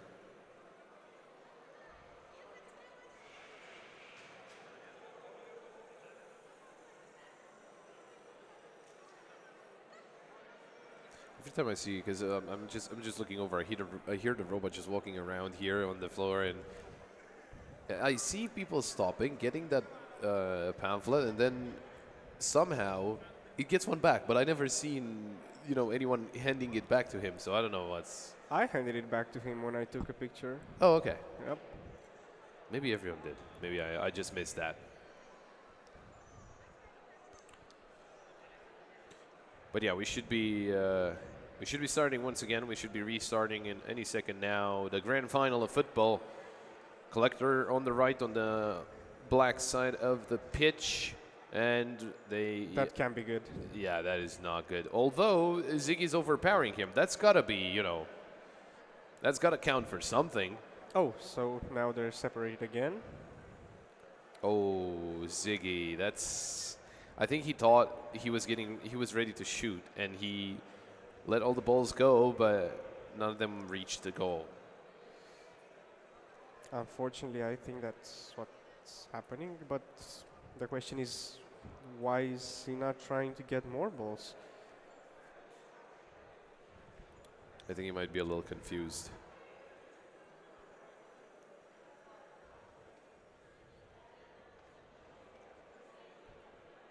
Collector struggling to get that one. But I think he's on the right path. I mean, he'll get one sooner or later. That's what I think. Yeah, and also considering they counted the balls at halftime,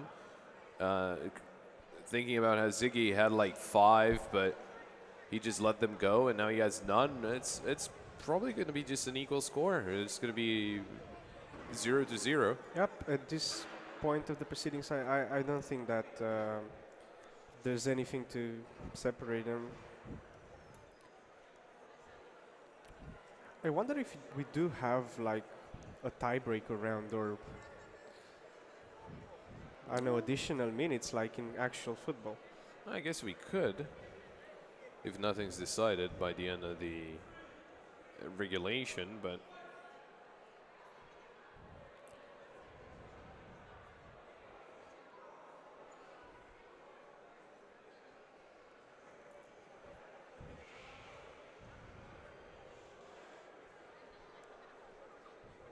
So there was probably time for the first half, and again, I don't think any of them had any balls at the end of the half, so it's probably just all equal score or nothing to nothing.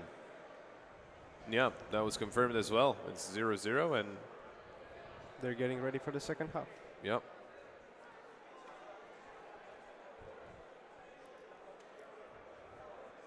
Everything is in place, and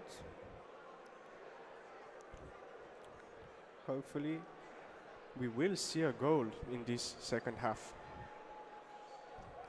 Yeah, I mean we can't have a goalless final. Yeah, that would be disappointing, right? There needs to be some more action. I mean, colliding on the pitch, that's some action, but I do think that a lot more is needed, especially to win, to get that first place here in football. Come on, guys. It's the final.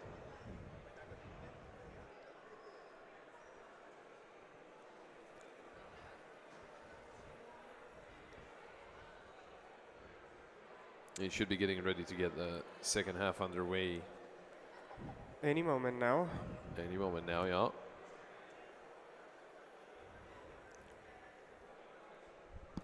I guess we just have to wait for a sign of Collector starting off. He's a spinner. Yep, I think I've figured out how he throws the balls. The spinner is going one way to collect the balls, but if we were to change the direction of the spinner, the other way around, I think the balls would get out. Doesn't that make sense to you? It makes actually a lot of sense. I think the only kind of problem would be if it's spinning too quickly, and when it's trying to spit the balls out, it might be they might be thrown too hard and go over the net. But we'll see if that's the case. I think that they take this into consideration when they build them. So um, probably they have just the right speed. The trickiest part is to get the shot on goal, though.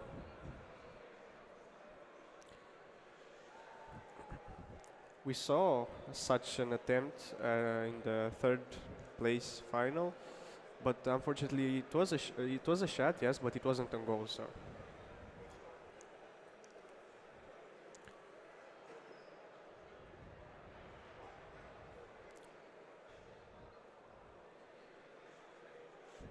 Ziggy is being dismantled a little bit. Something is I think he needed maybe a battery change.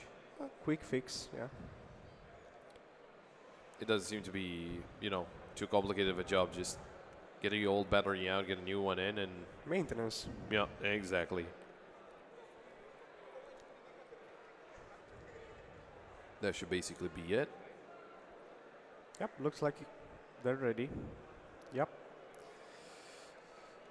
Collector starting spinning. Oh, that has a lot of promise to it. Yeah, he's got a couple of balls, but can he get a shot off? That's the question, because he's in the right position, right? He's in the white part of the field, the enemy's part of the field. I feel like he was on the right path to score. It looked like a great chance, but I think he wasted it. Trying to get even more balls. Oh, hold on, Ziggy. He was getting close to the opponent's goal, but he decides, no, I'm not gonna shoot just yet. I need to find some more balls just to secure my position.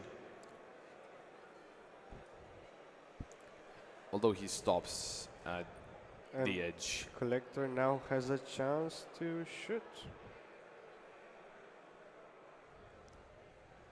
He could take advantage of the fact that Ziggy is not moving anymore at the moment, so there's another ball. So that makes it a total of 3. Oh, it does feel like this one is going to be about who collected more balls, because there have been no shots at the goal at all. Yep, but as things stand, right now Collector is winning.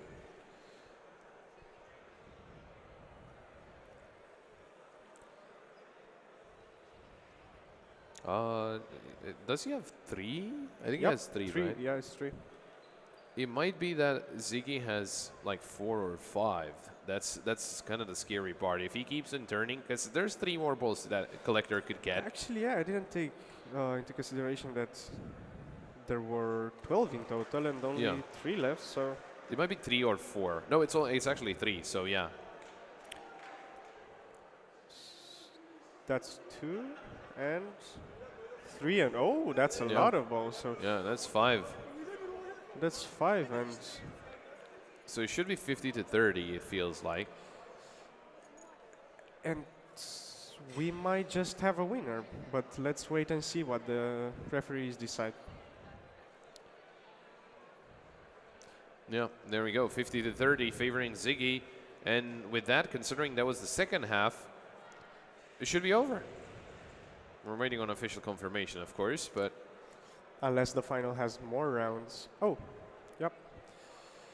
So Ziggy gets first place in this competition. Congratulations. Collector in second, which is a very good result as well.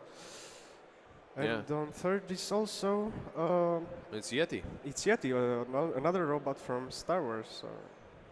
Yeah, so well, let's just say the award ceremony is gonna be it's gonna be fun. He's gonna be with one foot on third place, the other one on first place. So, but he gets twice the prizes, right? Because he gets both the prizes for first place and third place. Yeah. So There we go. But from my understanding, again, it's going to be one of those slight little pauses because right now there's still a lot of action going on, but we need to figure out which is the best to bring to you guys. So we'll take a break and we'll be right back.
And we are live, and we are back here at RoboFest.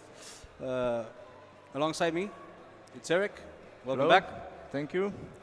And we are about to watch maybe some more combat, maybe some more sumo, you never know, but all Yep. of them are very, very welcomed. We saw some football as well. Yeah, so it was, I think, between Ziggy and it was the final. It was actually the final. Yes? Okay. And I don't know if they entered overtime. I didn't see any particular action going on there. But I guess we'll wait a decision and Yeah, we'll wait and see. But also, with I think we will be switching to something else quite soon, and I'm just waiting to see what the production guys have in store for us, because it's always a surprise, and it's good. That's good. It's good to be surprised. surprised, yes, every now and then. Keep both us and the audience guessing. As Of course. That's the way to go. And we will be having mini sumo.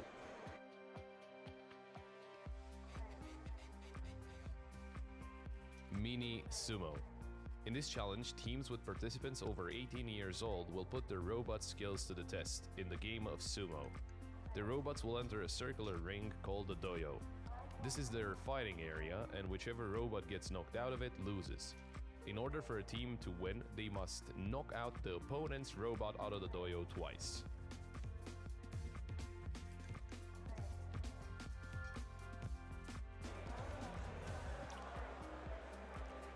Right, so if you're familiar with the previous sumo challenges, you will be familiar with this one. It's automated, it's mini. And it's quick. And it's quick, exactly.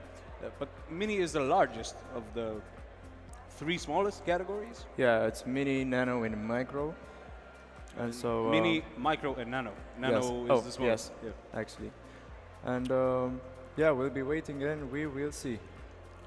So this is the biggest small sumo category that we have. And we will be live with I believe it's the final, if I'm not mistaken. Gotta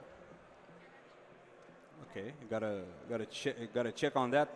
Gotta make sure it's right. But I think we also have mini sumo and mini sumo kids. Am I right? Mini sumo kids, yeah, that's true.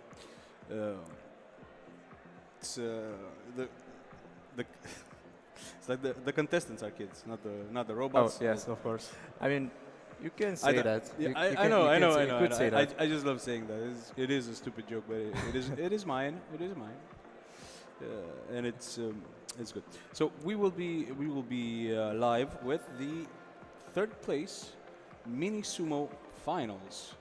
So this is for the 3rd place, and it's played before the grand final, and from AR Jupiter Solobot will be fighting, and you could see that against Cortos Locos from AR Jupiter. Cortos Locos. So it's the same. So it is the same contestants, but with different robots, and this just proves once again that the biggest fight that you have to win is against yourself. I mean, how good does it get when you actually get to fight in the 3rd place match against yourself? I mean, there's really no competition left, that you just have to choose 2 robots and say, okay, just I guess fight and we'll see. I'll take it. Definitely take it, and definitely looking forward to seeing this, because again, one of the robots has this this banner and is using it so well. Look at this. We might have a banner KO, or no. And actually, you can see very good detection of the outer layer there. Oh, and the superior ramp made the difference. The superior ramp made the difference there. and you can actually see this go a little bit faster, because maybe the arena is made out of wood. Yeah, and Carlos Locos wins the first point of this final.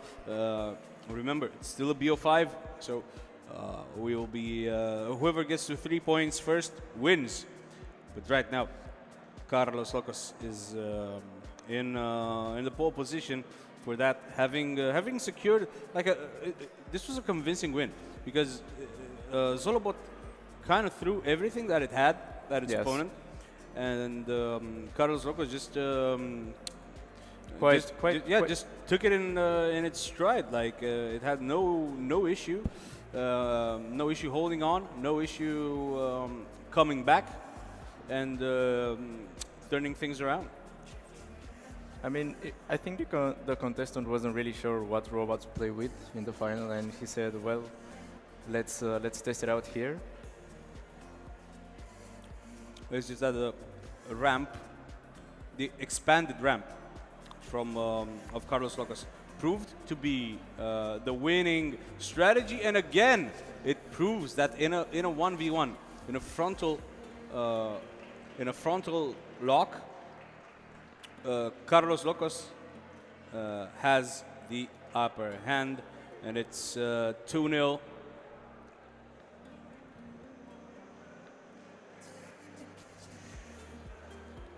But I wonder what advantage does the extended ramp has? I mean, maybe is it to kind of defend against taller robots? I mean, yeah, probably, but I think the way it is also shaped, like it's very steep, and if it gets under you, it can quickly like push you out of the so ring. It kind of molds to the shape of the robot that it pushes, right? So maybe acts like kind of a grabber.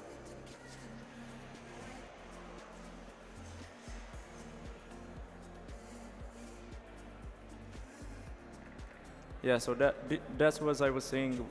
We do not have magnets underneath the robots in No Mini Sumo magnets. and Micro Sumo, so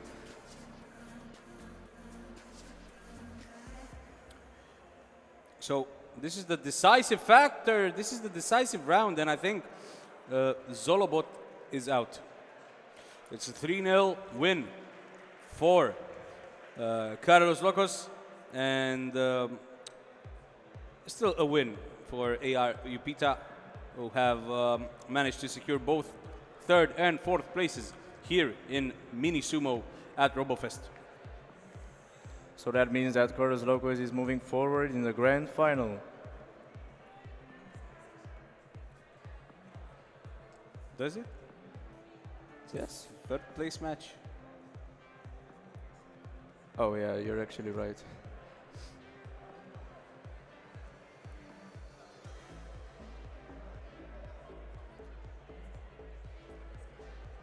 Okay, so I'm wondering what will we go to next? Because the action is still unfolding across multiple areas, multiple stages here at RoboFest, and Mini Sumo was just one of those. And I think the Humanoid Sumo is also still going on. We shall see. Right now, we have footage from one of the sumo categories. I think this is the Mini Sumo final, and look at that white beast. Those are really, really long decoys, and that could pose a threat. I mean, I think that pretty much covers in the entire arena, if I'm not mistaken. Yeah, and it's that looks kind of weird, but I'm sure that they don't have that much force applied to them. Like maybe they can knock your robot out, but your robot has to be like really weak in order for that to happen. And this is something else. That looks quite interesting. Yeah, that has more offensive attributes to it. It's like a larger frontal impact area and quick release too. Yeah.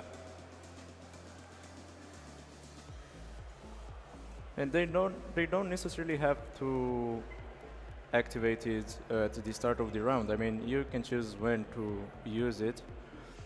And I would personally use it after I would corner them at the outer layer.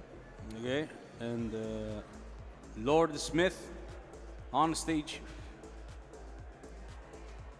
With the Roshi team, Yeah, Jamon Serrano. yeah. John Serrano and Mr. Smith duking it out in the final. The Mini Sumo Grand Final. Jamon Serrano and Lord Smith. We can see some scratches on the arena, so the level is still very low when it comes to the ramps.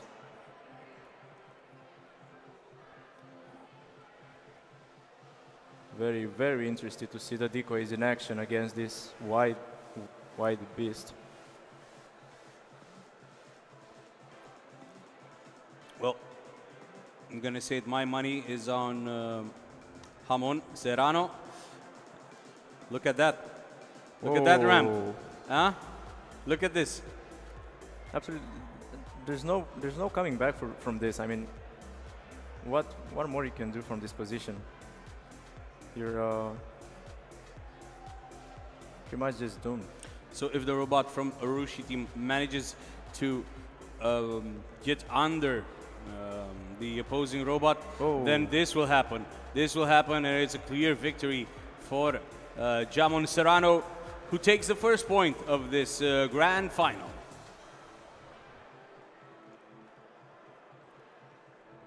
Very good grappling coming from Roshi team there.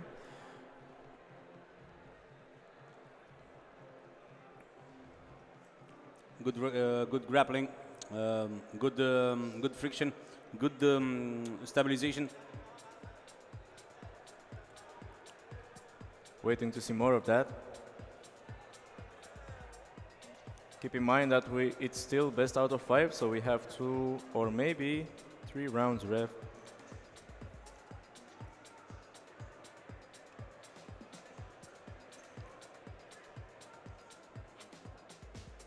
So the first 1 to 3 points takes first place.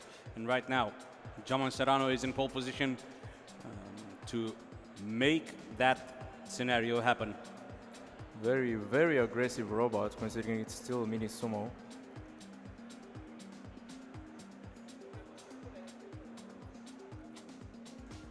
Right.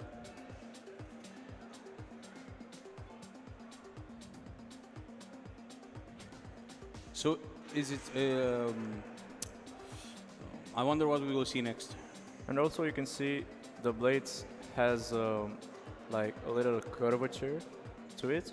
Yeah, they do, and which it is makes it slide upwards like this every time. This is like a replay of the first match. The same positions apply. I don't know if it has something to do with the height of these robots, but it must be something related to that curvature. Like Jamon Serrano just goes under Lord Smith and then kind of carries his opponent across the dio. And going in circles, yeah. Some fighting back and some opposing, but really to no effect from Lord Smith. We are currently having a restart after the 5-second countdown from the referee.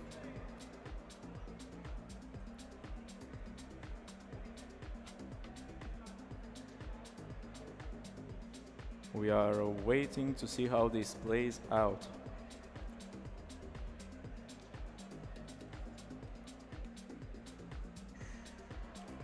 In the meantime, we can see some of the action going on there at the combat arena.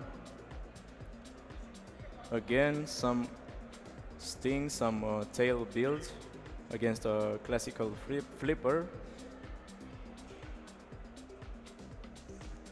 And we're waiting for a rematch, a restart. I noticed that even though Jamon Serrano can go under the opponent and put him in a deadlock, it has issues traversing the white. Yes. Traversing the white circular line that makes up the outer area of the. I think it has to do of the with dial. I think it has to do with the very, very long decoys. Maybe. Yeah, and it's like probably, yeah, that is a possibility. But it's still 1-0 for Jamon Serrano. So even if we have an endless stalemate, that doesn't mean the final will end in a draw, because we have an advantage here. And look at that. Oh. That is a clear point for Jamon Serrano.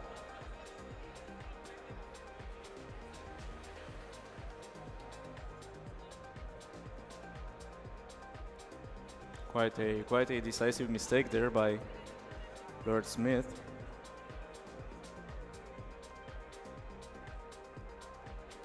Guys, say hello to us. Smile and wave. Smile and Hello. wave, people, because you are about to see what may well be the last match of the mini sumo grand finals. Little adjustments, little tweaks. They want to make sure this secure this 3-0.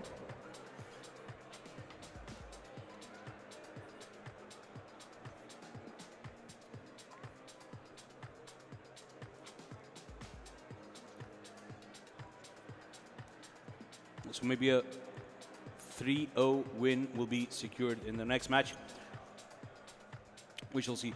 Jamon Serrano has been looking good so far, like looking like the clear favorite for. I think maybe a stalemate will happen again. I don't know. That's just my guess.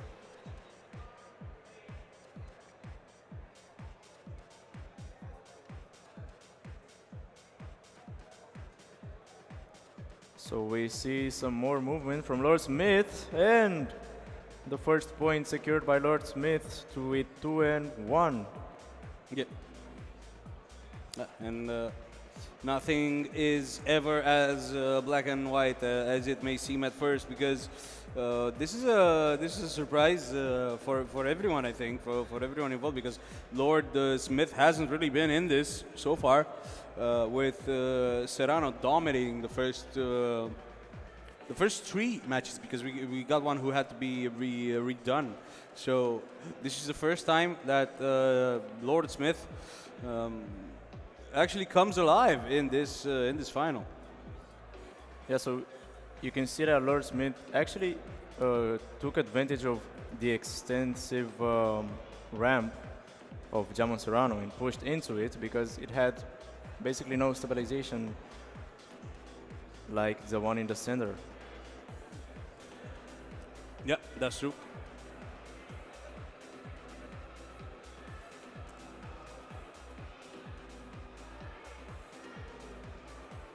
Now We're waiting on the referee to see what's going on, because the spirits, they seem to be rising.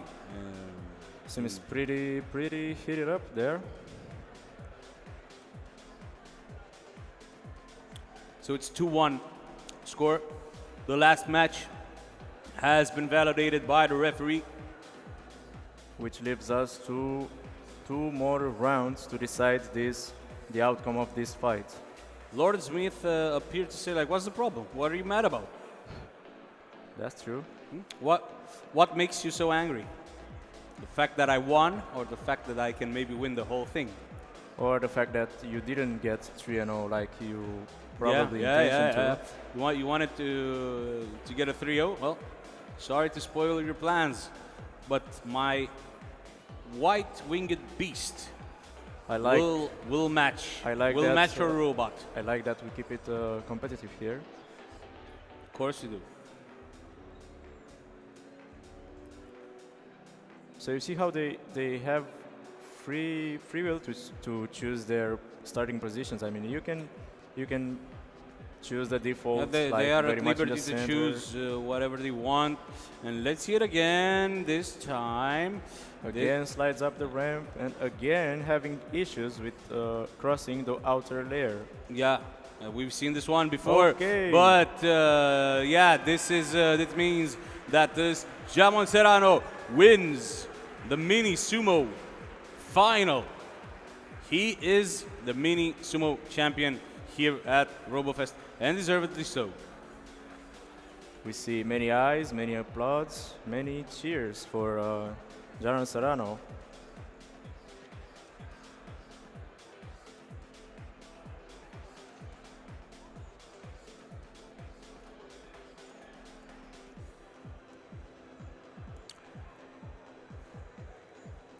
Well, let's see the replay. Again, this was something that we've seen in the first round as well. Basically, a shot-for-shot remake of what we saw in the first match of the series, and it started just how it ended, like it ended, just how it started, with Jamo Serrano's victory, and now we will be moving forward to robot combat. Really tight one, and I mean maybe the white flaps. I love the Luffy hat too. Yes, I know that reference too, but I'll let you say it because Ah. I've already called out one yesterday. Oh, okay.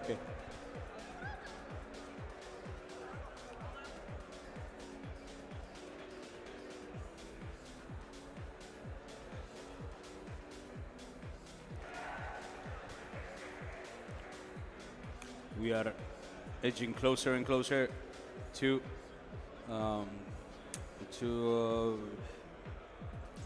Combat. combat. arena. Yeah, to the combat arena. Because we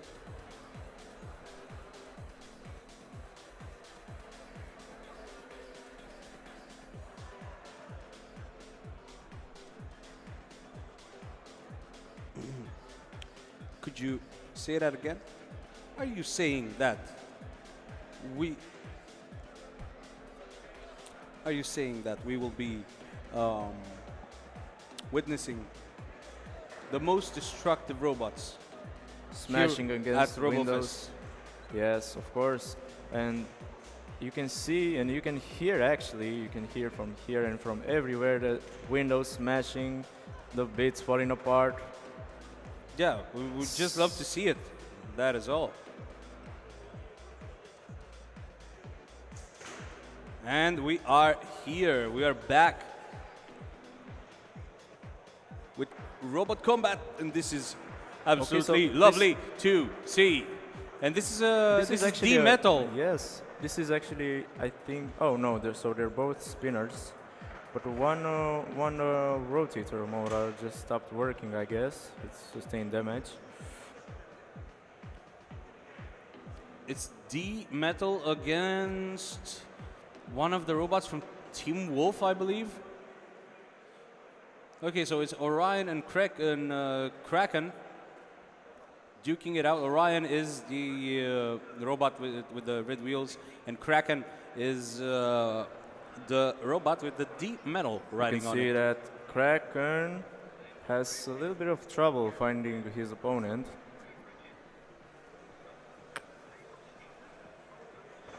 Oh! Ooh, and that hurt. That's some serious damage That's some there. serious, yeah, that's some serious damage. That seemed really painful. It doesn't seem it can get up from that position. So No, I think this might be I don't the end think of it can. I don't think it can. This might be counts as a knockdown.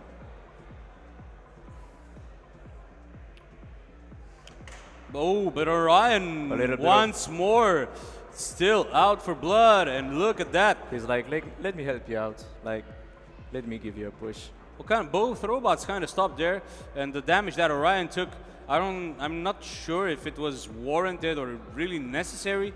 Orion is still moving, but Kraken hasn't been moving for a while now. So let's see what the decision is going to be. By the looks of it, I'm going to make a bold prediction and assume that Orion has won. I mean, yeah, it's pretty obvious that Orion just took this point. I mean, the weapon on Kraken just didn't seem to work, orientation problems, and it's confirmed Orion won. That's a really nice win for Orion, and another win for Lobot Sky.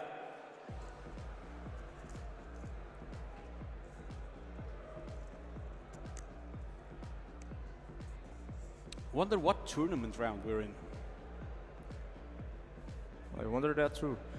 And I wonder if we are going to see any more spinners robots like this. I see they're pretty popular choice amongst the competitors. Yeah. But maybe I mean, of course they are. yeah, I mean, it's clear how much damage they can do to their opponent. Emotional damage. Yep. Mechanical damage too. Also, an underrated choice would be those builds that have like that little tail that goes from up in a forward motion.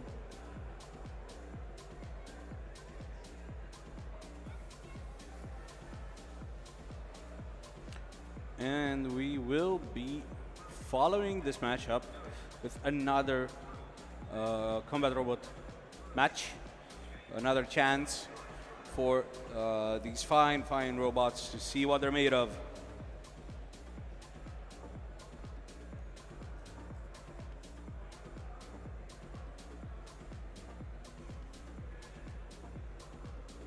We see them being carefully positioned. Yeah, well. So we are in the quarterfinals. If I spent a few months building a combat robot, I would surely be careful while placing it as well. Similar situation to Mega Sumo, we have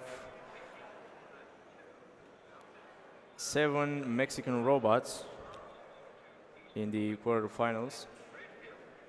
Mexicans absolutely dominating the combat bracket.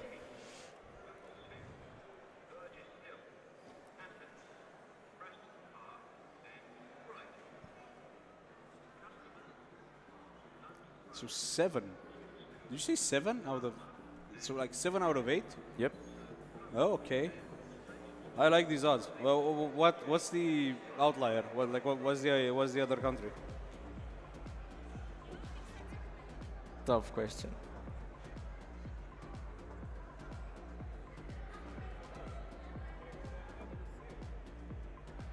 No, that's Colombia.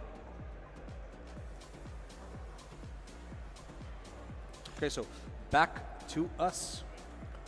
Yeah, I'm very excited for what's coming next to combat at 3 pounds. Same. I am super ready for that. But before that, let's take a little bit of a break.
Welcome back as we will have some prizes to give away.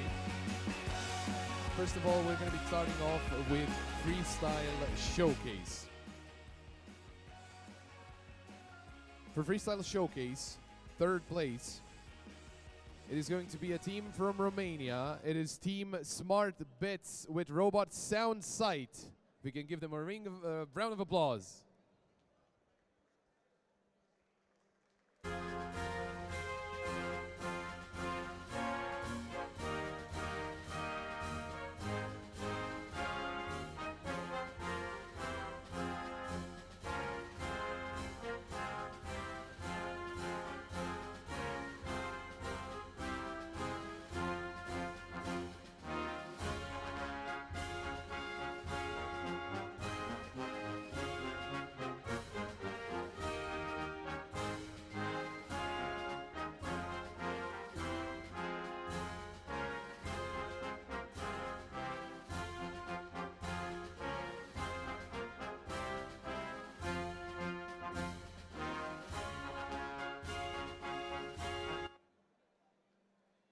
Now for second place, also from Romania, it is Team Sky Sumo with the robot Dragon Fang.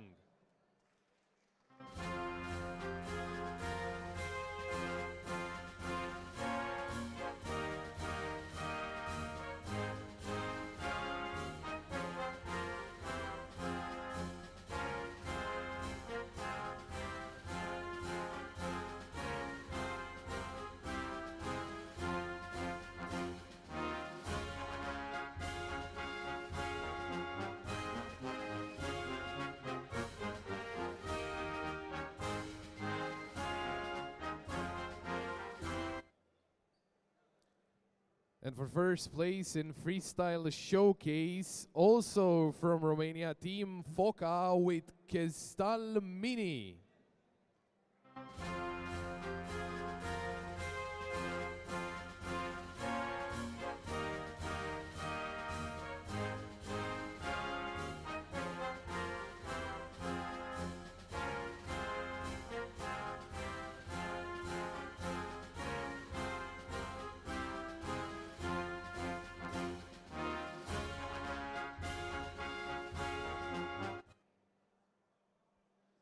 That was Freestyle Showcase, but we still have Freestyle Showcase Kids.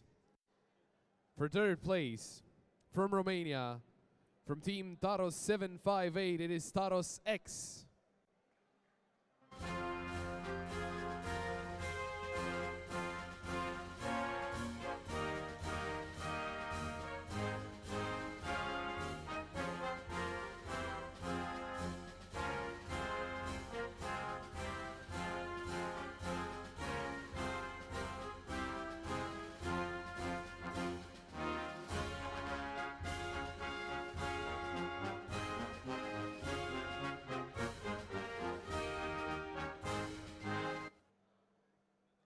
Second place, also from Romania, from Team Marcel, it is the robot Marcel.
And the winner for Freestyle Showcase Kids, also from Romania, from Team Robotics, it is Synchrotron 3.0.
congratulations to all of the winners. And we also have another special prize offered by Senatul Științific al Fundației Dan Voiculescu pentru Dezvoltarea României.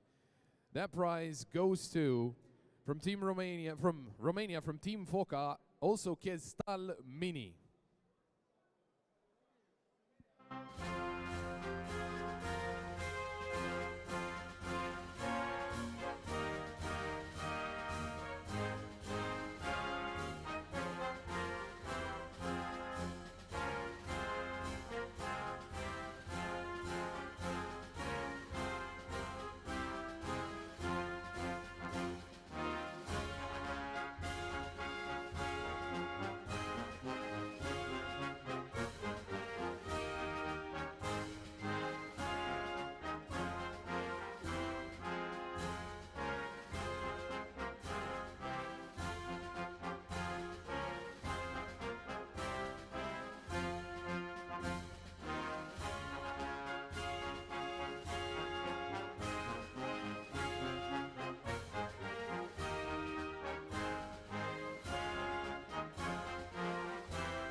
Let's hear one more round of applause for everybody winning and everybody participating today. And with that, for now, the award ceremony is over. We will have another award ceremony after everything is done, but we are going back to our wonderful casters.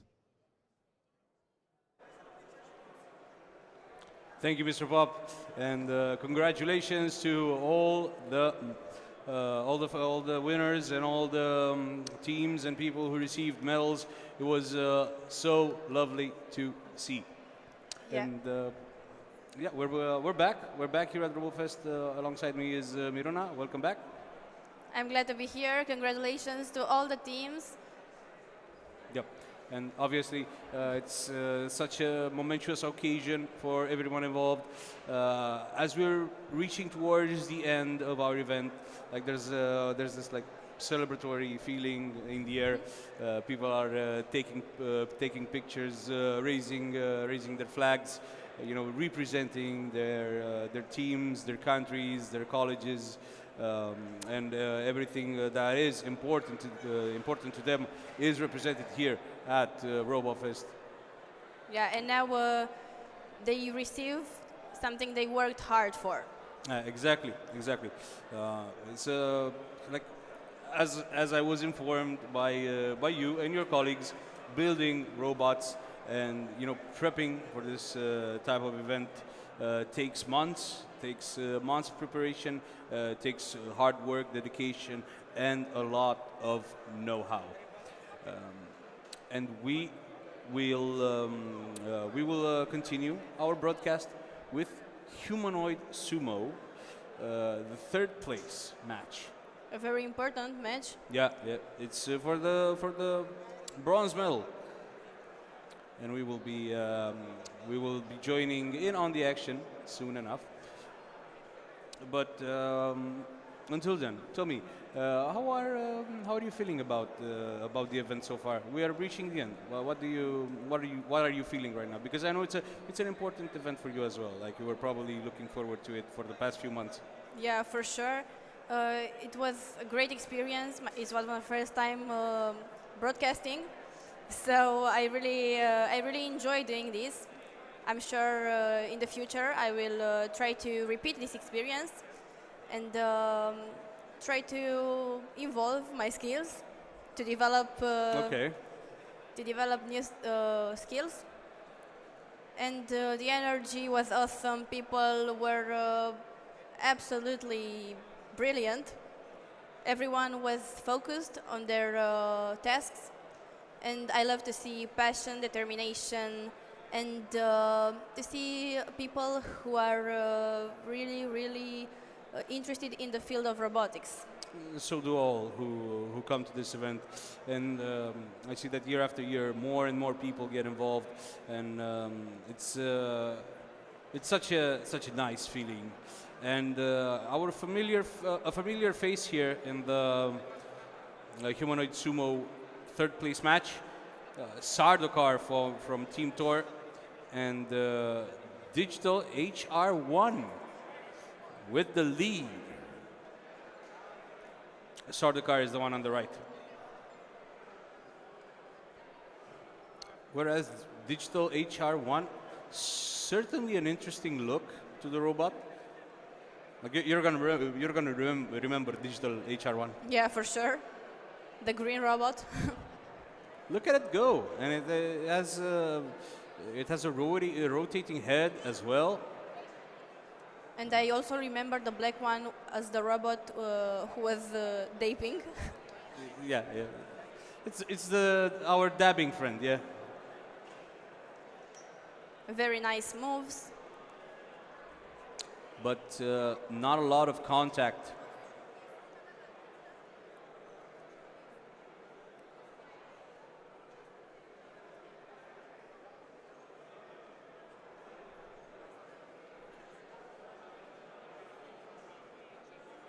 Okay, and Digital HR1 seems to be getting closer and closer to its opponent, but its opponent has this type of special move, let's call it, where it just ducks and kind of, you know, flip-flops its hands sideways, hoping that it would knock out the enemy robot. And Digital HR1 must be careful when approaching. Almost a hit there.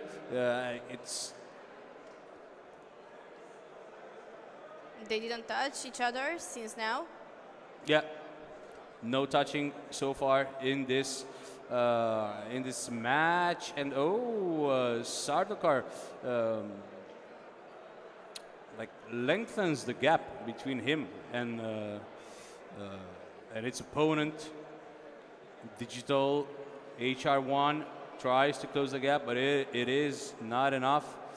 And Sardaukar kind of Run away from its opponent. Kind of runs away from the opponent, but I think we will be having a remake, if I am not mistaken. Yeah, it's very difficult to decide, considering it's an important match. This match will decide the third position of this section. Yeah, like whoever wins this gets the bronze medal, and Digital HR1 is rather close to that.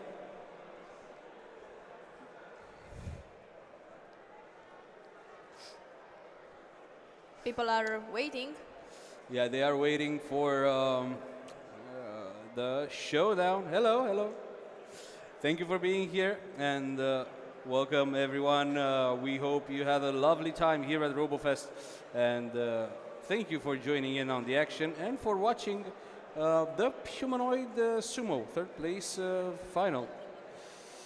So actually, by forfeit, Digital HR1 wins the third place match. 2-0 against Sardaukar, his opponent. The robot seems very happy for winning.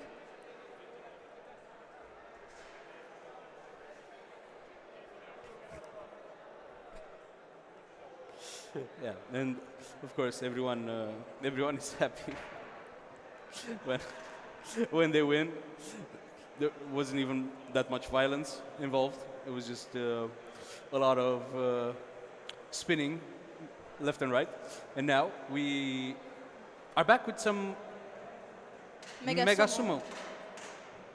Because this tournament is still going on, and it is still one of the most respected categories here at RoboFest. This is the round of 16 in which Wolf currently has the lead. We saw some debris flying off. It's actually 1-1. Sumo restoring the balance in this tie. And look at that. Look at how much debris kept flying off there. That is good. That is good from Sumo. A big level of aggressiveness. Yeah, and yeah, exactly. Like, dominating and aggressive performance by Surprise MF. Meanwhile, Wolf needs to get back in the series. It is 1-1. This is the last chance for both robots to advance to the next round.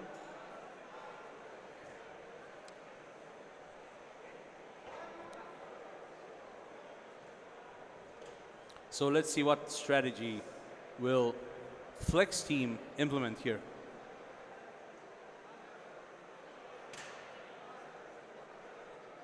Yeah, they have to adapt their strategy in order to come back in game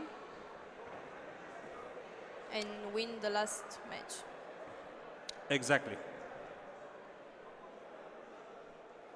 Not saying it's going to be easy. These things never are.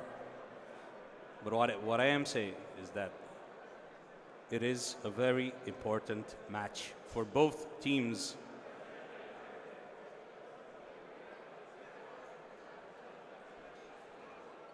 Sumo on the right, Flex team on the left.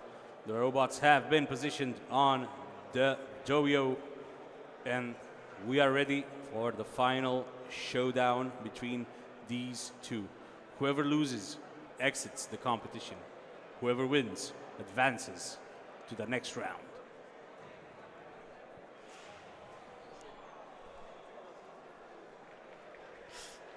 Yeah, I think the surprise. Blink, can you miss it? Yes, but as I've seen, by far, surprise MF.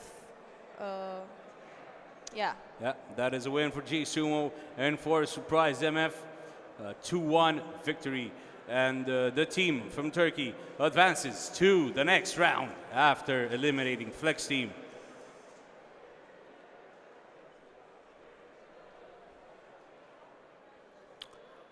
Let's see that again.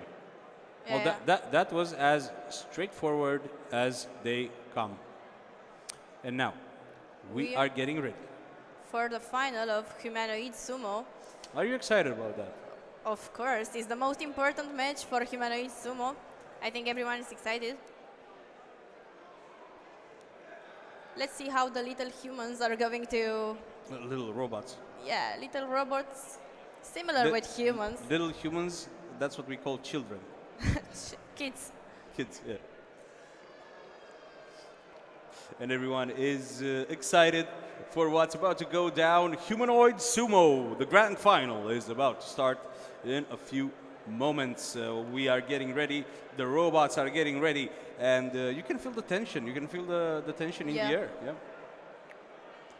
Because I have the utmost faith that the humanoid Sumo finalists will touch each other in the match. They won't just do push-ups and or Yeah, this stabs.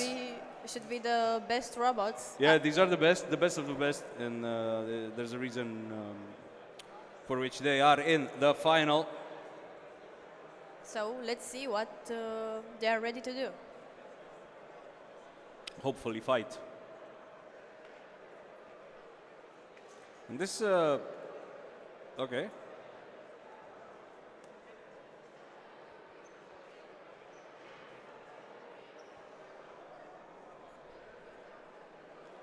Yeah, people share love here. Yeah, of course. Share the love. And everyone, absolutely everyone, is looking lovely here at RoboFest.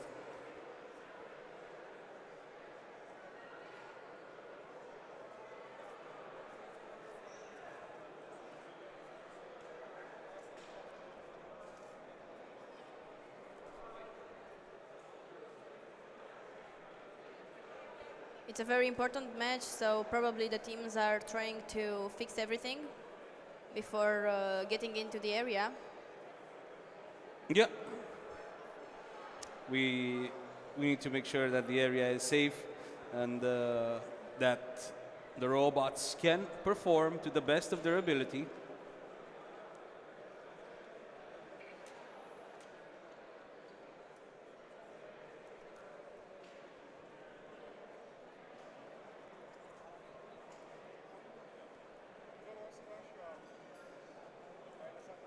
Okay, so apparently we're doing. Okay,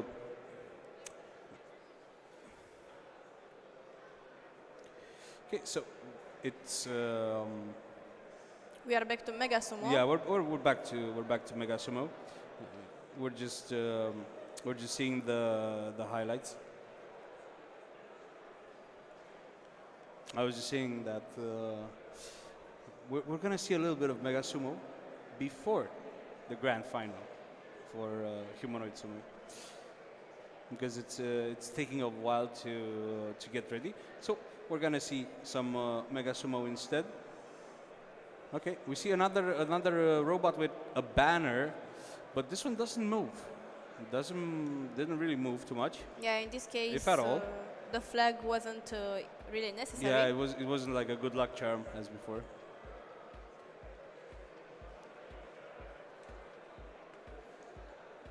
But one of the robots clearly moved and tried to attack the other. So I'm thinking there's a point to be made there, no? I don't know if the opponent was able to move or not, because it's a possibility to rematch.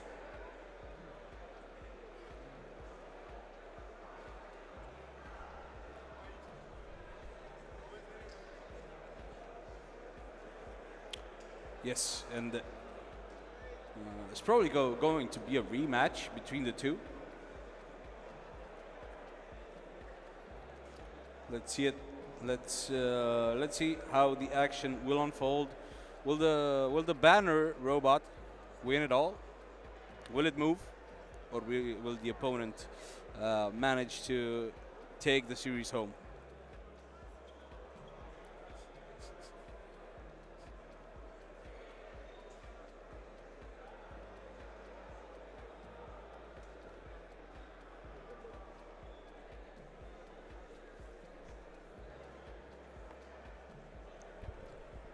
Everyone's waiting.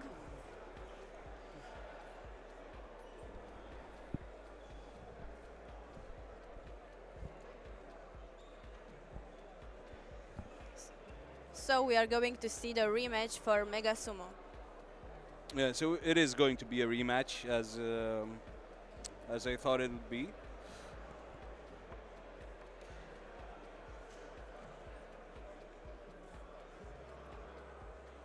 We are getting ready for it. The teams are applying some finishing touches to the robots. Oh, and this is the flying Frenchman. Maybe this time it will move.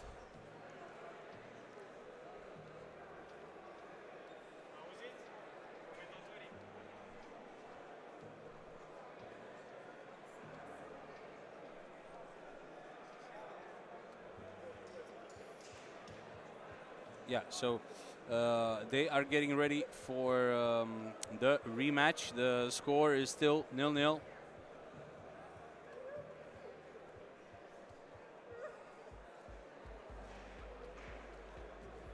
Okay, getting ready for it.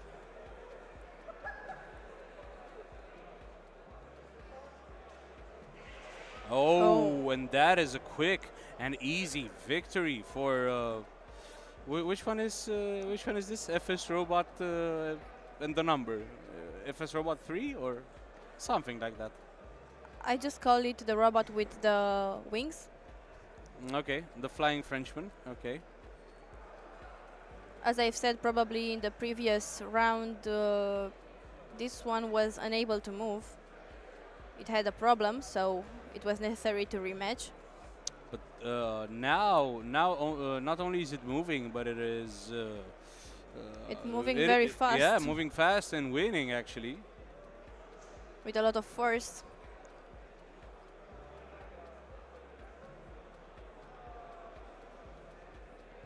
So that is a win that generates an advantage for FS Robot against their opponent. And it is they're one step closer to victory. but they need to re-prep the robot because the um, the collision between the two opposing robots has been rather strong, rather forceful, rather. Uh, you can see there's some some celebrations.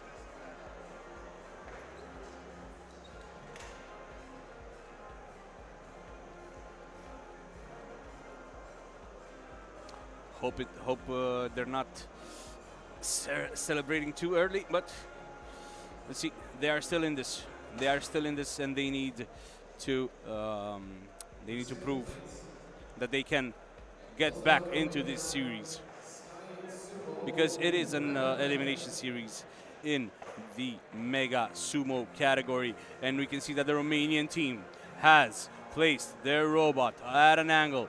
They wanna ram their opponents from the flank because in a 1v1, I think the French robot has the advantage. And for first place, coming also out of Romania, Team Foca with Kinstani Pini. And the Romanian robot, Luca, will play its last chance to stay in the tournament, and it goes, but it is too little, and it is certainly too late. A win for FS Robot here, 2-0 victory. Yeah, although they changed the strategy, it still wasn't Enough. enough for the opponent from France. But this is fair play, of course. They're shaking the hands of their opponents, opponents who are deserved winners of the series. For sure, because at the end of the day, it's more than robots. Yeah, it is. It is about like passion and being. It's like passion, dedication, hard work. It's about all of these things. And being kind with people who are around you. Yeah. Isn't that a nice feeling? Of course. It is, isn't it? And it's something that has been there for all to see here at RoboFest for the past few days, and it's one of the pillars on which this lovely event series has been built.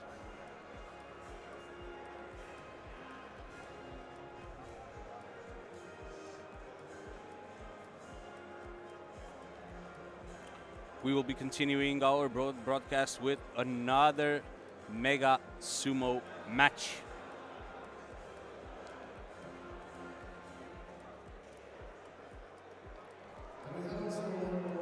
And it is another team from Turkey taking the stage.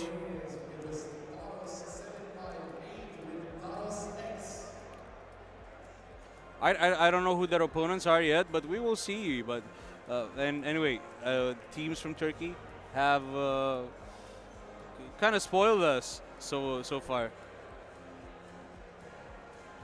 So we have a team from Romania. Okay, so on the other side. Yeah. Zetsu and Tenko.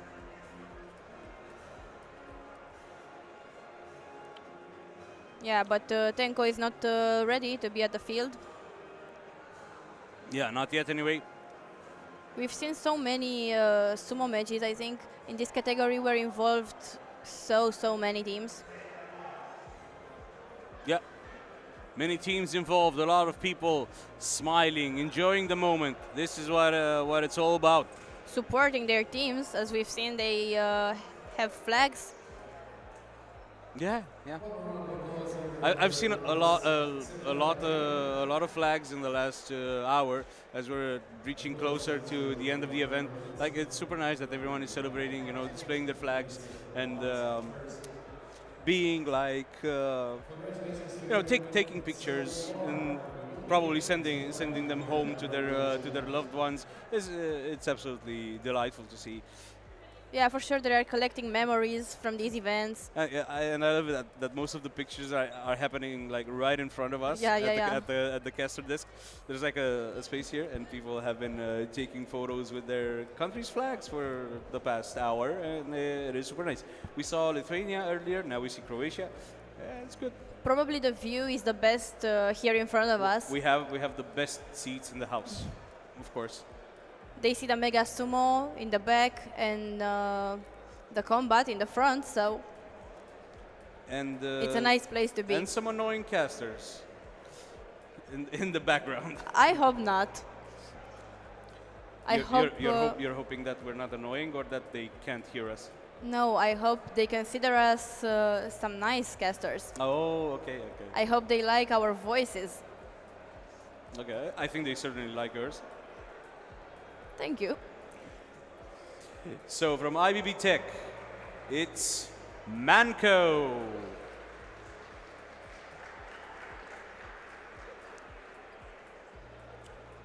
And from Tap, it's Scar. So we are looking at the final for Humanoid Sumo, I think. Yeah. Humanoid Sumo final is about to go down. The most important match for this category. Manco and Scar.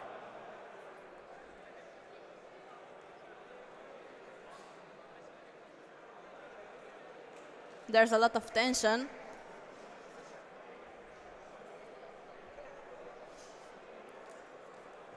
Yeah, there is indeed a lot of tension. So let's see. I think The robots are getting ready for their last fight. yeah, Scar starts the fight, laying down, and it rises. It slowly rises.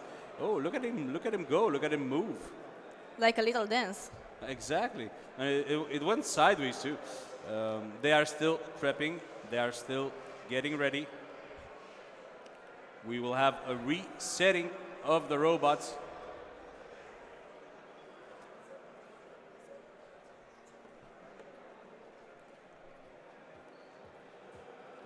So, on the right side, Manco from IBB Tech. On the left side, Scar from TAP. Romania against Turkey in the Humanoid Sumo Grand Finals. Let's see who will win it all. Oh! And It's back. Manco falls down, but managed to get right back up. Scar, meanwhile, is doing the, Scar falls down as well while trying to grab its opponent. Okay, Scar doing like a pushing move and then falling forward, falling back. It's being put back on the close to the center of the battlefield, but it doesn't manage to get back up on its own. So far, no touching between the two robots, but I think Scar had fallen down quite a bit more often than its opponent from IBB Tech. Manco hasn't really been that aggressive, but Manco was just moving around. yeah, but Like dancing around, I would say. dancing around. Okay, so We will see a restart. but it looked like they had completely different attitudes coming into the final. Like one of them was dancing around, as you said. Chill, happy, just dancing around. Like a penguin, like a little chill penguin. And the other one was more aggressive, but it was not very accurate. Like, or maybe the other one was dancing as well, but it is just terrible at dancing. And when it dances, it looks like it's punching the air. Again, Manco. Now it looked like it's swimming. Yeah, it is. It's swimming on its back.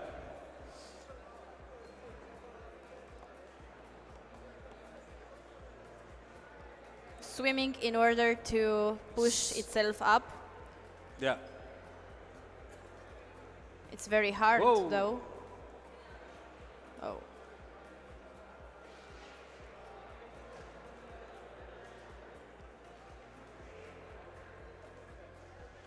think this will be another restart, if I'm not mistaken. Very, very hard to decide which robot is better.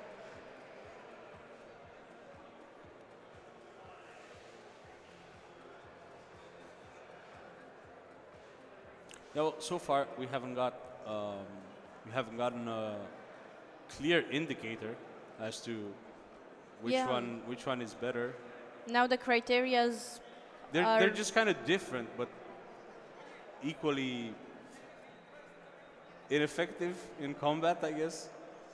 Yeah, the criterias are not respected now in order to judge, I think. Yeah, yeah. Because it's almost impossible to use them and to decide which is better. Yeah, it is. It is kind of tough to decide, especially when we haven't seen action. But apparently, Scar takes the lead with 2 points. So that's takes the lead by 2 points. But the match is not over. But the match is not over. Are we going to see a comeback? I'm not sure. Well, one of the robots will definitely be on its back. I can tell you that much. And is it going to be Scar first? No, Scar keeps its balance, does the move, and the other robot, Manco.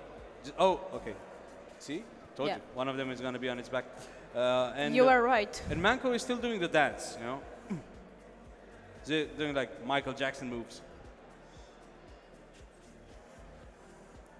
Okay, so which robot would you prefer? The one who moonwalks or the one who does whatever that move is? I don't know. I've just seen that the black one is out of the ring. Which one would you take at home? None of them. What should I do with these robots at home? Dance into my house? Yeah. It's like you got some friends over. You can be like. I prefer here's- real people as friends. Well, yeah, no, but okay, you bring in real people, and then you go like, look, I'm gonna show you this cool robot that can dance a little bit, and Yeah. everyone they wouldn't really be impressed, but they would be like, okay, yeah, it's nice that you have that. I would change a few things at their dance moves, maybe, and then I would take them home. Okay, got it. So there's going to be another rematch in the final. It's surprisingly that the robots in the final didn't even touch each other, isn't it? Yeah, it is. It is. I think that by now they should have probably touched each other, but what are you gonna do? Sometimes it just doesn't happen.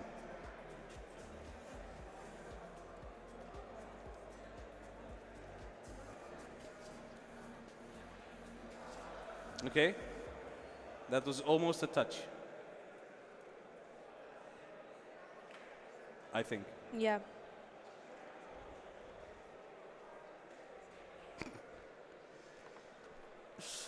Oh man, Scar is so like. Whenever I think that is getting closer to the opponent and is ready to pounce, it just falls on its back. That's not an issue because Manco is. We see people being really happy, so I think they've heard the result. Yeah, maybe. It's still being ruled.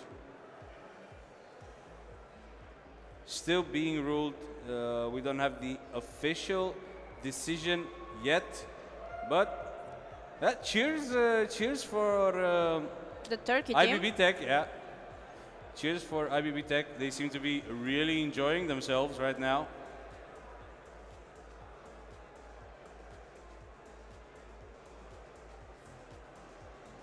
But let's see the final result.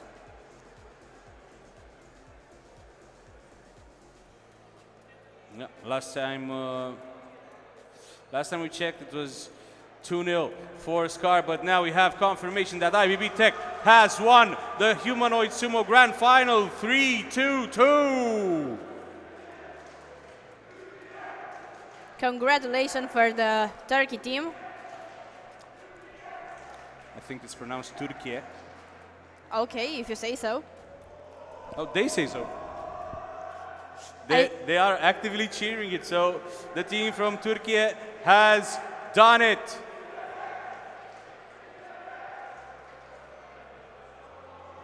They are Humanoid Sumo champions, and look how much it means to them. Manko from IBB Tech, winner of Humanoid Sumo. Congratulations. Thank you for being a part of RoboFest, and thank you for giving us quite a show in the final. Nice moves. And very good vibes.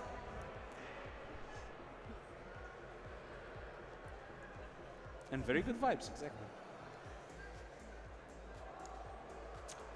And now it is back to us. Slightly less celebratory than the previous footage, but we are here and we are celebrating in our own way. Yeah. By casting some lovely, lovely robot challenges. I wonder what's next. I wonder that too, but we will find out very soon. Yeah, we will. There are not so many categories left. The majority of them are over. There are a lot of the challenges have been already completed. We have found our winners in a number of categories, and we will continue to do so until the end of today. We are reaching closer and closer to the end of the show for this year. But yeah, we will be back after a short break.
And we are back. We're getting ready for the final few, finals here at Robo Challenge. And we got kind of the big ones. We still have Mega Sumo. We still have Combat. It is the finals, right? It is. We're gonna crown champions and all that, but I can't help but still feel excited about everything that's still being left to be played. Yep, so many games in these 2 days that I can't even remember all of them, but we're here, we're finally here, and I'm really excited. It's the best out of the best, so first we'll start with combat. So one of the favorites here, our favorites, and sure the crowd's favorites. So I think it's tight between the two of them, between Combat and Mega Sumo. yeah, it's tight, but it's not the finals yet. It's the round of 16. Yeah. So we still have a few games, which is very exciting because the more the better, right? For sure. Just waiting on the robots to get to the arena. They should be set up any second now. But as I was saying, we should have. I'm gonna double check this just to make sure that I got the right facts. Mega Sumo should be going into, yeah, it's in the playoffs right now, and we're waiting on quite a lot of contestants to still be, take place in the round of 8. And all the others, I remember, I think we still have Mini Sumo. No, that's not right. Maybe it's the one on the other side of the chamber. Yeah, it is Mini Sumo Kids. It's still going on. That's in the semifinals. I think most of the line followers are already done. And we got some very quick times, but interestingly enough, I saw that because for line follower, the normal line follower, that was actually the fastest time. But then again, for line follower turbo and enhanced, the circuit was a little different. It was a little longer, it had obstacles, so it's probably not going to be the same time. It's still about 5 seconds, so that was also very, very interesting. Humanoid Sumo was just finished up. Everyone saw it. It was very, very exciting. So yeah, I think we're down to about 3-4 tournaments still ongoing. Yeah, I think that's about right. So those are the ones that we're still. I think Mega Sumo, though, it is going to be around for a little bit longer, considering it's still round of 8, and there are a lot of robots still left up for the fights. And I was looking over all the robots that are still left. Most of them are actually from Turkish teams, so they're doing a very good job at Mega Sumo. So yeah, we're waiting here for combat robots. No, we're not ready. Well, now this is awkward. So they are not ready yet, and the information I got is we're gonna take another break. We're gonna be back as soon as something happens. I'll see you around.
And we're back. We're getting ready actually to kick off the semifinals of combat. And well, that should be interesting because from what I've seen in the bracket, it is only teams from Mexico that actually made it in the semifinals. So you can call it kind of a friendly feud, but at the same time, I don't think you can really call it that. So yeah, I do see Taurus. And Loki.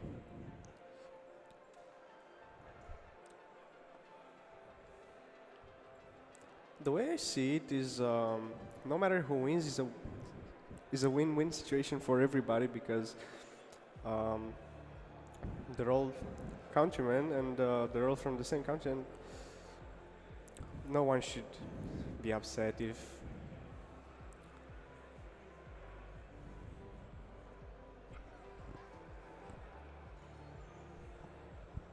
No, I mean that's.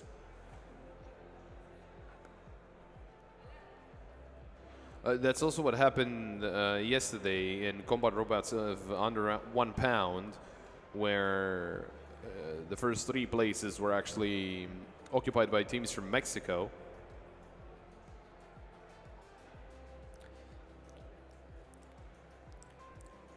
Well then, waiting on the start here.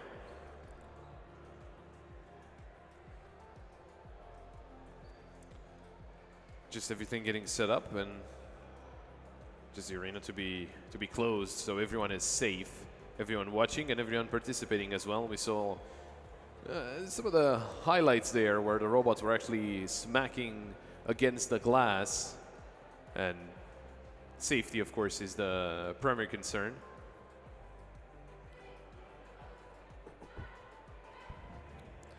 So it's on. Already starting strong.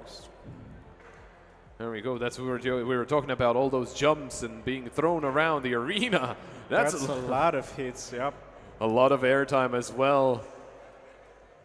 And yeah, that's so aggressive. Something flying off of one of the robots there. They really should change up their tactics because it seems like it's not working for one of the robots. But now it's fighting back. Yeah, you can see sparks as well, and but the blue robot is just too powerful.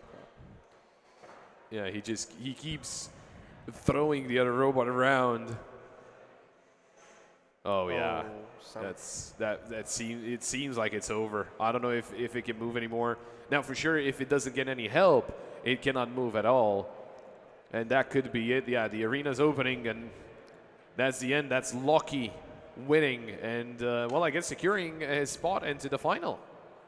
And whoever's going to be up against him, they better watch out. That was very, very one-sided. A very good performance from Loki, one of the best we've seen so far. Didn't give Taurus any chance, so he will definitely be a very, very strong opponent. Now, I know for most of the tournaments that we had, we also had the 3rd and 4th place match. I don't know if this can happen here. I think the robots that lose are most of the time out of order, and I don't think they'll work anymore. I don't think you can fix that like this quick. I mean, you probably need like a few hours. I don't know, or a lot of time anyway. So. Yeah, for sure. And with the damage that was inflicted right then by Loki, yeah, it just feels like it's out of the question. Yeah, it's probably just going to be decided out of who did better in their semifinals. Look at that damage. Yep, that's serious. But congratulations anyway, because reaching the semifinal is an achievement. Yep. For sure. I mean, getting this far is still very, very impressive. We still have one more semifinal to go through, though, and then the grand final. But you said I'm really curious about how the 3rd place will be decided, because there's no objective way, I think, to to compare the robots that fought in the semifinals unless they face each other in another match. So maybe if both the robots are injured, then they can play together, and who knows? I don't know. Maybe we can get some clarity from our admins. I don't know. We'll see if we get any kind of information. But the understanding, at least for now, is that you win by one of the robots being KO'd, and yeah, if you get KO'd, you're basically out of contention. So yeah, we are unable to confirm anything just yet. The only certainty is that Loki is going through to the finals. Yep. And now we're preparing for Orion against Vekmar.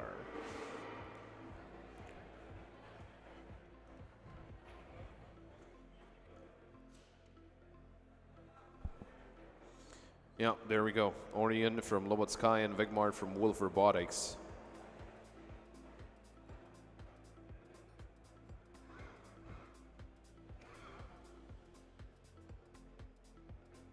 I'm just a little confused. I was looking.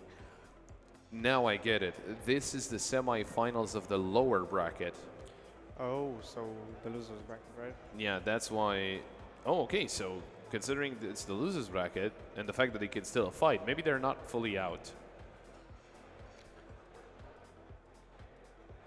Oh, so it's going to be the semifinals, and the loser of the upper bracket of the grand final is going to play the, it might get a little too complicated. I don't know if it's the same system. As long as it's double elimination, though, if you lose, you still get one more chance, but you will have to play through the lower bracket. We'll see how things pan out here. Either way, I think it's a very good situation for us because there's more matches that we can watch together and enjoy.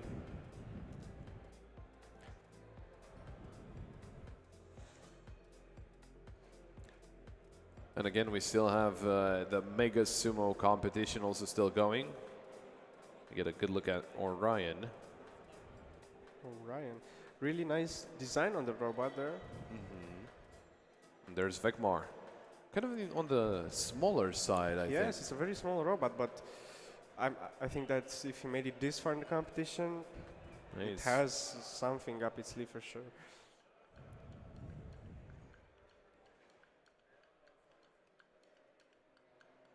Big power coming in small packages. So yes, indeed. We'll see if that's the case, or if Orion will surprise Vekmar.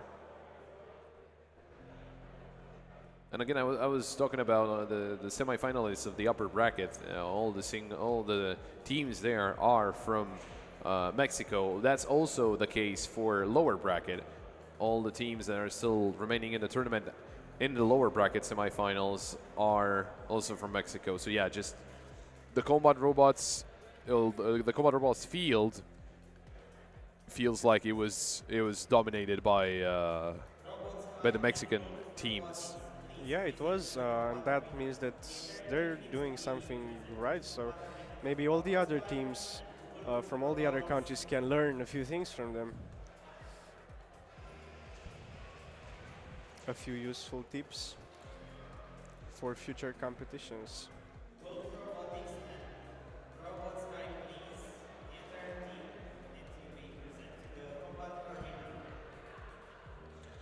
Yeah, I think that's also one of the things that you can do, right? Look at the competition, look at the other robots and how they tend to do things and what you can improve upon, because for sure, even if you win, I still think you would still find something to improve upon, and that's only something that all of the teams here are looking forward to. Even if they win, if they don't, they're gonna watch it back and see what could I have done better to kind of surprise the other team. Although I do think this is a different robot. So the thing is, I think we saw Vekmar with, or the person from Wolf Robotics actually, with another robot from a different competition, because this looks nothing like what he had originally in that photo.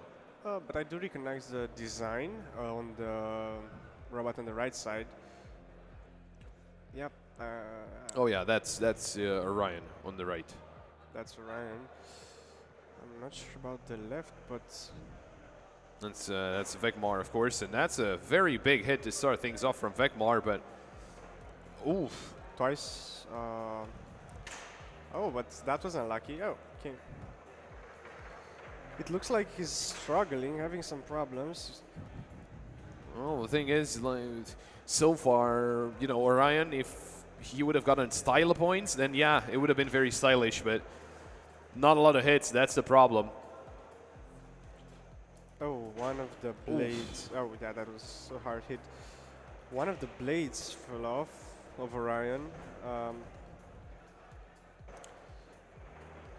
Yeah, it's a lot of hard hits there from Vegmar, and yeah, Orion, there's suddenly something wrong because like his weapon is not supposed to touch the ground. That's for sure.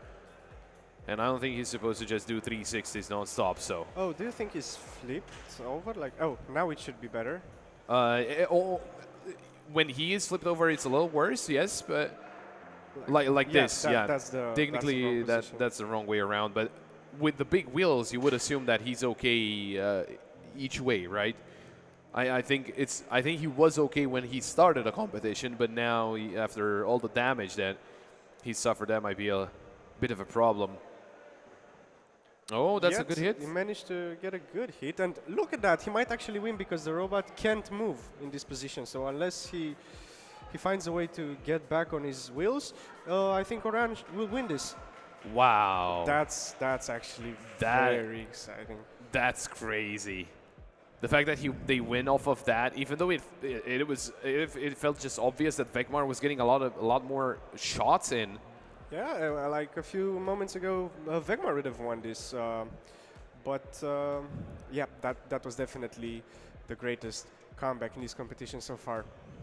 Well, there you go. For using a boxy design, it's going to work against you, and Orion will actually take this. He will be moving forward. Wow, yeah, I think that deserves a round of applause.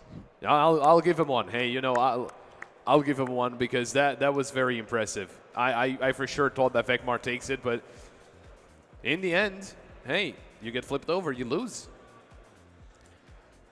And from my understanding, we are going to be moving over to Mini Sumo Kids.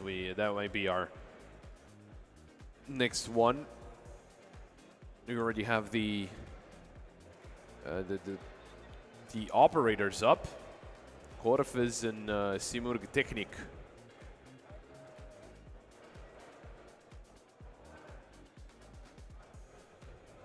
Mini Sumo Kids, who I think it was during the semifinal. Yes, this is the first semifinal. Both teams, of course, from Turkey, as you can see on the screen. Still a lot of games ahead of us in all competitions. Yes, indeed. Mega Sumo is also starting up. Some of the games that are still left there in round of 16. Getting some of those done as well off stream. And yeah, it's Los Chefs from Simurg Technic. Getting his robot ready. Just a few details and optimizations before the game starts, which should happen very soon.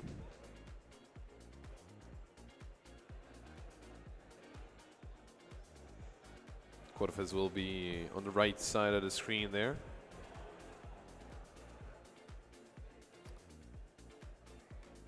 And Simurg Technic on the left.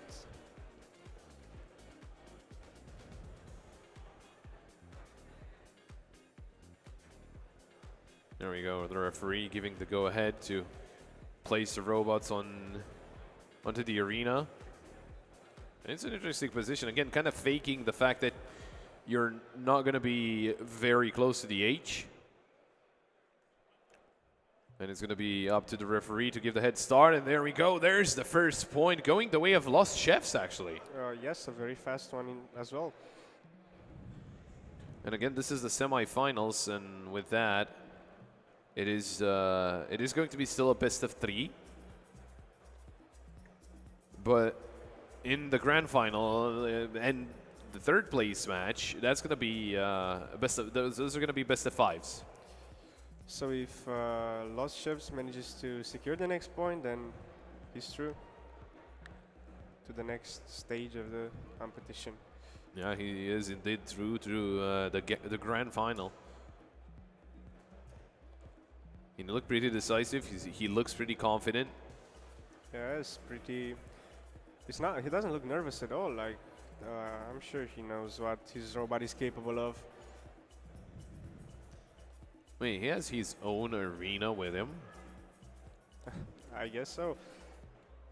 and I'm wondering, is that for just to design the robot, just for I don't know. I think it's practice? testing if it sticks, if the magnets are still working. If I don't know if it manages to stay on the arena even. Yeah, I guess it's a tactic thing. That's interesting. You know, getting your own little arena, getting a chance there to kind of see how it's going to be when you're in the big thing, right? Well, I mean, I think they all have their own arenas because how else can you test your robot before the competition?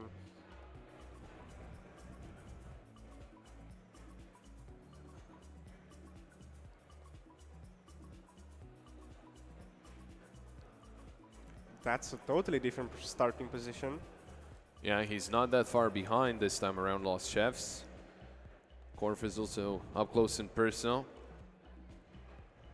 And there's the start. Oh, They're stuck. Lost Chefs got stuck there for a second. It's going to be a restart, yeah. Even though it felt like Korf, I think he could have gotten the point there. I think they decided against it, just restart the game so that both of them have an equal amount of chances.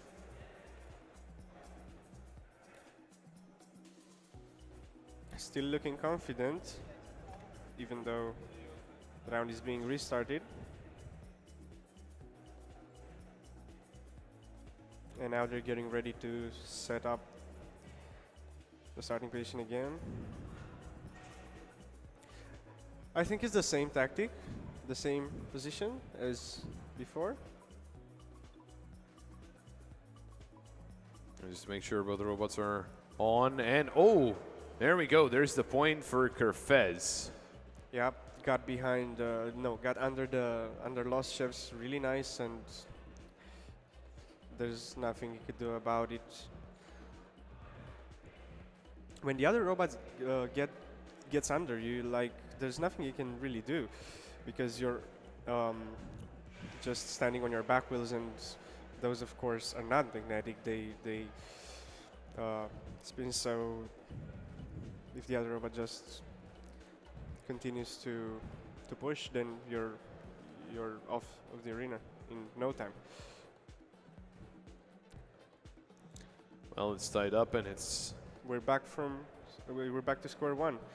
yeah, and 1 point needed for either of those players to make it into the grand final. The loser, of course, not yet eliminated. They will get to play that third place match.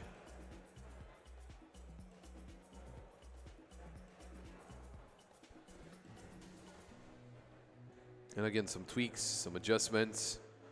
Making sure that everything is perfect, because you need to be perfect to get through.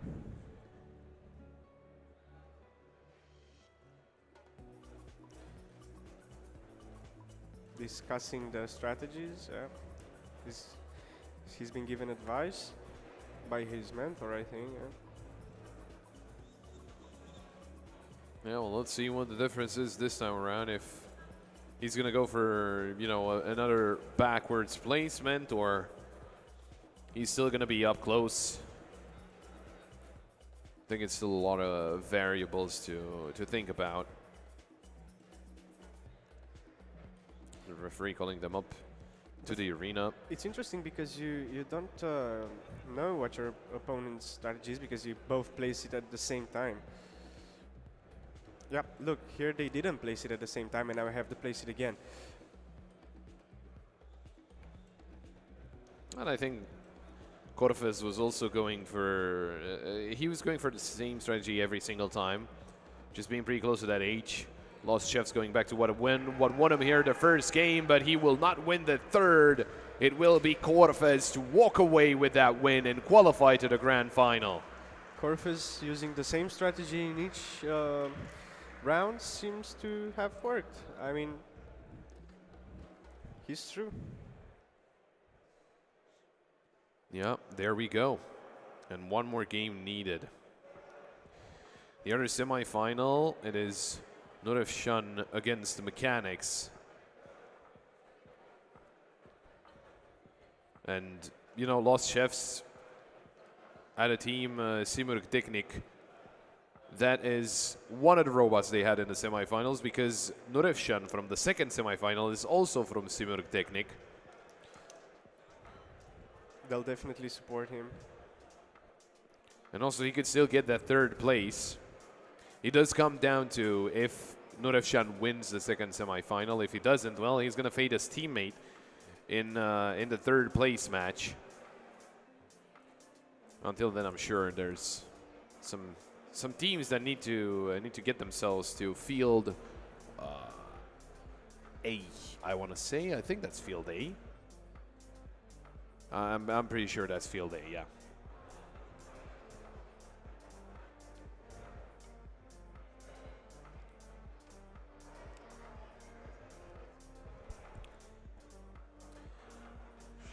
So we're just waiting around for any kind of information. Mega Sumo going on. Someone was just thrown out of the arena. There's also a decent crowd forming the combat arena as well. So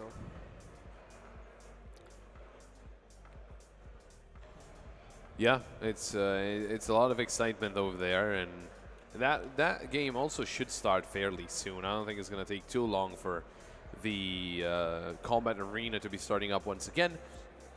As I said, at Mega Sumo, there's still some games going on, and well, Mini Sumo Kids, it's still not over, so still a lot of action here as we're slowly heading towards night, even though it's still fairly early. We will be tuning into combat any second now, and for combat, just need to refresh my memory. That is going to be still the lower bracket semifinal 2. No, they might be done. Oh, never mind, they're actually done. I just remembered. Yeah, it's Loki and Orion who won the lower bracket semifinals, and we're gonna get to see Chimera and Supercharger. is that in the winner bracket? In the winner bracket, yes. So the winner bracket semifinals. In the winner bracket semifinals.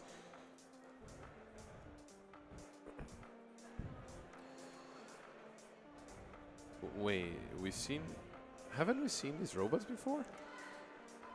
Well, if you ask yourselves that, because it's Chimera from Lobot Sky and Supercharger from Wolf Robotics, it's the teams that we had in the lower bracket as well. Oh, they're in the corner and we can't really see them. That's, I think that black, nail is part of the arena, so that's a little worrying. Hopefully everything's okay with the arena, but it's not really all that okay with that robot. Oh. That was a very good hit. I wonder. Oh, then that was. That was his own fault. Yeah, but it was actually useful because it helped him to turn around for a short amount of time until he was struck again by the other robot. Oof. Yeah, that's a very good performance so far by the blue robot. I'm not sure which one is which. I'm sorry, but I definitely know that he's getting a lot of good hits, the blue one, and so that's Chimera, the blue one. But now he's being pushed against the edge by Supercharger. Yep. Well, technically he was being attacked, but the thing is, for Supercharger, his weapon doesn't work anymore. But he's more like a Roomba right now. yep, being flipped over and over again, and now he's stuck. No, I don't think that's a good idea, because Yeah, you kind of helped him. he did help him, because if you would have let him stay like that for a while, then it would have been a win for Chimera, but He wants to win the right way by destroying the opponent's robot. now they've given him a chance to do what some robots before him did. Just flip them around and Well, I think it's a clear winner. yeah. I think, you know, Chimera should take it as he got so many points in, and on the other side, Supercharger, he was kind of just laying down and taking them. So I think he knew he was going to win, and that's why didn't let Supercharger just he didn't let Supercharger just stay in that position. He wanted to show off, and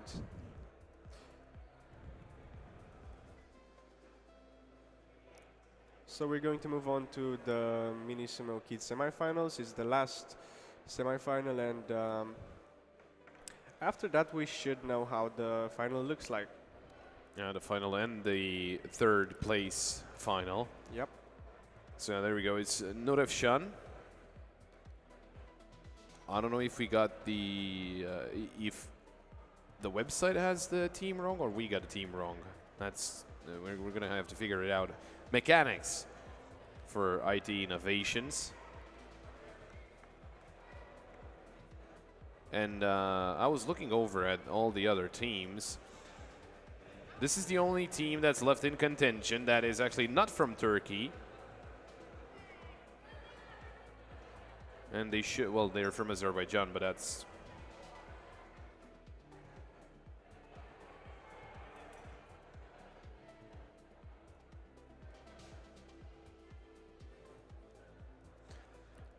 Yeah, just waiting on the setup.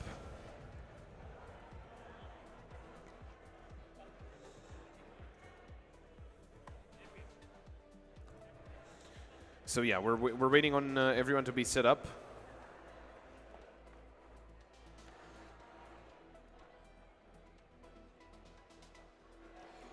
We got that. We got that. Yeah, there we go. That's the right flag. We're sorry for. That's the one. There we go. There's Okay. fixed. Thank you for letting us know.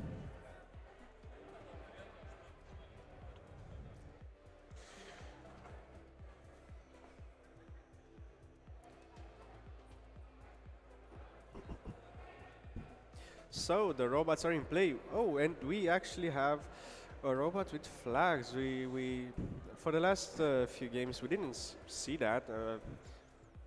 Yeah, there's not a lot of teams that actually use those flags, but I was actually told by someone when I was over there. It was just,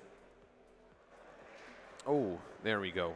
That's the first point going the way of Nurevshan. So what I wanted to say is someone actually told me, I think it was one of the participants, that told me that the flags, they confirmed it, is there to just confuse the other robot because they can't distinguish between the robot itself and those flags. Yep, exactly what we thought.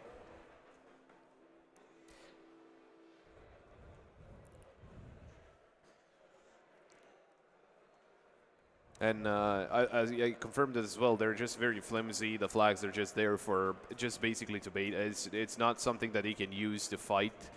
And you know, again, they're allowed because they stay up at the start and they go down as the match is starting. So we got that right, actually. Would that make us experts? Or aspiring experts? Maybe, yeah, maybe. Why not? That actually looks like kind of a furnace. I don't know if that's good for the camera lens, though. That might not be good for the camera lens. But it looks menacing. Those are like big red scary eyes. Yeah, exactly.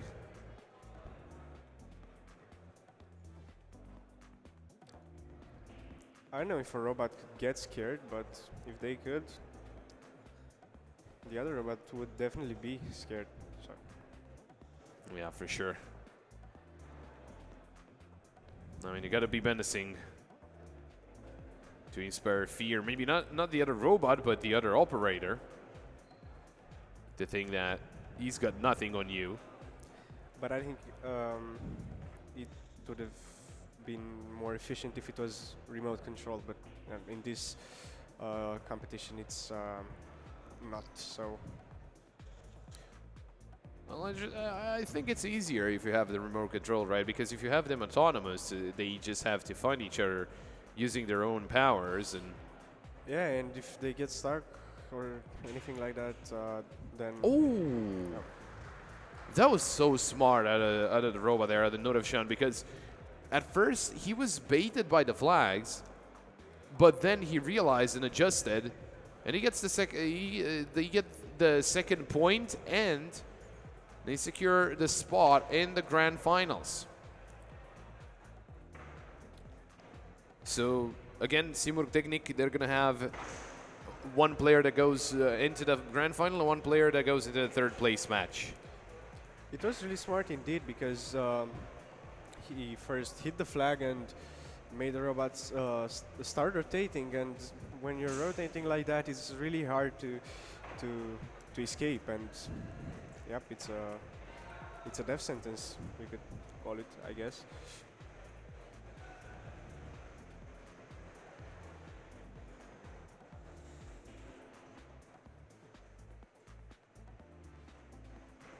Now we're going to be waiting for that third place match. At the same time, if you're here, you might be able to pick it up through our mics. The combat has started.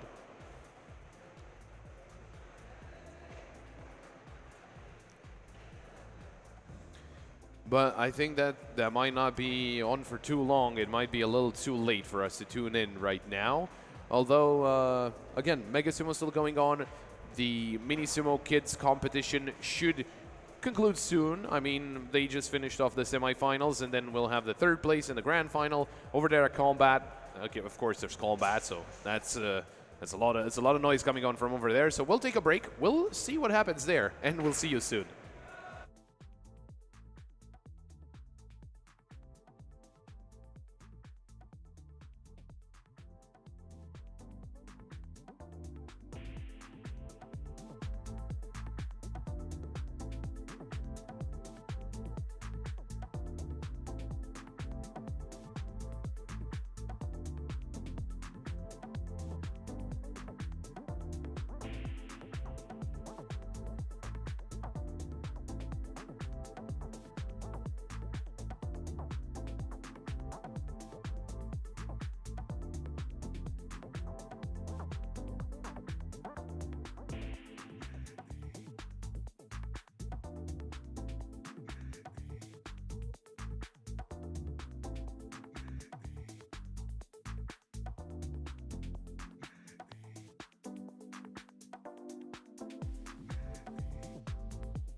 And we are back. It's such a pleasure to be here once again. Stefan is here alongside me. Hey man, how are you?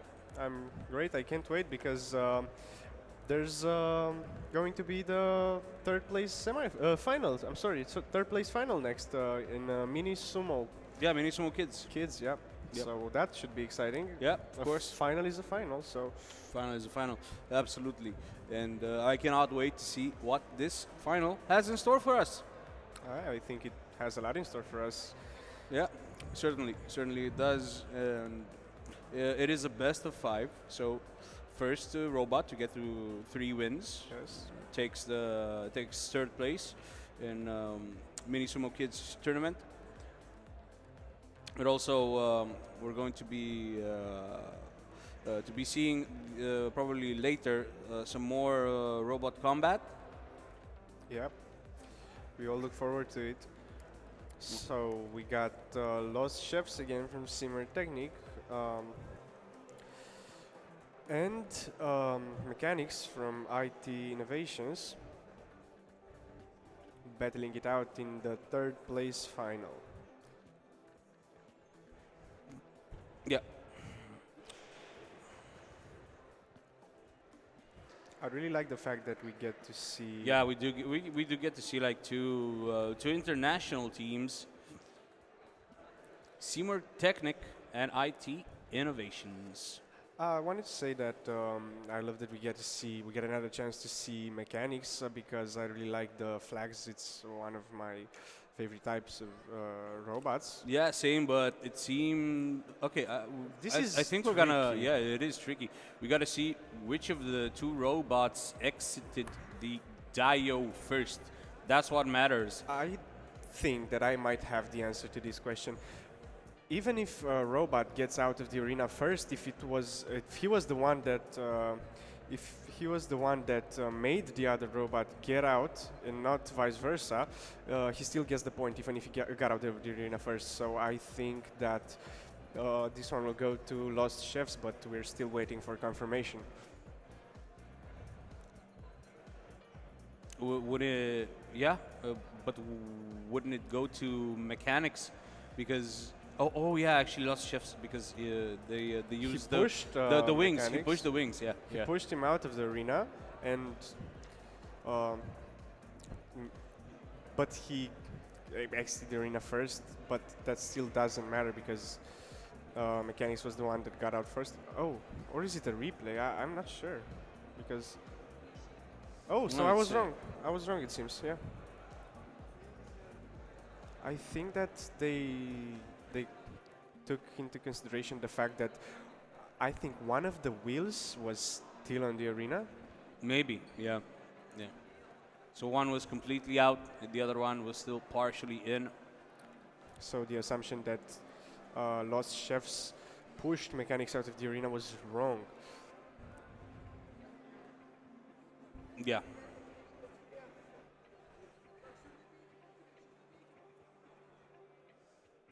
We're waiting to see what is going to happen. It's still early, still only 1-0 for Mechanics, and but anything can happen at this point. Though, like I think that was a strong showing from both robots in this third place final. In these finals, there's a lot more time for a comeback because you have 5 rounds, meaning that you need 3 wins to win it. And if it's 1-0, that there's not such a big deal because you got a lot of rounds left to play, at least 2, and anything can happen really.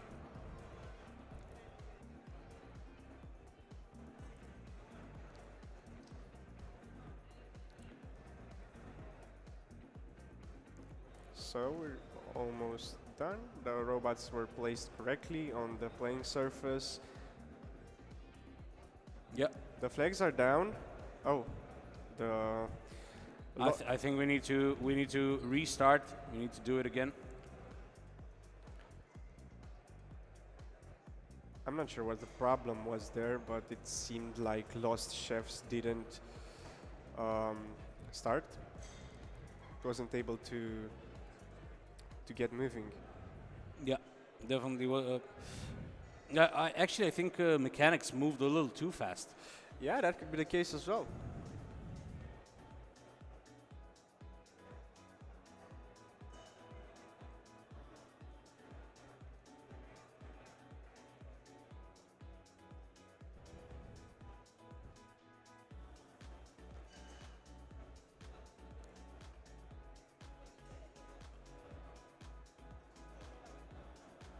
The referee is making sure that everything is In set. order. Yep. Yep, and the robots are going to be placed really soon on the playing surface.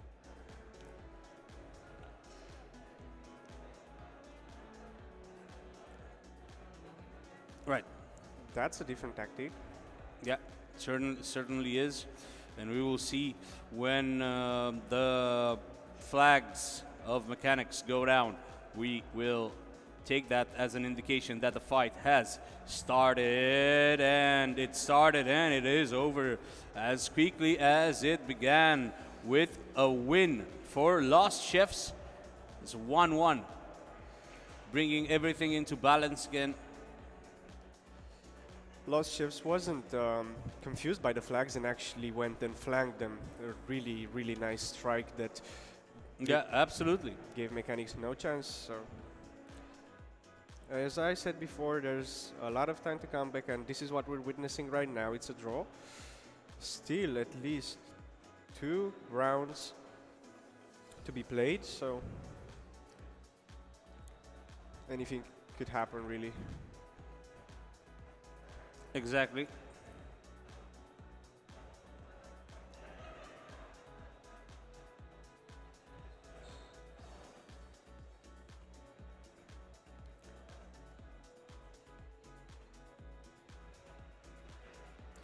If Lost Chefs wins this third place final, then we'll have 2 teams from 2 robots from Simmer Technique on the podium for the mini Sumo Kids. Yeah, it seems like this is their challenge, their discipline. Sumo Technic establishing themselves as a bastion for youth mini sumo. Yep, they definitely know what they're doing, Simmer Technique, and Absolutely, they've absolutely. absolutely dominated the competition so far. You it see, seems. this match is going to be very important because whoever takes the win here will force their opponents into a decider. Yep, which could make them make a mistake. Oh, Oh, and this is another restart, I think.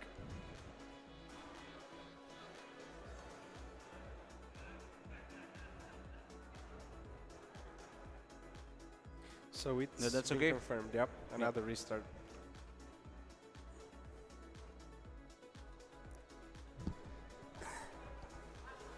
It's another restart, and we are getting ready for it. Not a lot going on at the other arenas. Well, yeah, the spotlight is here. The single focus of RoboFest right now is the mini Sumo Kids final. But we still have a lot of games in the other competitions as well. So we'll get to that later for sure. For sure, and there seems to be some issue there, like the Yep, this is taking yeah. longer than it's, before. it's taking longer than expected, and the contestants are communicating with each other, but we are getting ready to start again. The referee is counting down. Correct placement from both the robots. Yeah, and yeah. hope everything goes right. Yeah, let's hope. Let's hope for the best. Hope that everything goes right. 1-1 between these 2 robots. Oh, and that is another knockout Yet done again, yeah. by Lost Chefs. Managing to not get confused by those flags again and flank their Yeah, opponent. like flanking is the way to go, right? When you see those winged type of robots. It really seems like it's an effective, very effective strategy. So far, it got Lost Chefs 2 points, 2 really important points, and now Mechanics is being forced to win the next round or they're out. But if they do win, then we'll move on to the 5th round, and from there, both of them could win it.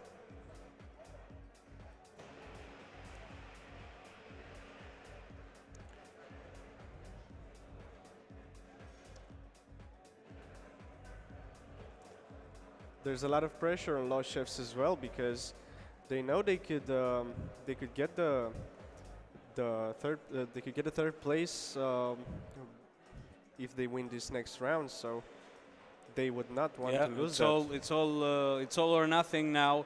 It is a deciding match.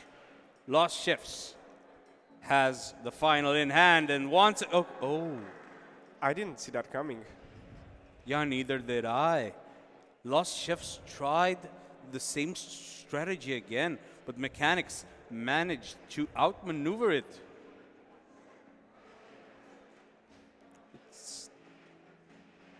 So the referee is currently checking the replay. Let's see if Mechanics actually get the point, because it's not being confirmed yet. Point. Yep. Said and done. I love the way that Mechanics managed to adapt to Lost Chef's strategy and outsmart them. It's really interesting because now Lost Chefs has to come up with a different strategy, and they do not know how Mechanics plans to attack, because so far Lost Chefs has done most of the attacking. So Mechanics played a lot of defense. So it should be a very interesting round, final round. Yeah, for sure. And this is like if I said about last game that it could be a decider, this one certainly is. Yep, it's all or nothing So now. winner takes it all.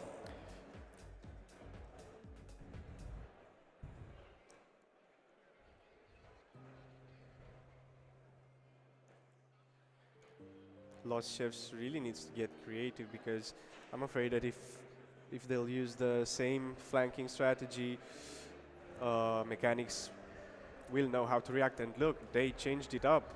The placement is slightly different. The robots are much closer to each other. Yeah, they are closer to each other, and this might actually favor Lost Chefs, because I think in raw strength they've proved that they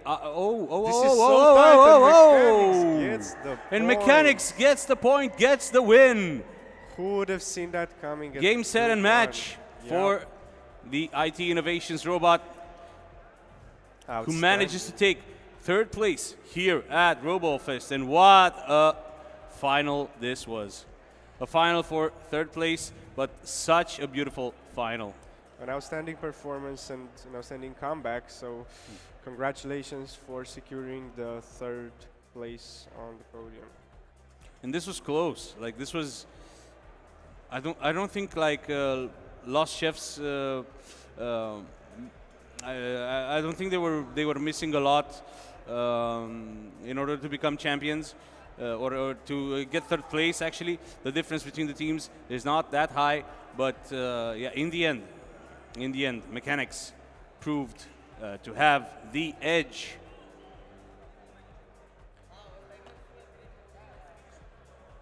And it's back to us.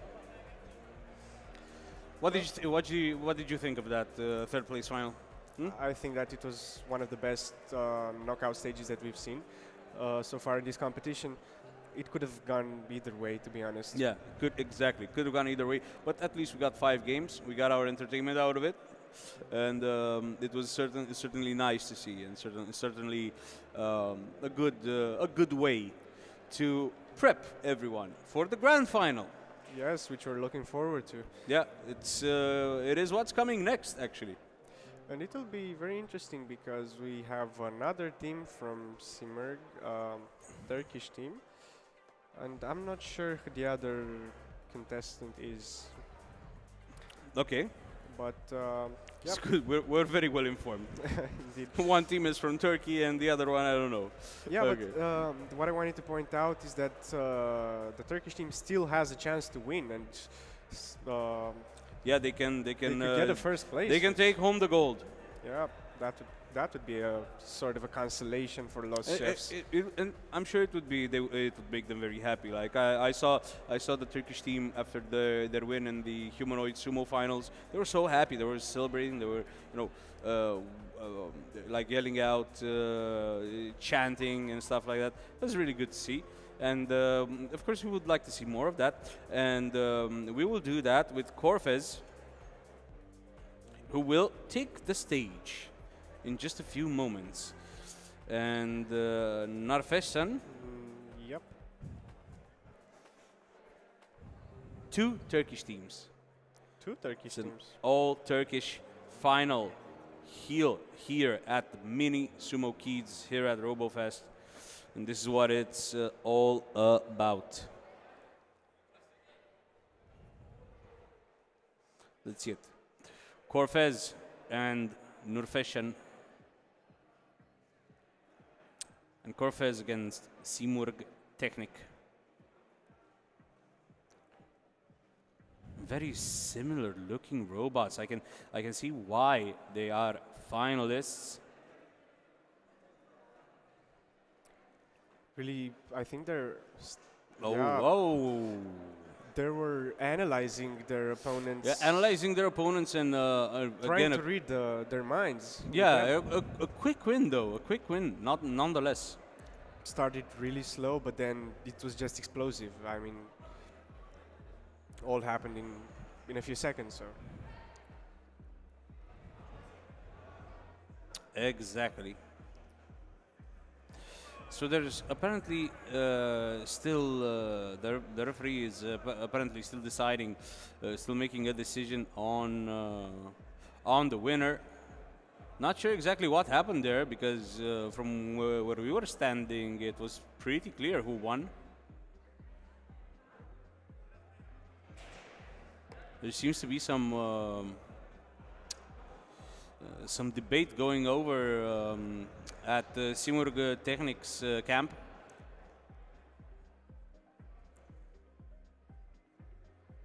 I think they're checking replays. Yeah, of yeah, their form, they're being shown a replay, and it is confirmed. Corfez takes the lead, 1-0 in the Mini Sumo Kids final. Again, still a lot of rounds left, so everything is possible.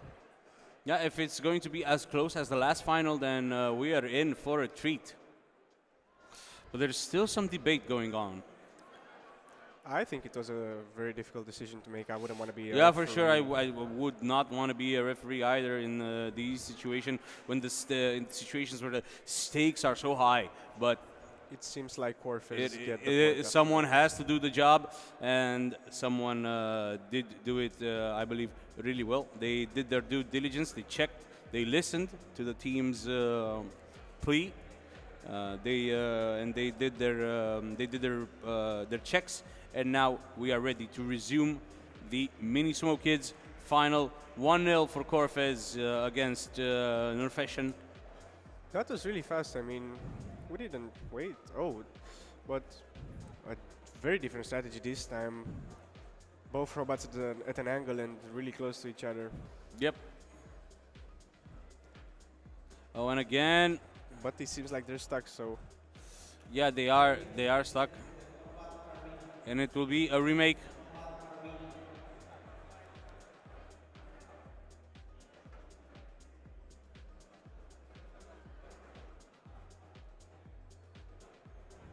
I think Corfez again took the initiative there, if I'm not mistaken. Yeah, I think that was Corfez. It shouldn't take long before the restart. No, not too long.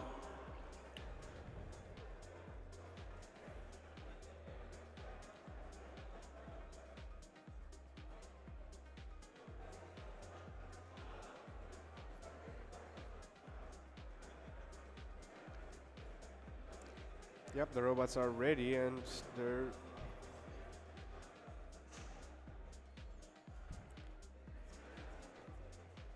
they're on the playing surface. They're inside the arena.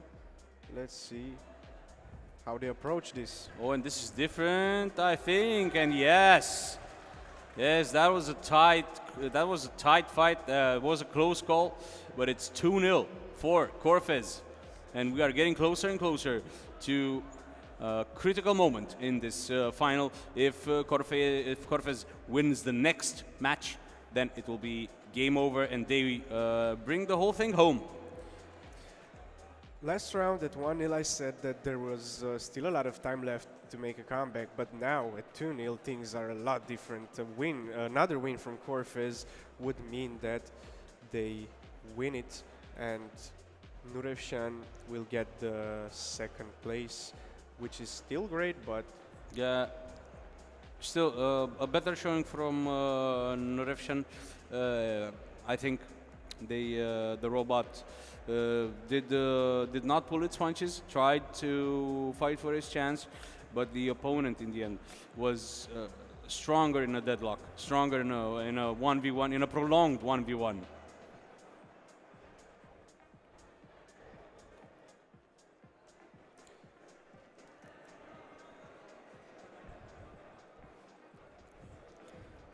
Nurevshan really has to change up their tactics, because this is the decisive one. This is the last round if Corfez wins it. So, and obviously they don't want that, so they have to do something different in order to get the point and remain in the game. So I'm really curious about what strategy they will adopt.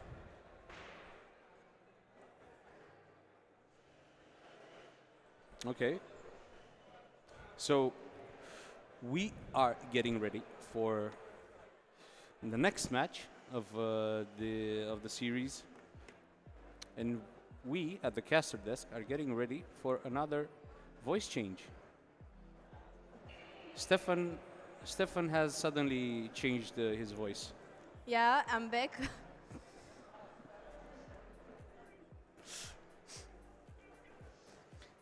I don't know if you missed me. I did. I was asking the people who are watching us. And I was answering for them. Tell us in the comments. Or don't. It's okay. Just kidding. So another fight here, and this has been such a clear-cut case for Corfez, who takes the win 3-0, and the Corfez team are the winners of the Mini Sumo Kids Grand Final.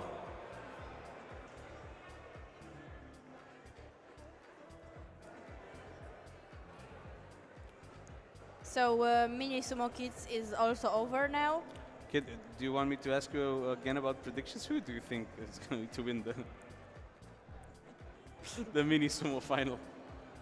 Unfortunately, I've already seen that a team from Turkey won. Oh, the team from Turkey won. Okay. Both teams were from Turkey, but it's fine. So my prediction is real. It is real. It is real, and it is correct. But we might have a problem here. We might have a rematch. I don't know what's going on, but maybe they celebrated a little bit too early. We're still waiting on the referee's decision. This has been very tense, by the way. Like this is like, I think, the second time in this final in which there's a debate going on, and the referee has to make a very difficult call. For sure, it's very important for them, considering it's the final. Yeah. The decision has to be clearly explained. Yeah, clearly explained, but it seems that they are smiling. They are... Okay, so the final outcome has been confirmed. 3-0 for Corfez. They are the winners of the Mini Sumo Kids Grand Final, and they are your RoboFest champions. Congratulations, Corfus. Congratulations, well deserved 3-0 win, as clean as they come. And back to us.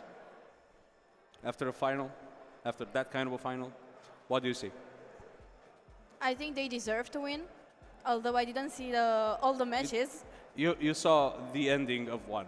Yeah. Okay, good enough. But I definitely trust our referees and our judges.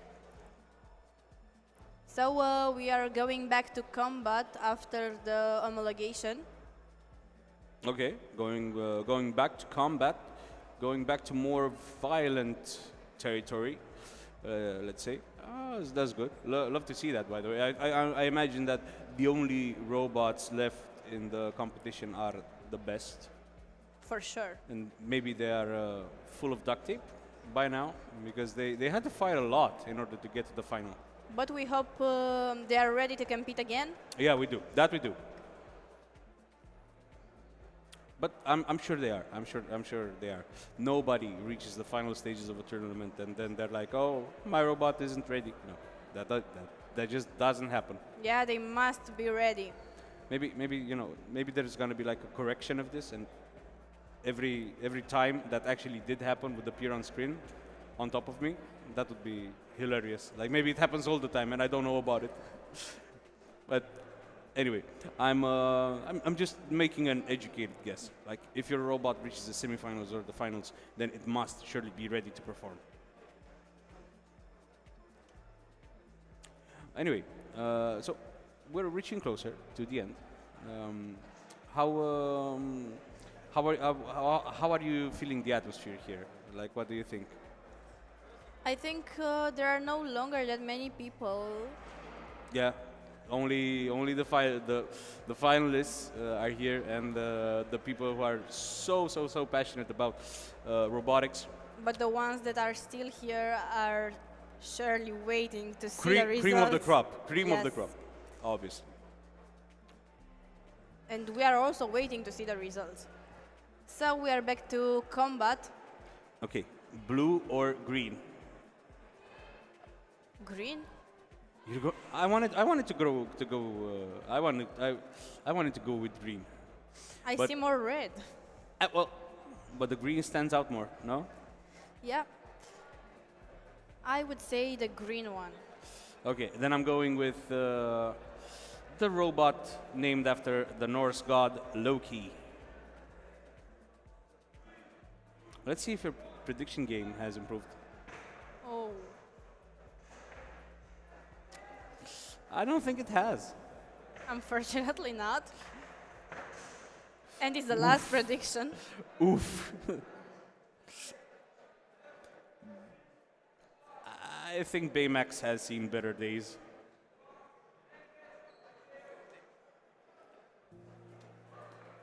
Yeah, Loki is way too powerful.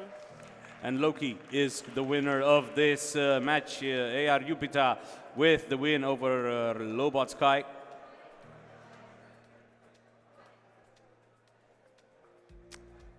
Whoops. So this is how you do when you do actual predictions without seeing the robots fight.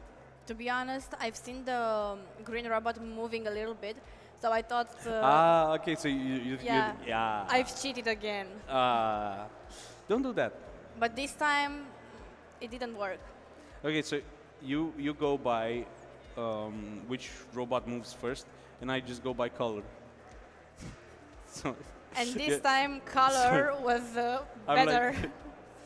Like it's like we're a great duo. I'm like a 4-year-old kid who sees colors and picks whichever one he likes, and you are, a caster who's always trying to cheat.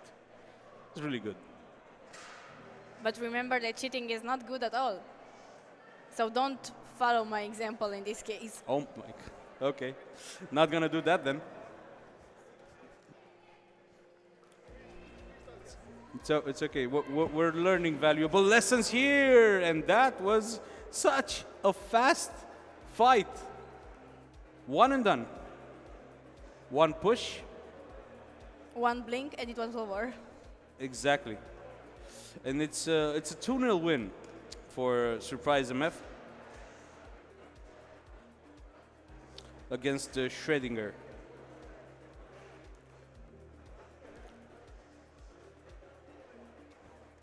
I like the name Schrödinger. I think it's a good name for a robot. I think I saw it last year as well. It's like Schrödinger's robot. Until you put the camera on it, it's both in and outside of the dojo at the same time. Yeah, it's very, very speed. I'm sorry. That was, I know that was extremely stupid, and I know you must be getting tired. Although we are all getting tired, we have to keep our positivity and to be enthusiastic. Of course. Until the end. Keep our positivity, be enthusiastic. That is a fine mascot at a battle arena. Because I'm sure at the end of the day, I will miss these moments. Yeah? Yeah. Same, actually. You do an event like this, and then a new week starts, and you get back to your old routine, your old the usual, and you're like, man, kind of boring, Unless you work in like events and esports, in which case no day is ever the same. Every day has something new. As a new challenge. But anyway, enough about that.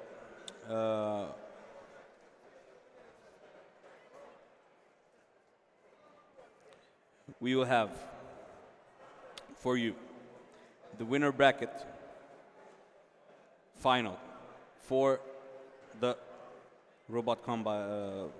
combat robot challenge.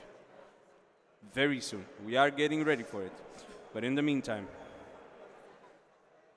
we can watch a little bit of Mega Sumo go down.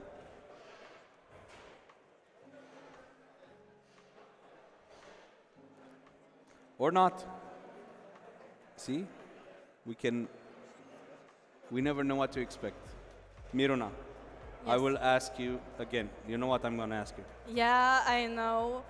And I would like to say that the robot that has a mascot will win. Okay, then my money is on Chimera. I saw that robot do some insane damage earlier today. I saw Chimera. This is Ares right now in the arena, and Chimera should be familiar to our viewers because we saw the robot perform earlier and send their opponents flying like twice. And if I remember well, I was... you were here? Yeah, I've been here at that time. And it's a high probability that my prediction will be wrong again, but we will see. We will see. But you know the rule, right? 3 wrong predictions and you're out. Oh no, I don't want to be out. Then you better be right.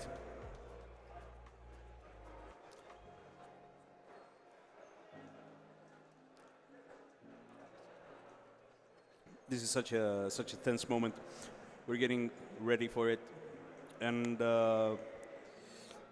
I have my hopes up. Like Chimera has been the most spectacular robot that I have seen today. But let's see. Maybe Ares will pull through. Maybe Ares will be a surprise. Aripita and Lobotsky duking it out in this all-Mexican final for 3-pound combat robot challenge.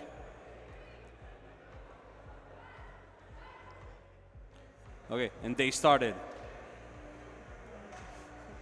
Okay, ooh, sparks flying. Ares has a size advantage, but Chimera has a lower center of gravity and can get under the opponent and knock it out. We saw 2 knocks, 3 knocks, sparks flying all over. These are the best robots in this tournament by far, and it shows. Will Chimera will come out on top in this fight? No, Ares with a fantastic hit. Chimera hit the ceiling, lost its footing, lost its balance. Chimera is trying to regain the balance, and they do it, but Ares is so strong. Chimera is spinning almost out of control. Look at the precision that Ares is capable of in these moments. It is absolutely amazing. Oh, and Chimera has it rough. Chimera has it rougher than Ares did, I think, in this game. This last hit was kind of even between the two robots. Let's hit Chimera, sends Ares flying. This has been a joy to behold. This was literally a match. Made in heaven. Yeah. Swear, this is amazing. I do not want this fight to end. Chimera taking a lot of damage, debris flying everywhere, blades still spinning for both robots. None of them want to give up. None of them want to lose the final, but it's going to happen for one of them. Chimera stops moving, stops spinning. Ares still going strong. And the referee has put a stop to the final. Time is up. And it will be a win for Ares. I'm glad I'm not out. You're not out. And congratulations to Ares. You're not out. Ares is not out. Actually, you're both quite in at the moment, with Ares being the winner bracket champion. It was a very, very nice match. And both robots were very powerful. So now we are back to Mega Sumo. Back to Mega Sumo, yeah, we don't stop, we don't stop.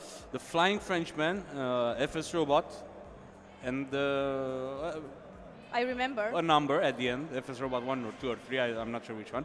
But FS Robot against Corvus. Wait, Corvus or Okay, so Corvus, it's Corvus with the V, okay. Corvus and FS Robot. FS Robot is the robot with the banners. The score right now is 1-1. And this match is played in which round?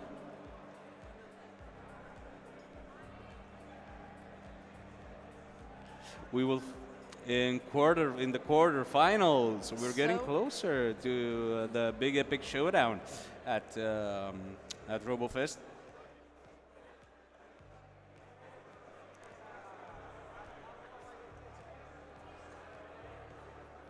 Resharpening the frontal blade. It's vital to be sharp. Yeah, FS Robot 3 needs a little bit of needs to have its nails done. You know.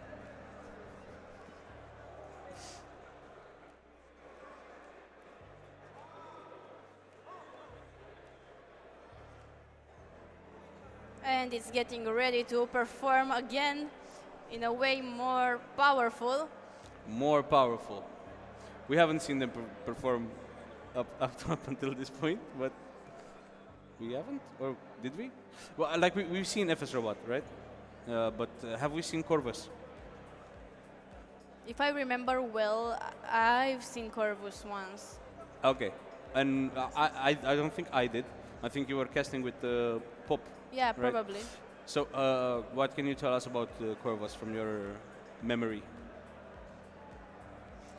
I don't remember exactly what happened, considering almost all robots are looking very, very similar. Oh, what? Don't say stuff like that. You're gonna hurt their feelings. But that's the truth. Compared to the combat ones, these ones are... Cut. Are similar, but that doesn't mean they do the same thing. It's 2024. You cannot say stuff like that. Come on. It's just about the outside.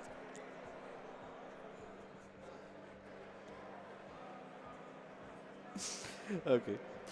So after this wonderful insight, we are ready to We are ready to start the decisive match in the series.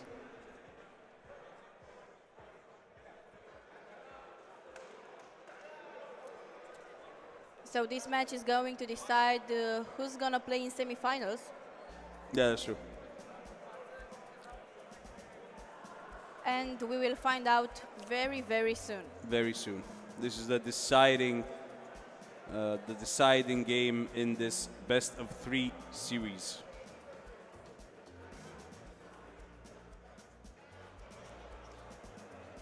But remember, this is the automated sumo, so the surface area needs to be perfect.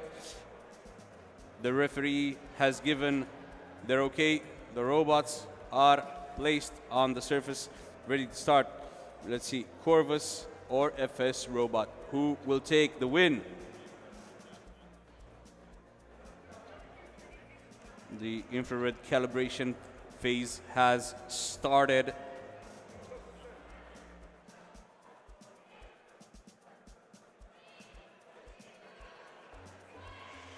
Oh, and that was such a fast victory.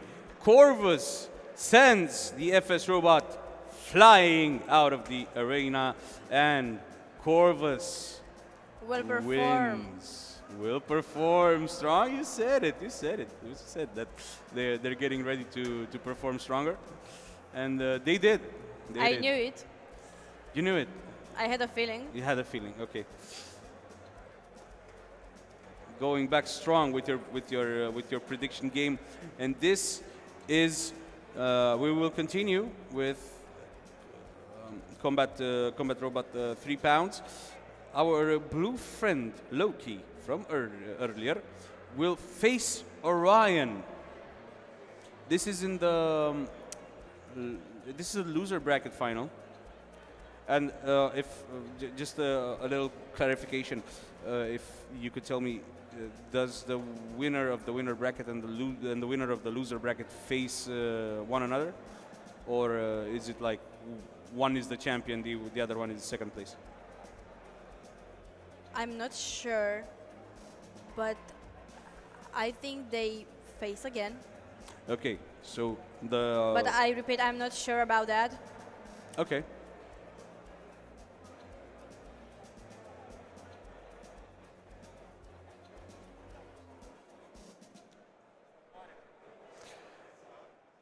So anyway, we have seen both these robots fight today. Orion and Loki, both with strong showings.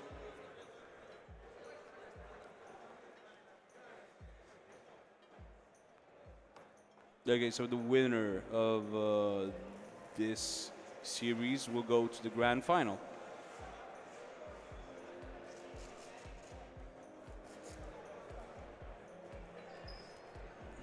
Okay, so Orion against Loki.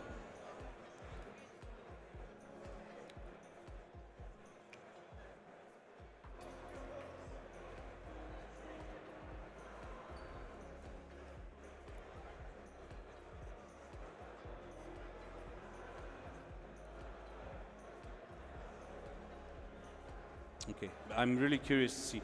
Like Loki seems to be like, just by appearance, seems to be in a little bit of a better shape, but Orion, I know Orion can cause a lot of damage, but look at Loki go.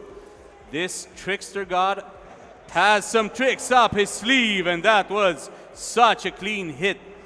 Loki is upside down right now. I don't know if it's going to cause more or less damage this way, but it does find its footing again and catches its opponent in a clinch. Again, sends the opponent flying, corners the opponent, completely destroys the opponent almost. And I don't think that Orion is in a position to fight anymore. That's right. Point to the flag, represent. Lobot Sky takes the win in the losers bracket final against AR Upita. But again, a very strong Mexican showing at the Combat Robot 3 pound challenge. very, very strong. So we are going to see the final for third, the third place. Yeah, third place final, then the grand final. But my question is, are these robots in any condition to fight anymore after this? Probably they will replace something or try to fix. Yeah, I mean, yeah, probably. They are going to have an important game, so they can just compete without being in the best shape. Would you look at the Batman screwdriver?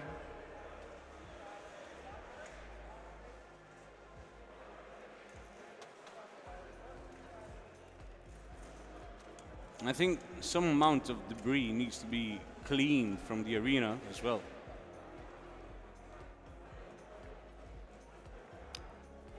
What did you think of this fight?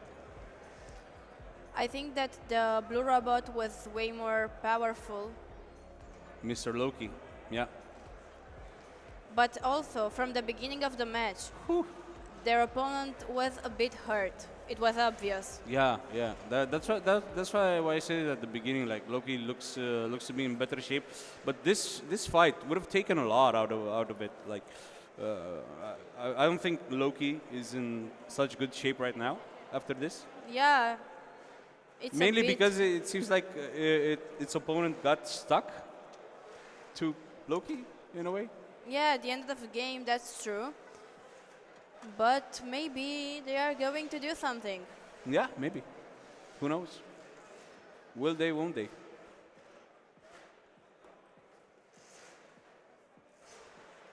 And Panning, hello, hello. Thank you for still being here, and thank you for attending RoboFest.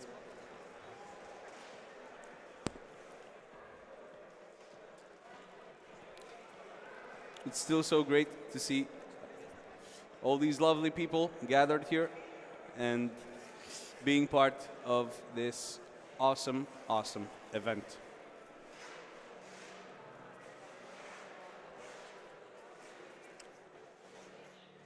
We are getting closer and closer to the most important moments of the tournaments here.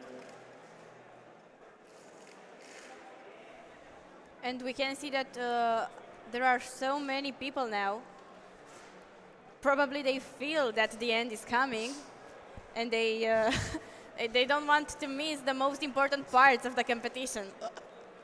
So here they are. The end is coming, everyone. The end of the contest, not the end of our World. yes. Okay. This would be a nice like if I was a paranoid guy, you know, I would use this as a tagline for the entire festival. RoboFest, the end is coming. But luckily you are not. Yeah. Who knows? Maybe in the future.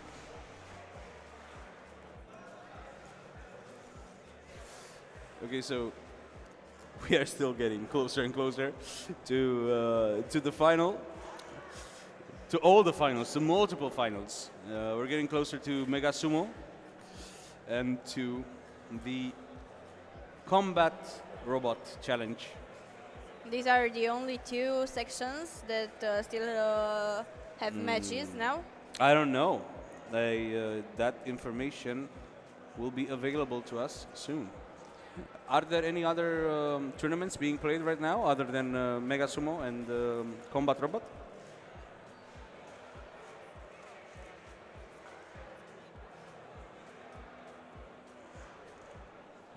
We shall see. Yeah. We shall see. But these are the ones that we can see with our you know, with our own eyes, so to speak. Preparations are in motion.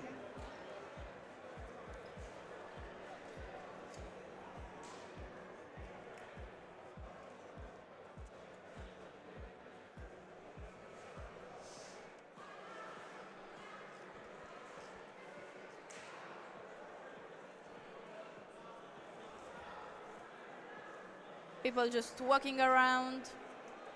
deciding which. Deciding where to go next, what to watch next.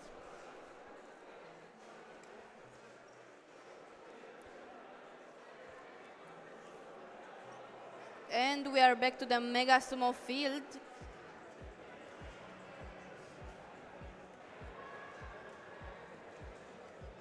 Okay, so we just got some info. The third place match for Combat Robot has been cancelled with because both robots are from the same team, and they've also suffered a lot of damage in their previous fight. So Orion will take third place. And now we will also see two robots from the same team, from Sumo Robotics. This bittersweet duel probably between members of the same team, Zetsu and Senju. They don't want to fight each other. Because they are from the same team now. Yeah. But maybe Oh. they are getting closer and closer. Oh, let's see it. Senju. Senju with the moves. It calibrates itself.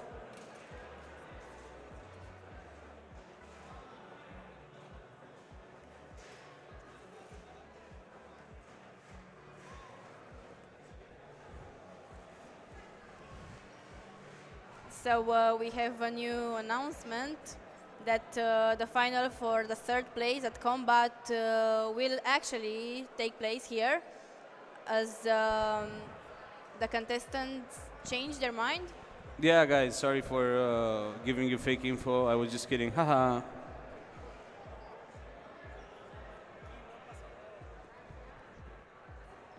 I am allowed one big fat lie per broadcast. This was it. Did I lie? No, I lied Yeah, earlier. but I lied earlier when I said that the third place match is cancelled. I know that. I'm just asking if I've lied before, so... I don't know. I don't think How so. could I know? I don't know that. Because the truth always... Always comes to light? yes. Ah, okay. Yeah, but that would imply like more time passing, right?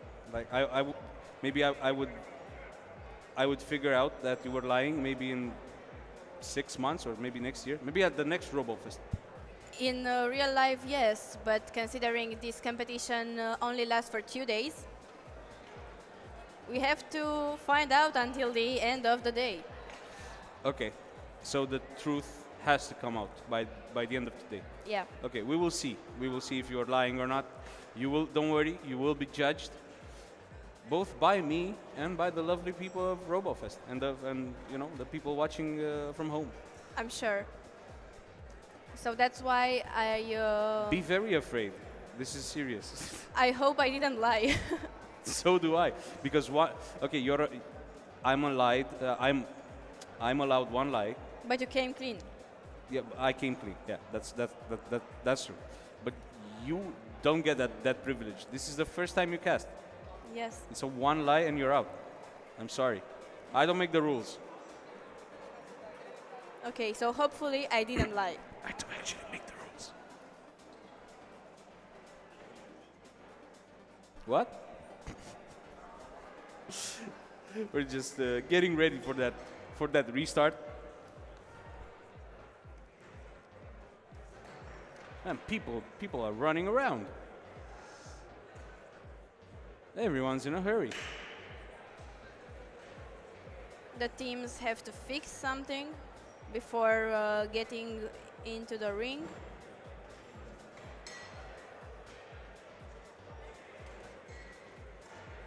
So we are still waiting. Still waiting.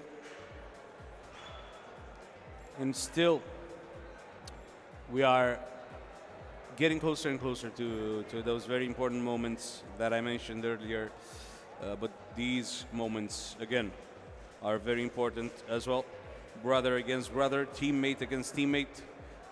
Sumo Robotics with another strong showing here at RoboFest. as we've come to expect by this point.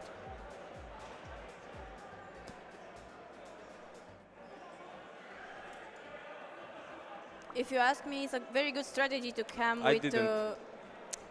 Fine. Then I'm not gonna say anymore. But maybe Didn't ask. maybe people who are watching us want to know. Ah, okay. So okay. It's a strategy. Okay. I will just assume that they asked. Go Okay. ahead. I wanted to say that if you come with more than one robot, you have more chances to win. So it's a good strategy to bring more than one. There is strength in numbers. You are right. Yeah, there is strength in numbers. It is you are. So you are absolutely correct. Next year, here's what I'm thinking. We form our own team and come, to RoboFest with 1,000 robots. So we have all the robots from a certain section, Yeah, it's like And a we- thousand robots built by us. and we will definitely win. Probably, yeah. Depends on how good the robots are. So, I'm thinking that we'll make one really good robot, and then we'll just copy that 1,000 times.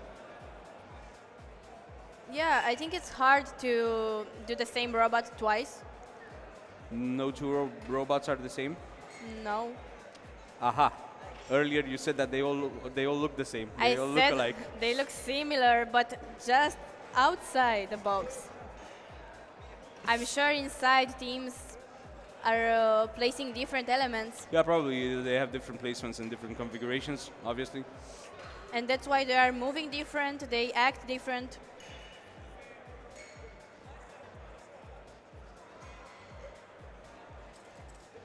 You won't believe this. I've just heard that you lied again. And that's not a very good position. You won't believe this, but the third place match for Combat Robot has actually been cancelled again. And now, what do you mean I lied? It means I told the truth the first time. Yeah, but then you said you lied, and then you lied again. I lied when I said that I lied.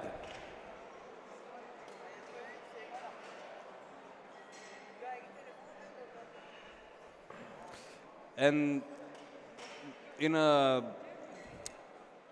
very telling moment for what's going down here at RoboFest, the decision has been that the third place final has no winners and has no losers. They both won and lost at the same time. Yeah, that's very strange, but that's the game. But they are robots from the same team, so it could go either of them. Either can be considered the winner, and that is a very nice feeling because we're all winners here. Okay, there are no losers at RoboFest. I mean,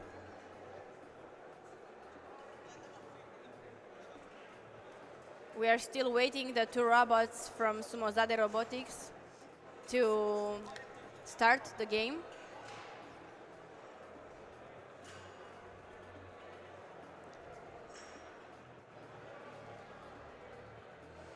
and we will be after this. We will go live with the grand final for the robot combat competition, 3-pound one. Okay, let's see. Zetsu and Senju duking it out. Sumo Robotics on full display here.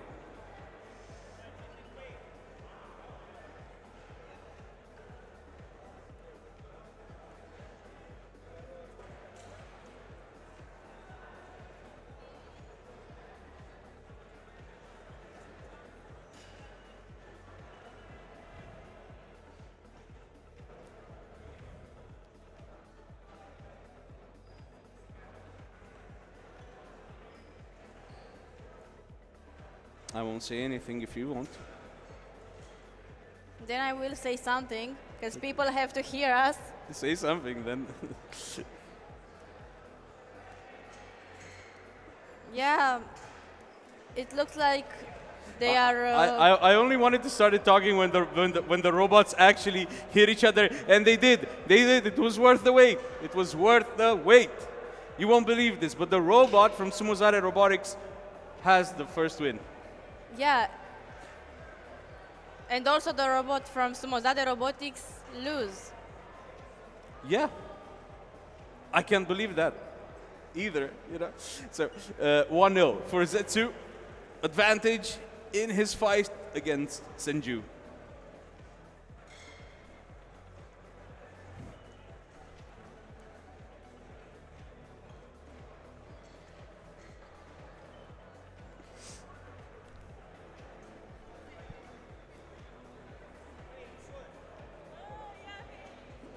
Okay, so this might as well be the last encounter of this series. If Zetsu takes the win, it advances to the next round.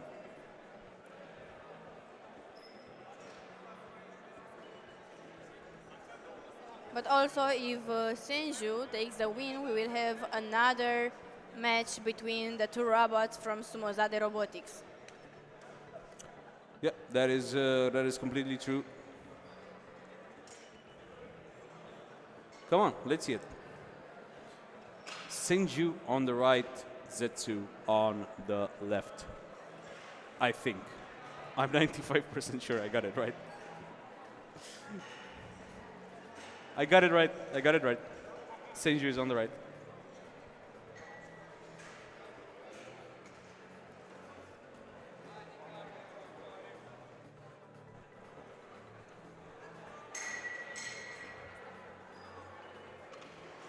Oh! Very, very fast.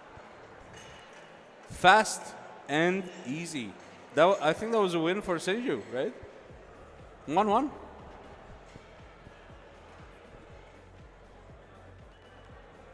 Nice and easy, nice and quick.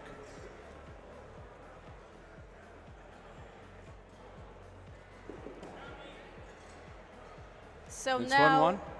we Yeah. have another match to decide which robots is going into the next step.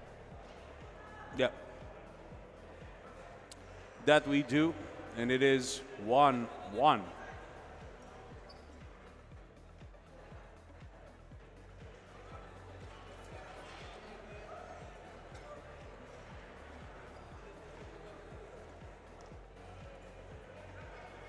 Again, the robots seem quite similar in strength and in build. I know this is something that you agree with, and like it's cool that we get to see them in different strategies. Again, now we see a different placement, an angle placement for one of them. We've seen this, and sometimes it works, sometimes it doesn't. Because the other robot, if it's faster, it can just like knock you out with a direct flanking move, and that's just game over for your robot.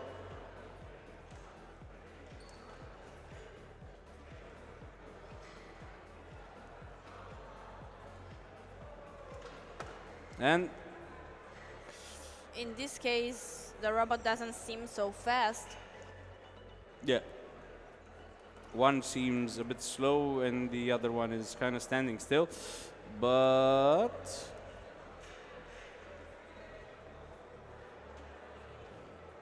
Will there be a restart? No! No, there's no restart necessary there. It is a win for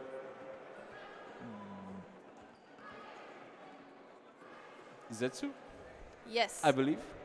So Zetsu won this game. Yeah. They did indeed. And now I think we will be moving on. No, it was actually Senju. Senju wins. Senju wins and advances to the next round. Sumo Robotics wins. Exactly. Exactly. We are great. We're doing great. We're what I think you know this has been so we have been casting very well for the past few hours, don't you think? I hope so. We're like super insightful, always knowledgeable. We never get anything wrong. We And did get some most things importantly, wrong. we never lie. I think that's the fun part. It is. We tell people something and then we change our minds. Yeah, yeah. It will be boring Yeah, just we can tell people whatever we want. You know, Yeah. it's fine. It's fine. For example, I wanted to tell the people that we'll be we'll be broadcasting the combat robot final next, but no, that would have been wrong. I would have lied to them because we will be broadcasting the next Mega Sumo semifinal in just a few moments. Right? Right. And if that is not true, then it's a big probability. Considering things change here really quick, they do. But does that make me a liar, though? it depends. No, come on. Besides, I It's told not your you, fault. I told you I'm allowed one lie per cast.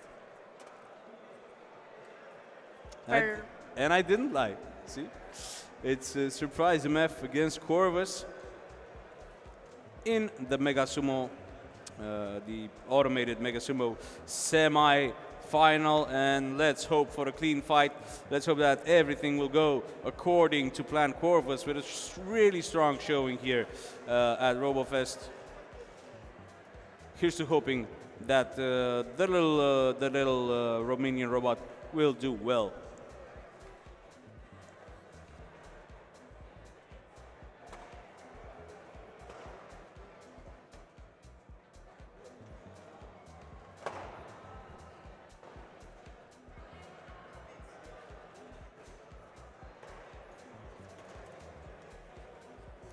So Well, they're replacing the robots. They are moving the doyo ring. It's like these are, you know, like these are superstar demands. My robot can play. Can you move the doyo like 5 centimeters towards me? I don't wanna. Every detail is important. No, it's actually being a restart because the robots hadn't been positioned correctly. But as I've said, every detail is important considering we are seeing a semi-final match. Yeah. And this match will decide who will play into the finals. Fair enough. And maybe be a potential winner of the contest. A potential winner, yeah. Why not? I mean, there is a 1 in 4 chance that we are watching one of the winners. Don't do the math on that one. I'm not sure it was correct.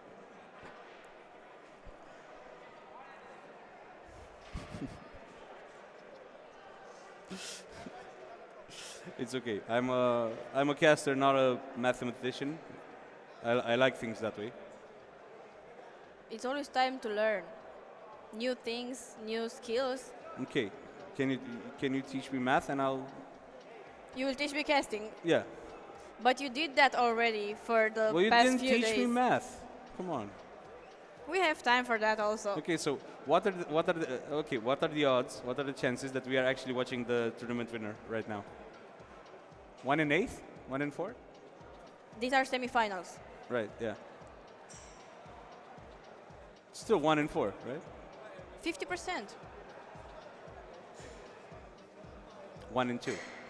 Yeah, one of them will be in the final for sure. I said the winner, not the finalist, not the finalist. Oh. Isn't it 1 in 4? Wasn't because it's 50% chance that yeah, one of them. Yeah. You are right. I was thinking about the finalist.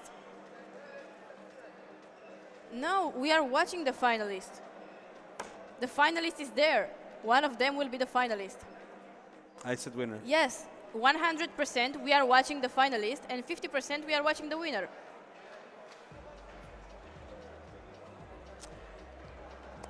Ladies and gentlemen, math is hard. I- My head hurts. I'm sure that you're correct.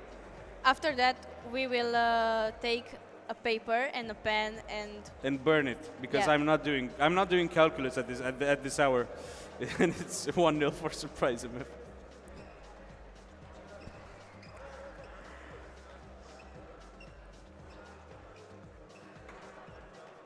Production said 33%. so we are both wrong.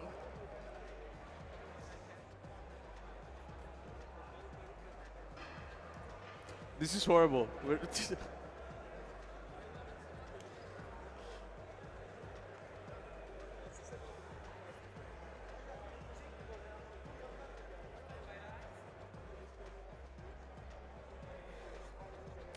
We're still both thinking about the probability. This is insane. We will clear everything after Okay. the broadcast ends. We can't leave without knowing the right answer.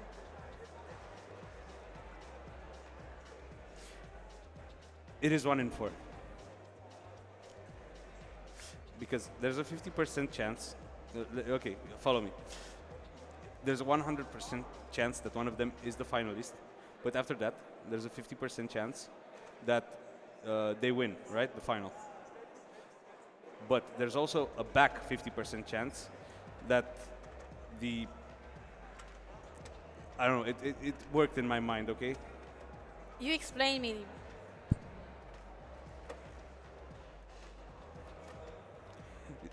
It's like you have to account for multiple probabilities.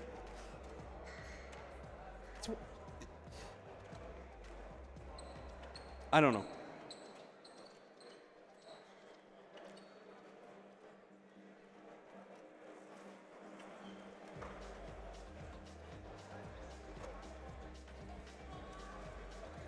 But coming back to the matches, we are watching. And yeah, the matches are really concise. They don't want to be playing that long. You know, they just want us to continue our calculations.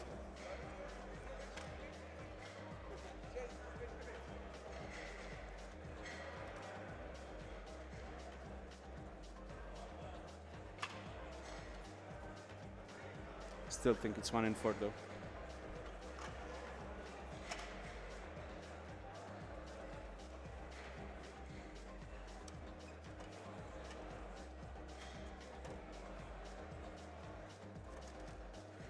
The probability is favorable cases And under probable cases. yeah. We have 2 favorable cases because we have 2 robots Yeah. and possible 4 cases. Yeah. So it's But there's only one winner. yeah, but that's the probability in the general situation, and I think it's also applies for one. And in this case, it would be 0.5, like 50%. Does anyone here know math? Just like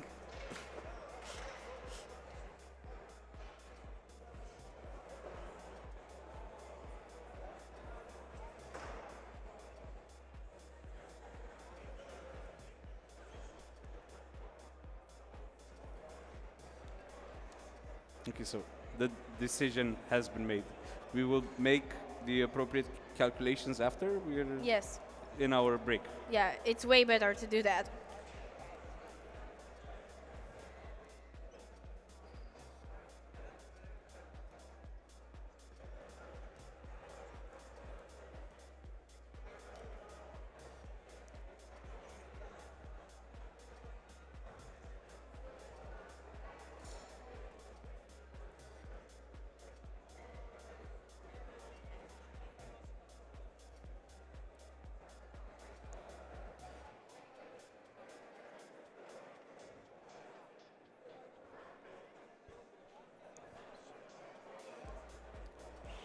Okay, so right now, this has been such a spectacular win right there, right under our eyes, ladies and gentlemen.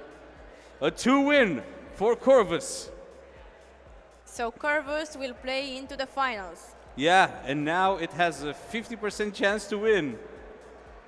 Yeah. That's absolutely true. That is absolutely true. And And uncontestable. yeah, we agree on this, though. Yeah. Right? The math is solid. Okay.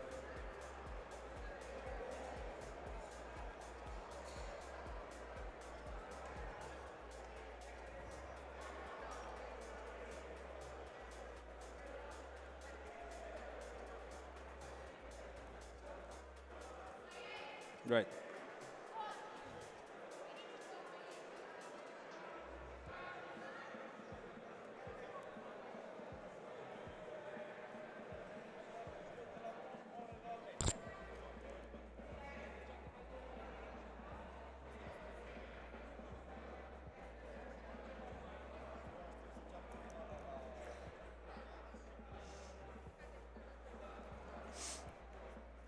Okay. Sudden and unexpected voice change in 3, 2, 1.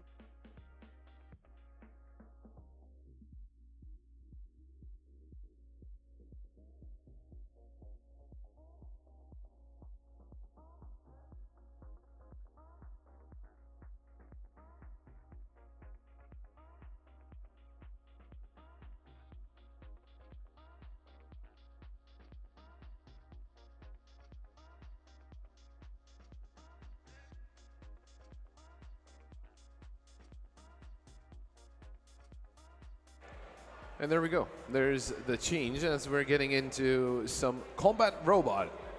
So we have two robots, from what I can see, from the same team. Yeah. And if I'm not mistaken, this might be the grand final. Yeah, it's Ares and Lucky.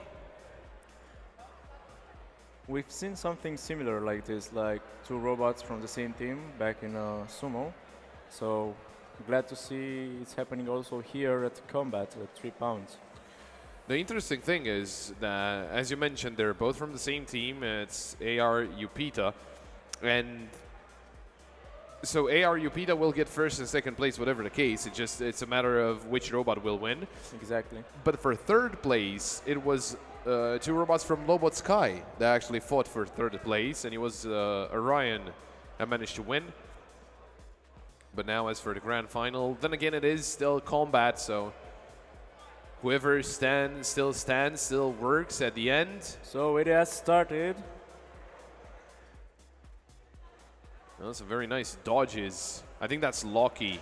Yeah, and very good stabilization too. We also see it standing on one wheel. It's not as aggressive as before with robots jumping all the way to the ceiling and all that, but Yeah, so here it's a matter of jukes and some back and forth action. oh, this could actually be the win, but no. Still a little help. That's a big hit. Some sparks flying. Oh, he actually jumped over his opponent. That's not a bad thing to do. That's a good way to go about it. Oh, a lot of sparks there, and Could it be intentional? The spinning and I think so. Yeah, it's very hard to just keep track of him and try to attack him as he moves so quickly. but still the opponent manages to chase him down and corner him and Oof, that was a big smash hit. him into the window. Ooh, that was straight against the roof of the arena. Those are some very big hits. You can see why those two robots are in this grand final. The arena is shaking. Another one of those big hits. Well, what can I say? Thankfully, it's an enclosed arena. Otherwise, someone would not have a great time. But it must be a great show from up close. Oh, yeah. Okay, so again, some cornering. I guess the strategy with these moving robots and jumping and all around could be that you get them to jump into the corner. Probably. And there we go. That seems to be the end of the duel, but we have to wait for the referee's decision. Loki will actually win. Pretty fast decision. I mean, after all, those were some serious hits from Loki. Yeah, there was some serious hits, some serious damage. And there we go, just a little spinneroonie. Some victory dance from Ares.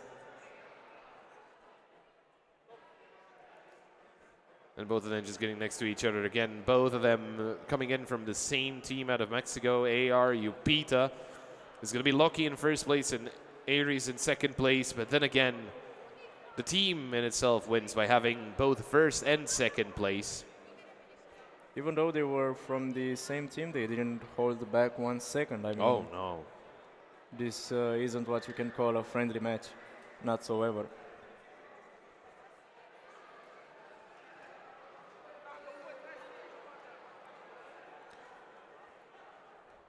Well, that seems to be the end of Combat Robot. We saw Combat Robot 1 pounds yesterday, and today that was the final game of 3 pounds.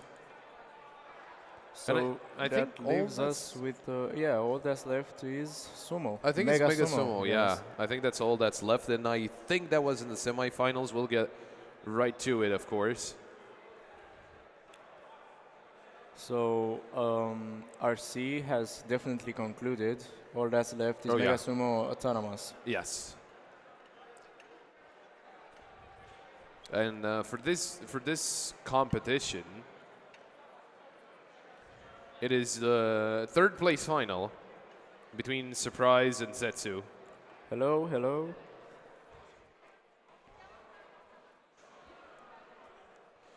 They're just getting ready. But yeah, just, a very good showing there. And as we're moving into the final games of, well, not only of the day, but of the RoboFest. So we had spinners, we had lifters, rammers, but we've seen that at the end, the best one were those rotating robots. Yes, Those indeed. did the most damage, and this could set a trend in which follows the next editions, and we'll see. But definitely spinners robots were dominating. No, yeah, for sure. I mean, it was very easy just to dodge the opponent, and it was also very quick on its actions. And I remember seeing one of the other robots that had very, very sensitive triggers. It was just when he went a little to the left, it just went instantly. And for this robot, it felt kind of the same, but at the same time, it felt controlled. It wasn't, the operator kind of losing control. So they had that to their advantage. And of course, here in Mega Sumo. And we've also seen an instance where one team sacrificed some of their defense and went all in into offense, which was the case with that one robot that had a saw, literally a saw in the center. But the casing was all flappy, and which is by itself a strategy. I mean, I think the one that had like foam. Exactly. Oh exactly. yeah. That's true. Yeah, because basically all the weight that you can get into it was in the offense, as you mentioned. Yeah, so it was. I mean, having foam is not that bad because it's pretty soft, and that might cushion the blows. It is, and that actually goes well when considering recoil, right? Yeah, exactly. So when taking a hit, you're not pushed back so far. Yeah, no, it makes a lot of sense. And I'm not sure. We heard something that is ready. We're getting a quick break, and we'll be back.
And we're back. We're getting ready for the third place match in Mega Sumo and then the grand final. We got 2 more games. And if I'm not mistaken, those are the last 2 games of RoboFest. Yes, and that concludes the night for the RoboFest festival. Of course, I expected that. I have expected that. We have started pretty strong on sumo, and we've seen a lot of sumo fights. Of course, the last one is pretty symbolic to be also sumo.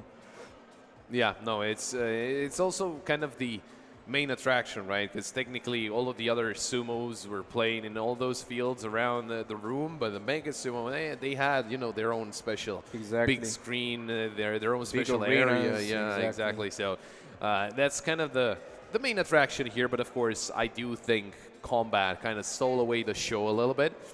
Yep. I mean, you could hear applause and cheerings from both of the areas. Yep.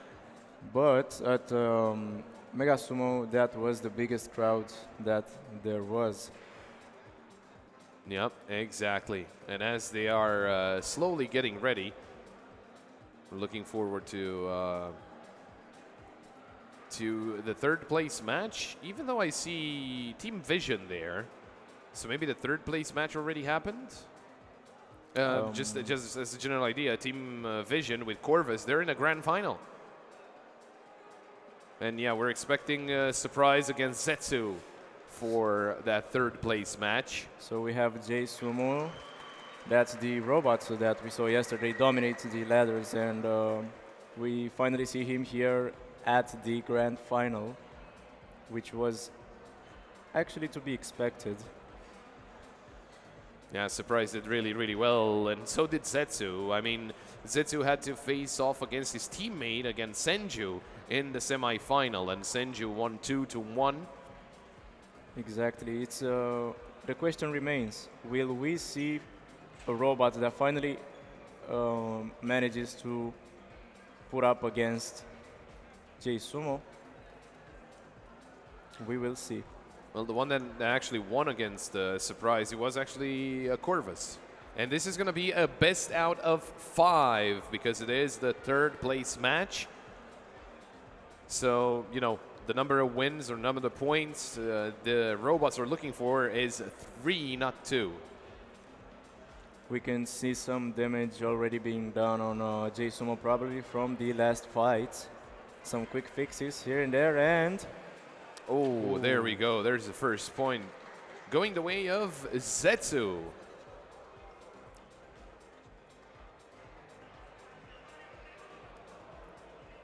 yeah, I mean, I think the damage speaks for itself and has finally said its word for J Sumo. But I don't think this will be the end of it. I mean, I can still see J Sumo making a pretty big comeback.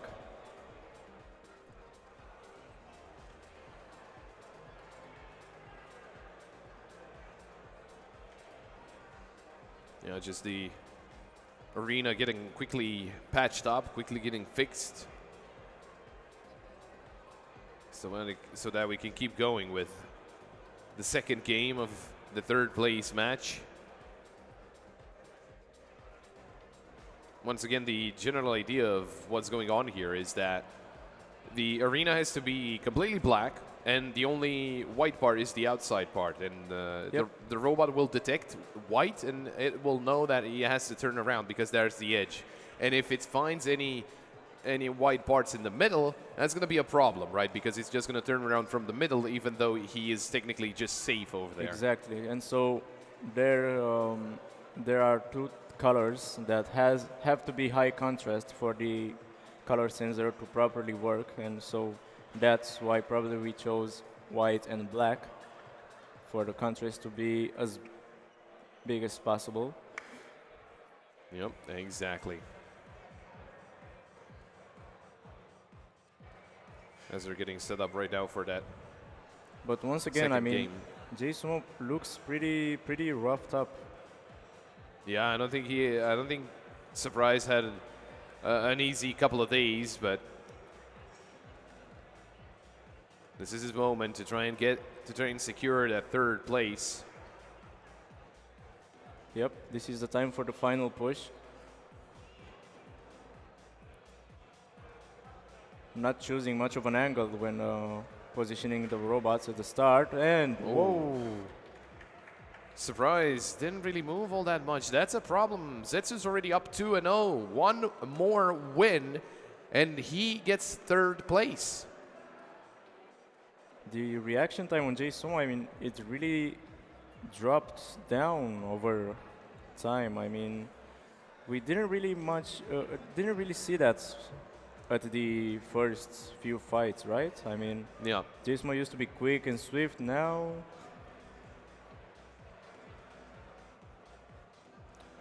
It's a little rough around the edges right now. It's pretty slow, and maybe there's some adjustments that are needed, and I'm sure that the team of J Sumo are gonna try and fix that, but they need to fix it quickly. Because again, lose this one and you are out in fourth place. Again, it's not the end of the world if you're out in fourth place, but you know, you're not really getting anything for getting fourth place. You are if you're getting third place. exactly. And if they decide to make a move, now is the time because it's 2-0 and one more point for Zetsu, and that's pretty much it.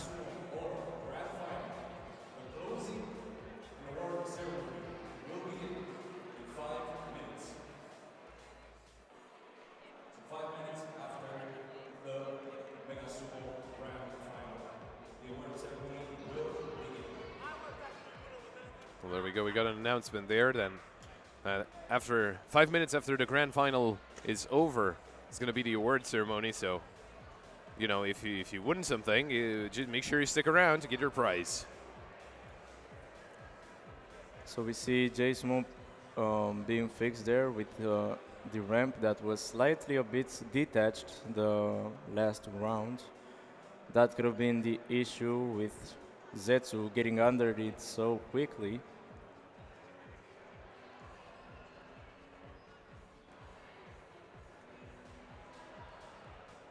Just some final adjustments, some final fixes there for surprise. And As I've said before, now it's the final moment that something can be done from J-Sumo because it's 2-0 for Zetsu and it could be game point.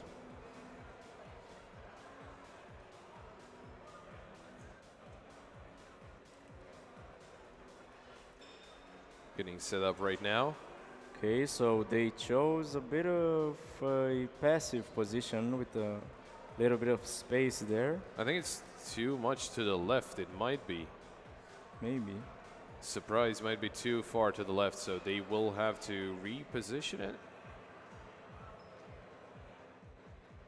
The referee is trying to show the axis of the arena.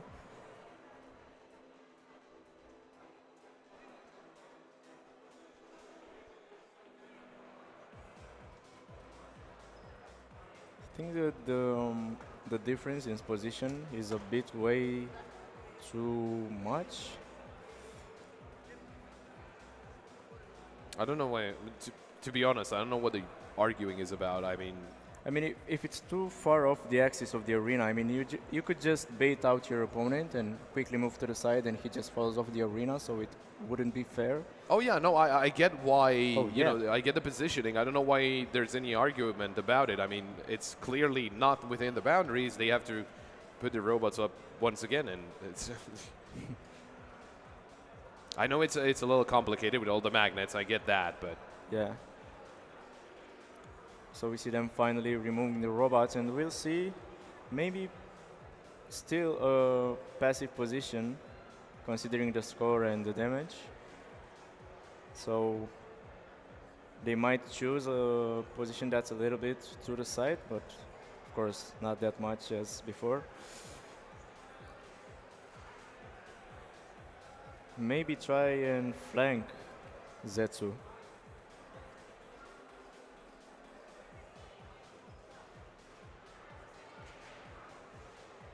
well, that should be okay. Yep. Yeah, there we go, straight on. Okay. So yeah, we need to see the adjustments for a surprise. We need to see something different. Otherwise, Zetsu is just going to overpower him, and well, we could find out the result fairly soon. Waiting on the countdown from the referee, and there we go. They start off, and it will be Zetsu who walks away with the win and the third place. Surprise, try to escape there to the left, but quick chase from Zetsu and it's all over.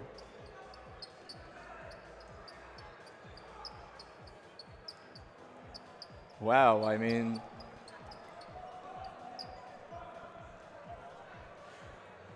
yeah, just very, very swift there out of Zetsu, and very confident. There we go. It was absolutely no problem. At first, kind of moved completely slowly just for him to realize what was going on, and then there we go. He spotted the enemy straight out. That was it. That's Zetsu getting that third place. And there's still one more game to go. That final game of Mega Sumo out of RoboFest. And well, it should be an interesting one. It's Senju taking on Corvus. and we hope as special, if not more special than this one that just happened. And I mean, I think this is the risk that you take when you choose a long-term aggressive strategy, right? Like you just go straight in and clash through every fight, right through the whole tournament. And well, there you saw it. These robots are not indestructible. No, for sure. I mean, as you mentioned, right? If you just go for every single fight, well, you're going to have some issues when, you know, even if you win all of the games, you're still going to sustain damage throughout the tournament. Exactly. And at one point, that's going to catch up with you. You better hope that it's after the tournament ends, but if it's before the tournament ends... That's why some choose baits. That's why some choose passive moves, right? Yeah, exactly. It's not just about clashing in the middle and just charging through each other. That leaves room for strategy and is very important for this competition. Yeah. So we're going to be waiting for the final game to be ready, just for everyone to get their robots set up, and you know, for Corvus and Senju to battle it out to see who's going to get first place and who's going to get second place into what could be the most prestigious tournament out of all of those. It is, of course, Mega Sumo. Of course, they're up to 3 kilograms, but, you know, I don't think there's technically no other category of Mega Sumo with less kilograms. It's micro and mini and all that, but those are not necessarily comparable to Mega Sumo. The Megas are just the beefiest ones, and they're the ones with the most power, I would say. Of course, I mean, 3 pounds, even if it doesn't sound like much, it gives you some room and some space to operate within. When it comes to building the robot, I mean, you can add defense, you can start thinking of offense and attack. You can start thinking about maybe bigger batteries, bigger casings. Yeah, so there we go. It's just, you know, I'm expecting everyone on Mega Sumo to just be so close to the 3 kilogram mark, because it's you need to use everything. Yeah, you need to use every single gram. That could be the difference maker. And that's mainly why all of the, you know, kind of shapes are the same, right? It just makes a lot of sense.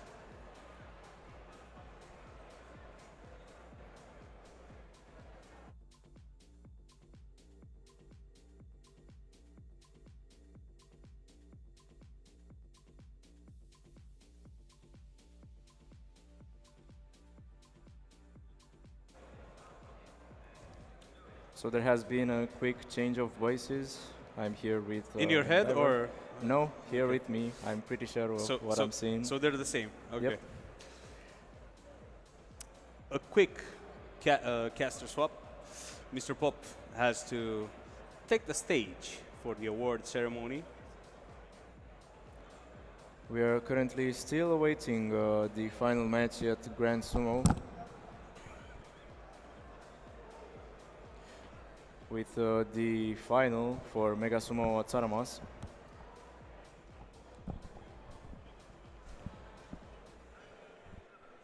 Okay, so we are back in action with the Mega Sumo Grand Final. We can see yet another ramp for the robot on the left that's extended up and could pose some serious trouble for the enemy.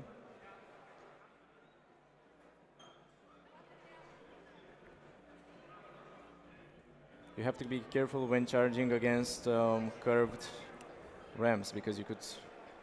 And we see Corvus from Team Vision.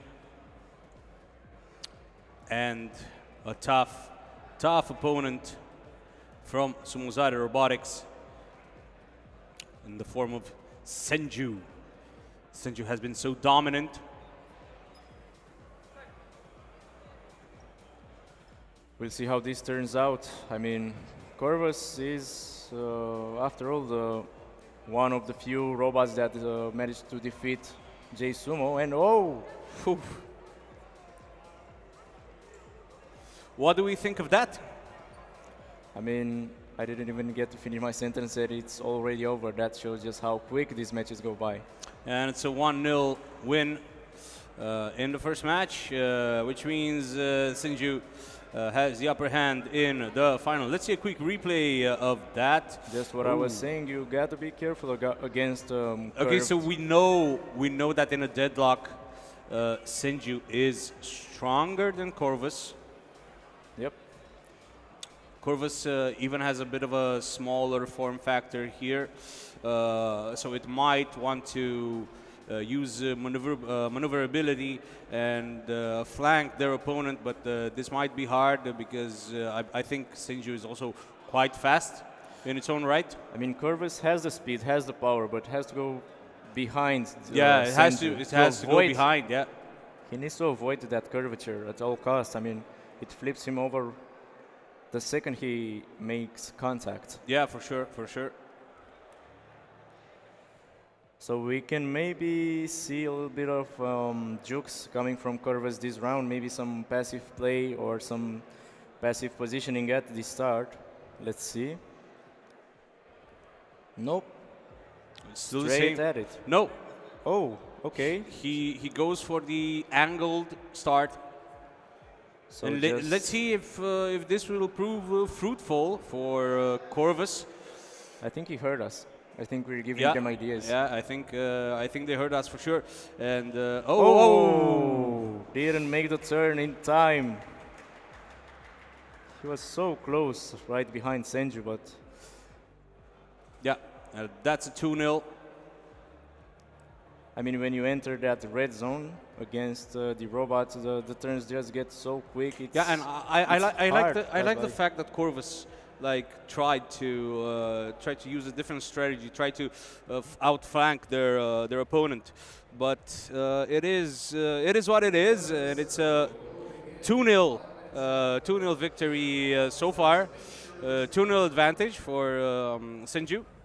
But I guess the question still stands. If aggressive play didn't work and jukes didn't work, what's there from this point? I mean, yeah, what else is there? I guess maybe. I don't know. Maybe bait. Maybe try and maybe bait. Maybe a bait. Maybe a trick. Maybe just waiting for the opponent to charge at you and then try to juke them. That might work. That might work. But you can't wait. You can't wait forever. It is very risky. It is so risky. I don't know if we're gonna see that, but it is. It is, and it kind of falls in the gray zone of the It is tricky and it is risky. And again, it's so great to see people gathered here for the grand final, in which might be a deciding match after all. If Senju wins this one. Then Sumo Robotics will take the win. They will be the champions.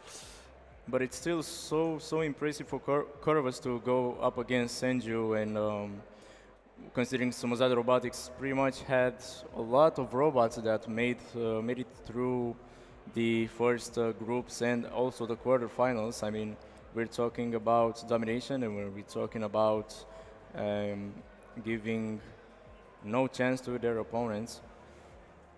Well, let's see it.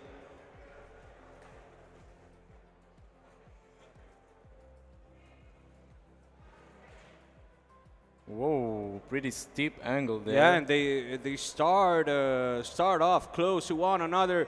We are getting ready for this very, very important moment of the final. Will Corvus be able to make the turn fast enough? I don't know. We will have to live and see.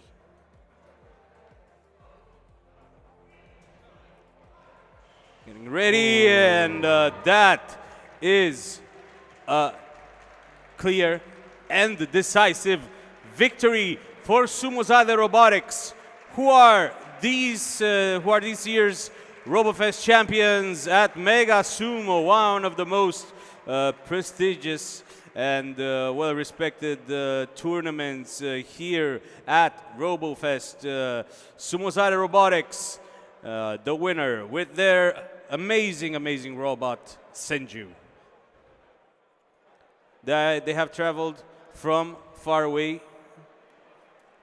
They have given everything in this tournament. They were very well represented, even from the group stage, going up into the playoffs.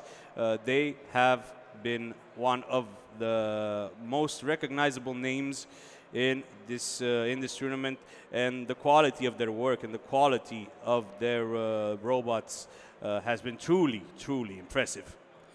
Yeah, and I mean, when you hear Sumozade Robotics, it's you hear attack, you hear aggressiveness, you hear strategy, and build quality. It has to be said.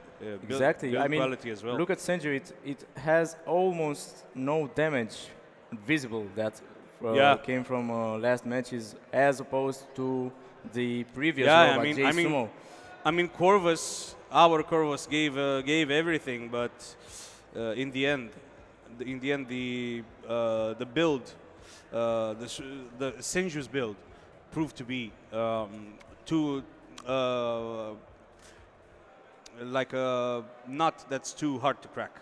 Yep. And that was because of the curvature, and I like to see people trying out different things. I mean, we didn't see this curvature being used often, and so because it slides on the ramp, you avoid the direct hits, and maybe that's why the robot didn't have so much damage on him. And congrats to the guys. They didn't hit. Absolutely. And what a show for a robot to win a final 3-0. Then, you know, there can be no doubt that it is the best robot in the tournament by far, and it was so super nice to see. Like everything that we have seen in the past 2 days has been leading up to this, and it's been such a wonderful experience overall.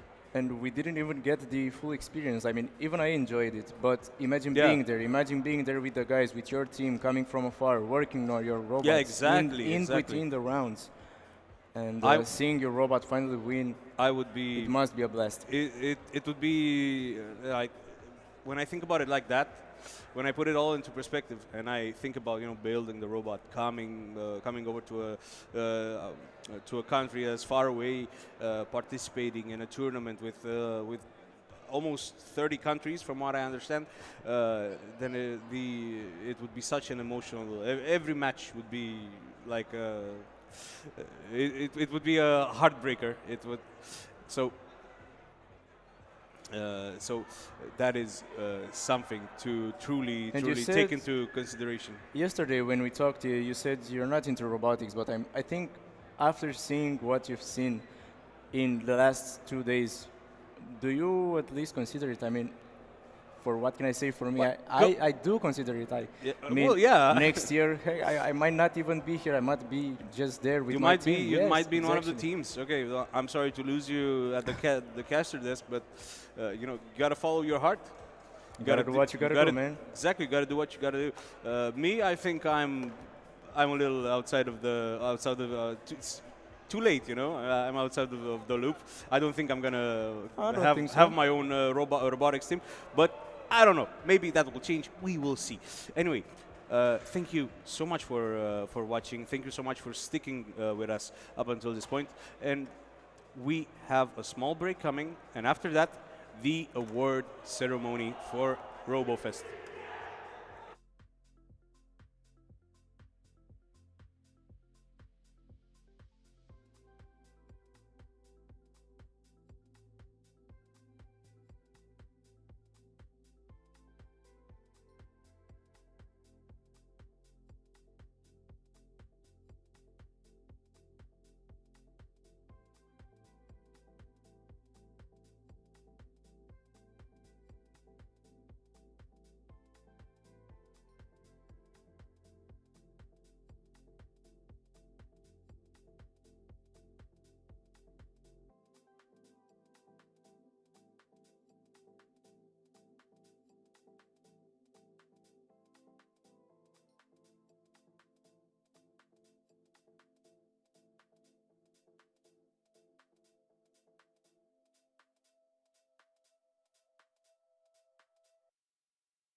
Well, all good things must come to an end. Before we start with the award ceremony, can I hear a round of applause for everyone that has participated in those 2 days of RoboFest? Can I hear one round of applause? Come on. For everyone? Thank you. Thank you. We have a long list, so make sure you get yourself comfortable because we had a lot of tournaments going on here at RoboFest. Starting off with Combat Robot 1 pound. In 3rd place, all the way from Mexico, from Team Lobot Kai, it is Mini Osiris.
Second place, coming also from Mexico, from Team AR Upita, it is Lil Petro.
Well, no, the thing is, I think we can keep hearing the song because it's first place, also from Mexico, from Team Wolf Robotics, it is Turbo.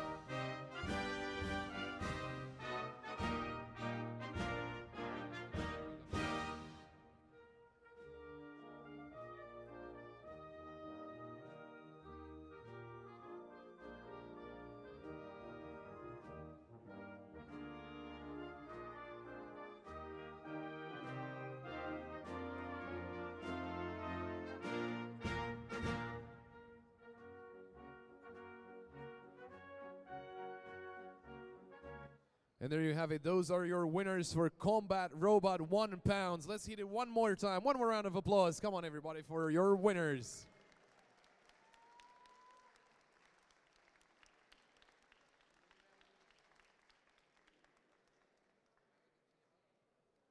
Congratulations once again, everybody, and we are going to be moving onwards to Nano Sumo. This is also one of the tournaments that we were watching on the stream earlier, and well, it was a lot of action, and it actually ended quite quickly, even though we had a lot of competitors that actually participated in this one. So we're getting ready for Nano Sumo here. In third place, coming in from Romania, from Team Sira, it is Baruto.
Well, they're going to have to move around a little bit because for second place, also from Team Romania, also from Team Sira, it is Asashio.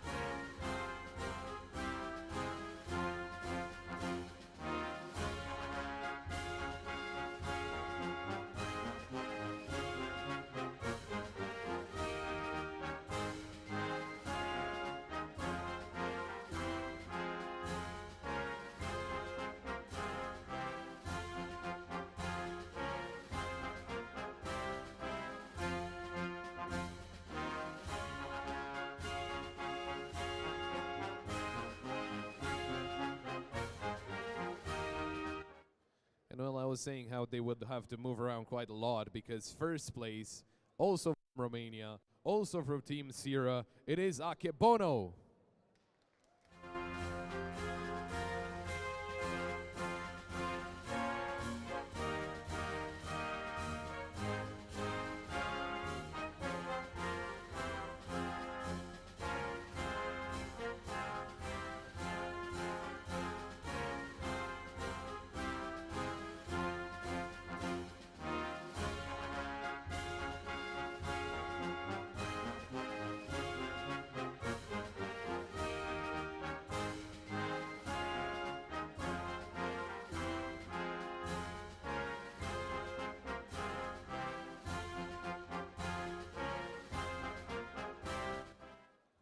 Well, those are your winners for Nano Sumo. Let's hear one more round of applause for them. Congratulations, everybody, once again.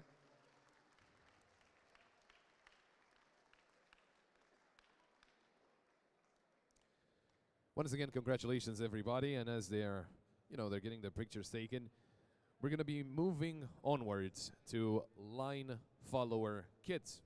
Another one of those, competitions which make me feel old and not knowing enough about robots, so doesn't really help out. But for third place in line follower kids, all the way from Colombia, from Team Robotica Pachas, it is Denisovic.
For second place, coming in from Mexico, and I'm gonna apologize beforehand if I completely butcher the name of the team. It is Selección Michoacana de Robótica with the robot Furia Nocturna.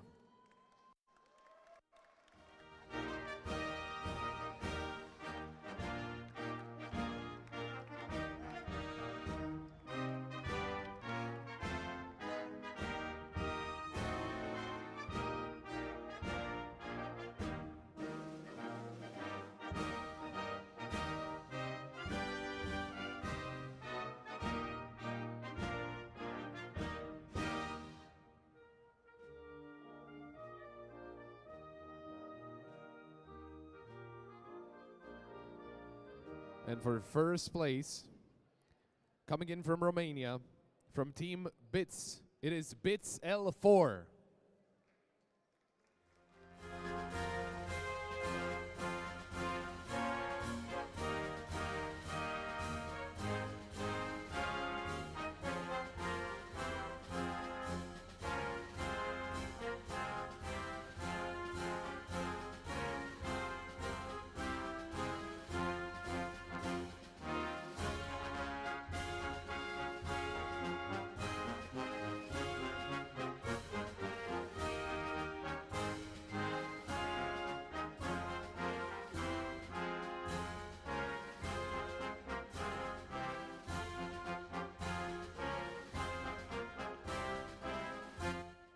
Let's hear it one more time for your winners for Line Follower Kids.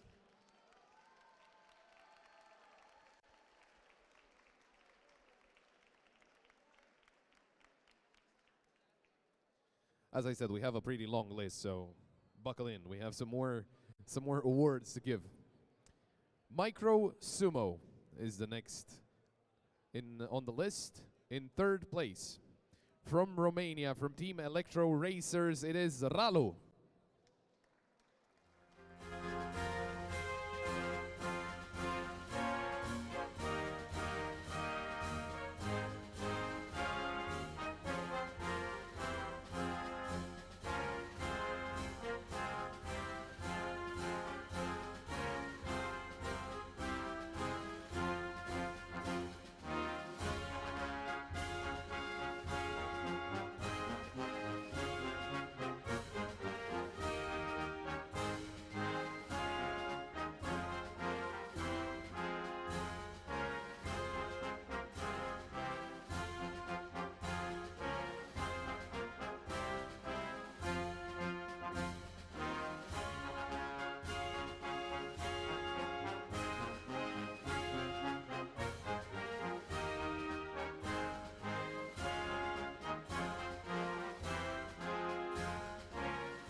Second place in Micro Sumo.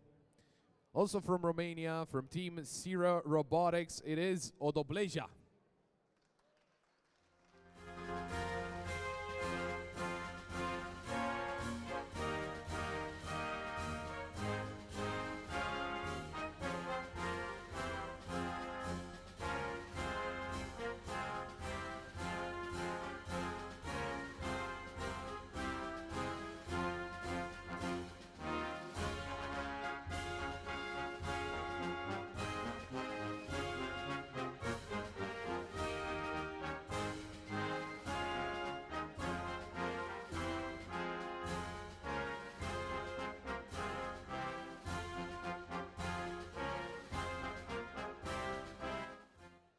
And first place in Micro Sumo from Mexico, Team Roshi team with Microchip.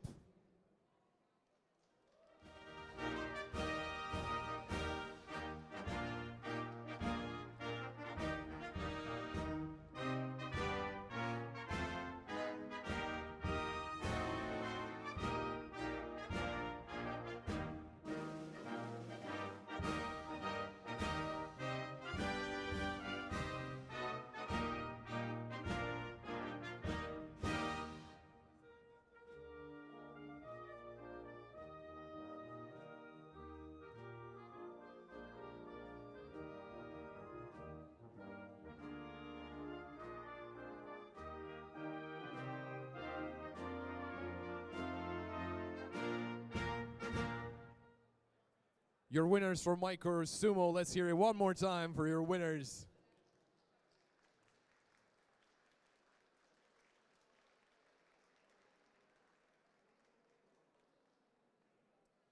Moving onwards to Mini Sumo. I know there's a lot of sumo that has happened here in the past couple of days, and we got a lot of categories for it. So for Mini Sumo, in third place, from Mexico, from Team AR Upita, Cortos Locos.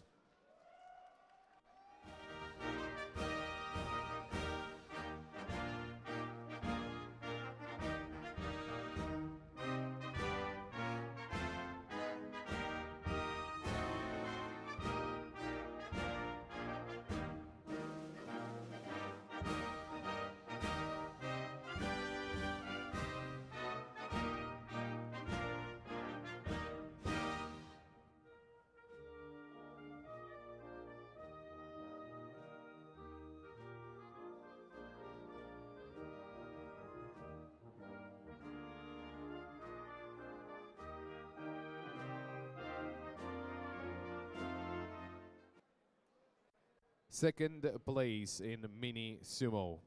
From Spain, from Team Smith, it is Lord Smith.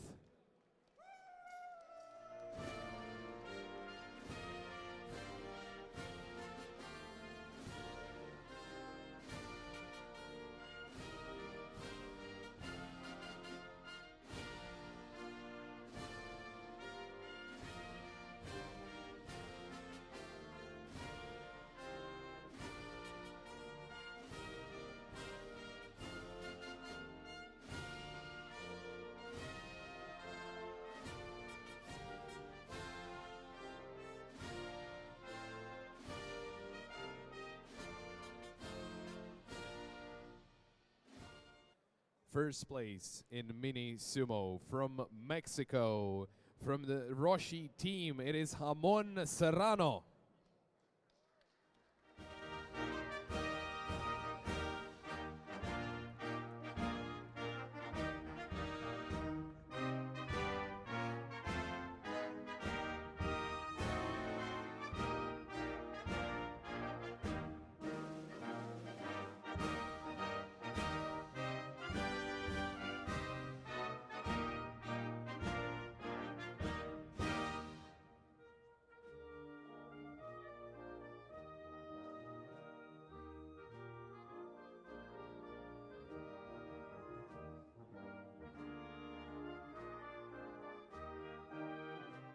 One more round of applause for your winners in Mini Sumo.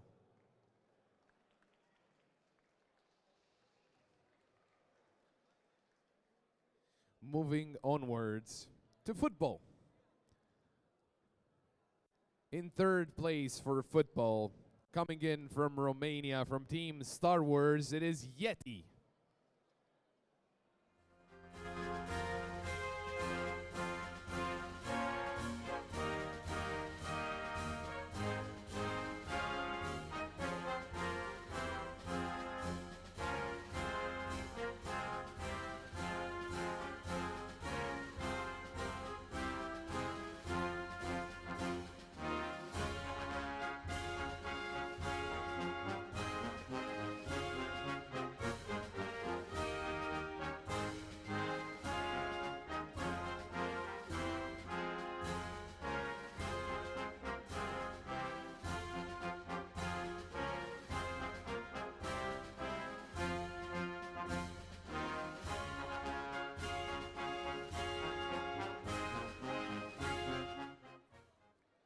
Second place in football, coming in from Estonia, from Team Koidula G, it is Collector.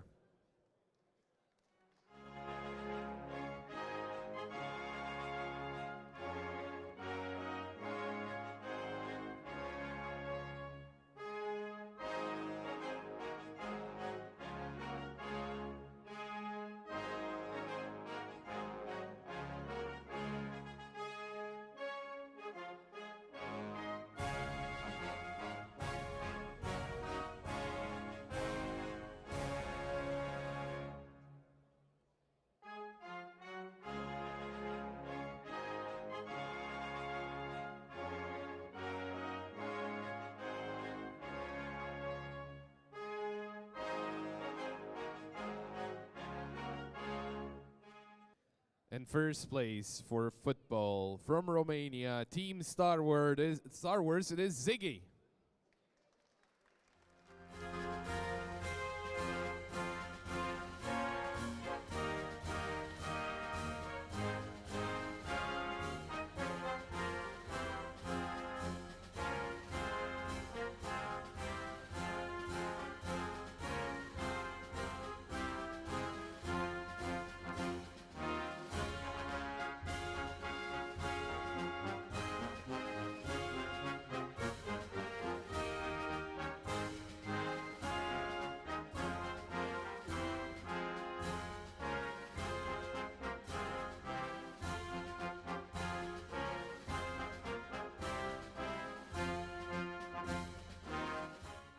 One more round of applause for the winners here for football.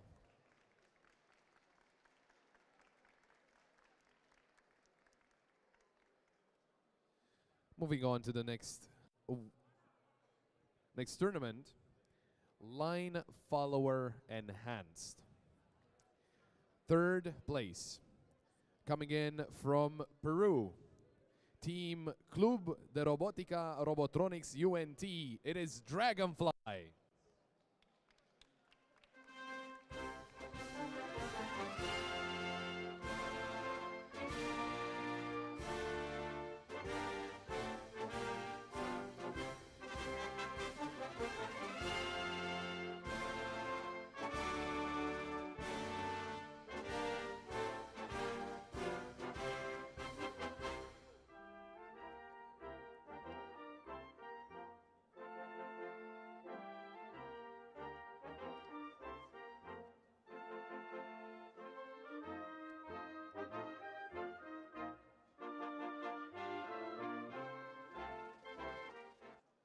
Second place, coming in from Poland, from Team RAV, it is Hex.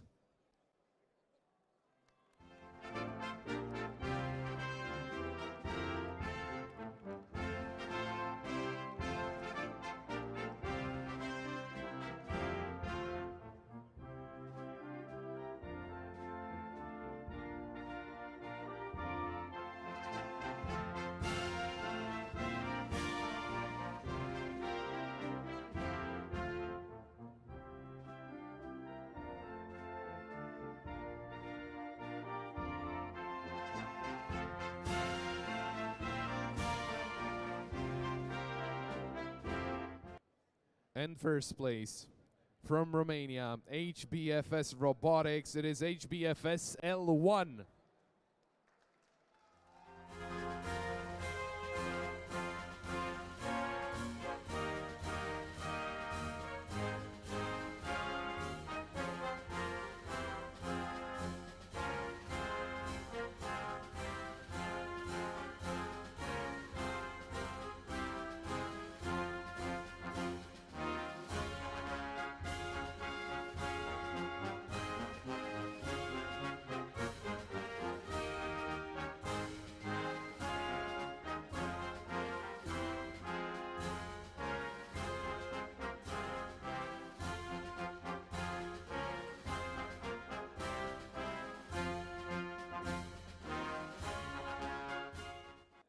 Make some noise for your winners here for Line Follower Enhanced.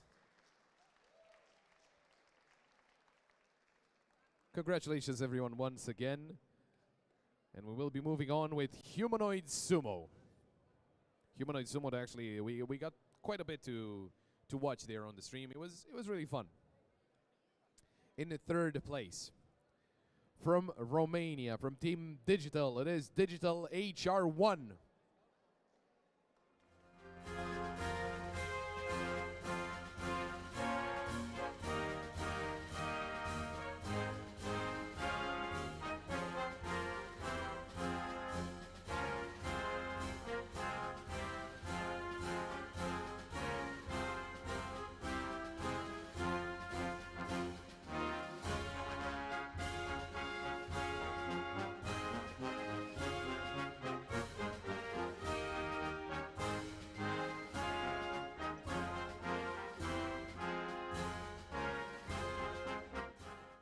Second place, Also from Romania, from Team TAP, it's Scar.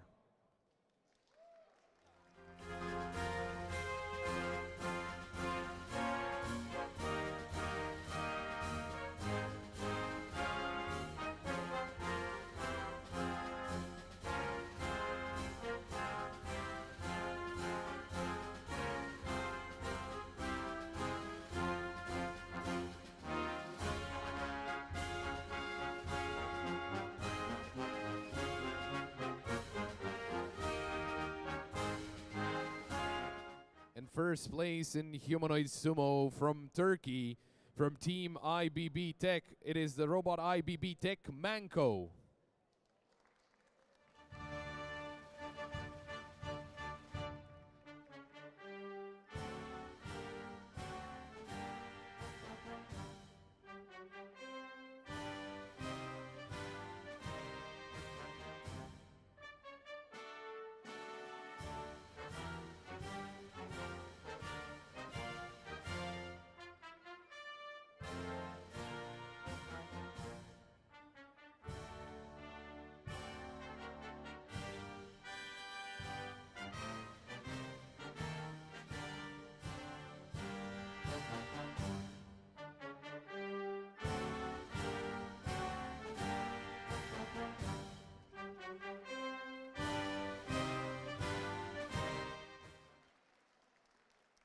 Well, I was about to ask for another round of applause, but I guess we already got it. So congratulations, everyone, once again.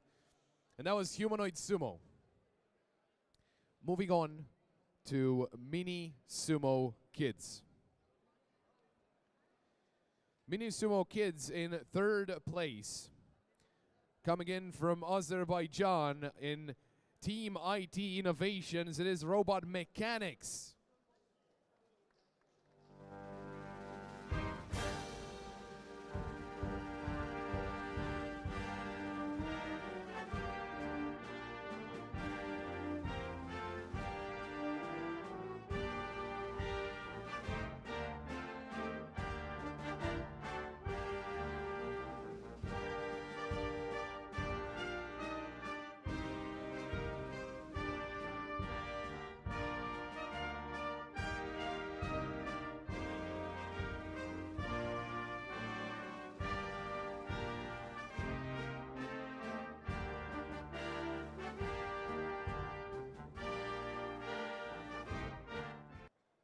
Second place in Mini Sumo Kids, coming in from Turkey, from Simur Teknik, it is Nurevshan.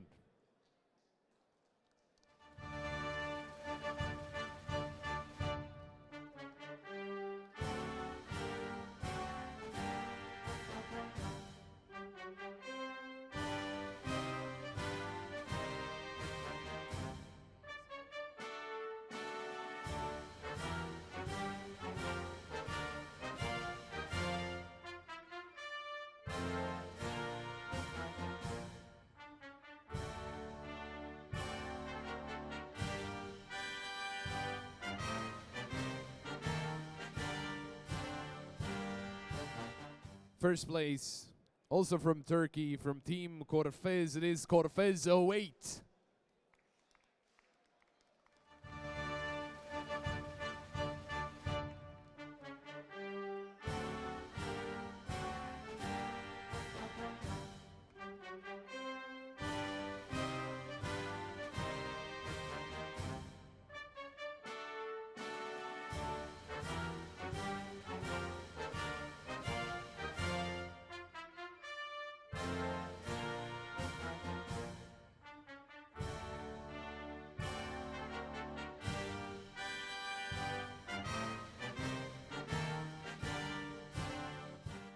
Let's hear it one more time. One more round of applause for Mini Sumo Kids.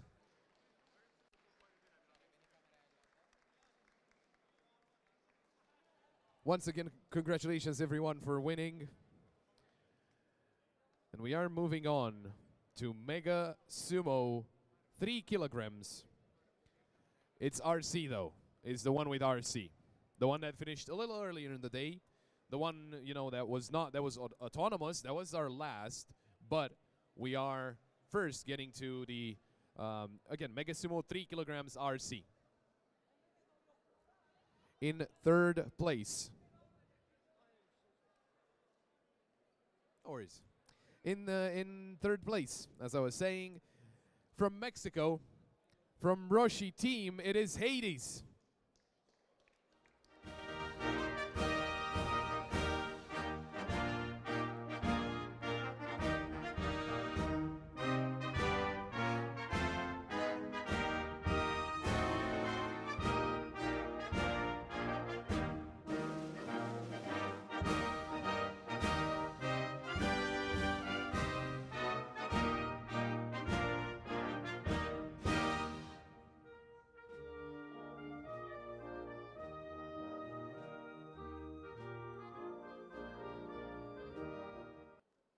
Second place for Mega Sumo 3 kg RC. From Mexico, from Team Robot Mex, it is Sukune RC.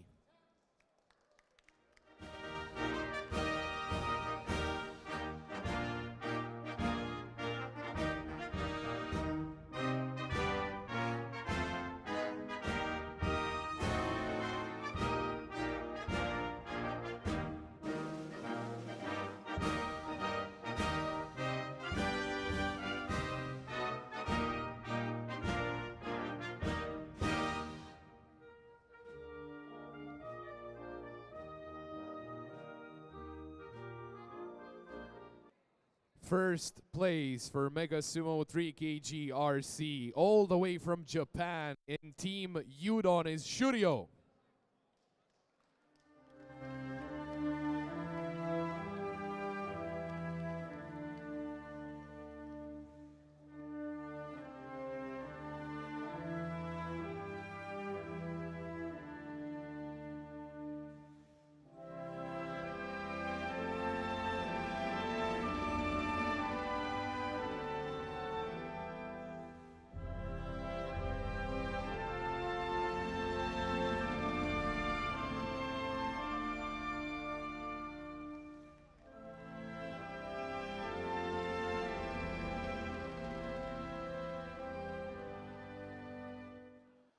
One more round of applause here for Mega Sumo 3 kg RC and your winners.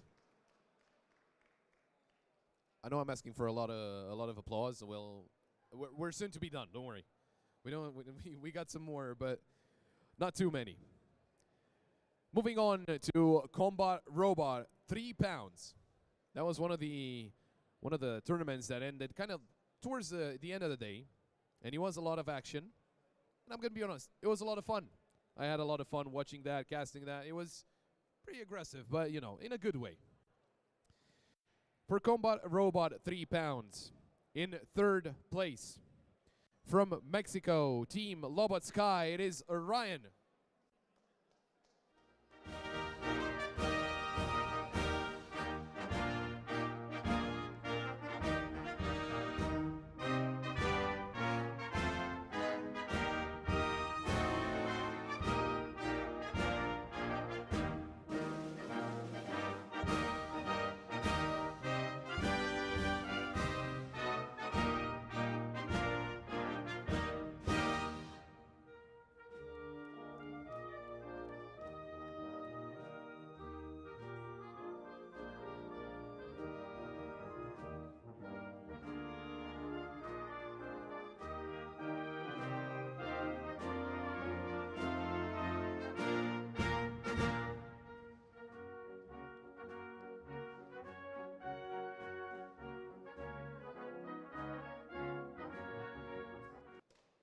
Second place in Combat Robot 3 pounds.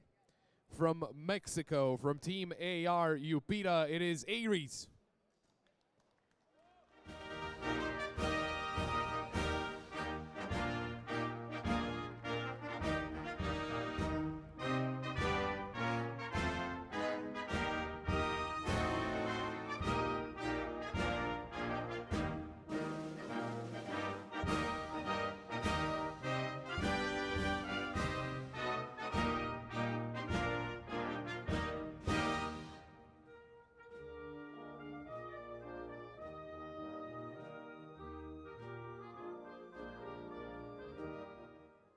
And once again, it's one of those situations where I think we can keep the national anthem going, because first place, it is also from Mexico, from Team AR Upita, it is Lucky.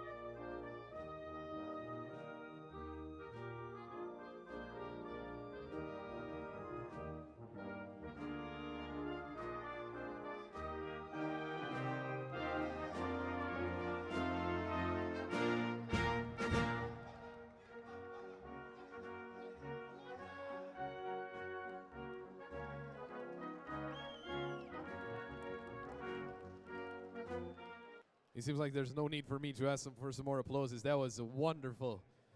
That was really, really wonderful. And congratulations, everyone. And well, we've gotten to the final awards of RoboFest. The biggest attraction here at RoboFest, and it's only fitting that we end up with Mega Sumo 3 kg, non-remote controlled. And we're going to be starting off with third place. From Turkey, representing Sumo Robotics, it is Zetsu.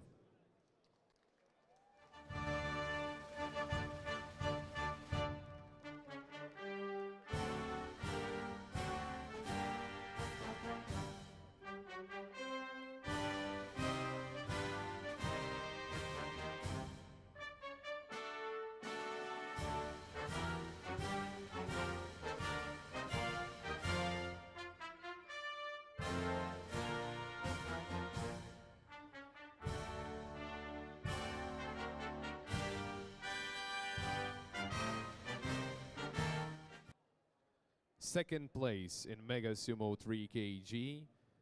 From Romania, from Team Vision, it is Corvus.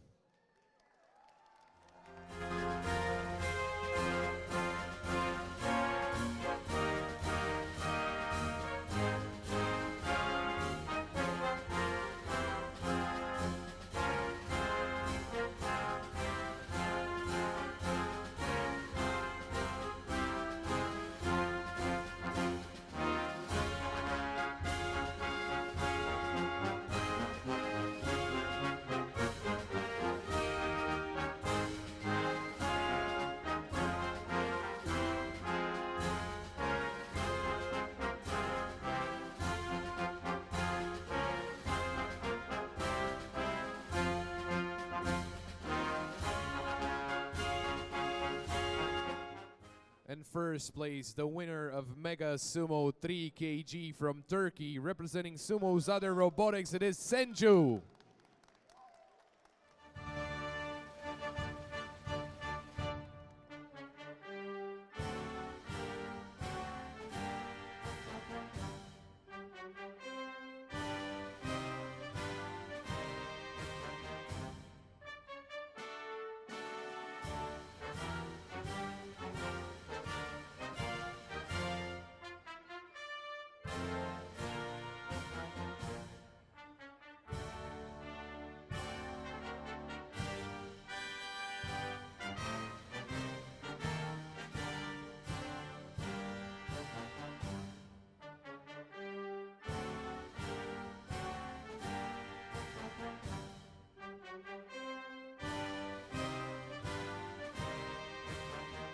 And for the final time, another round of applause for your winners for Mega Sumo 3 kg.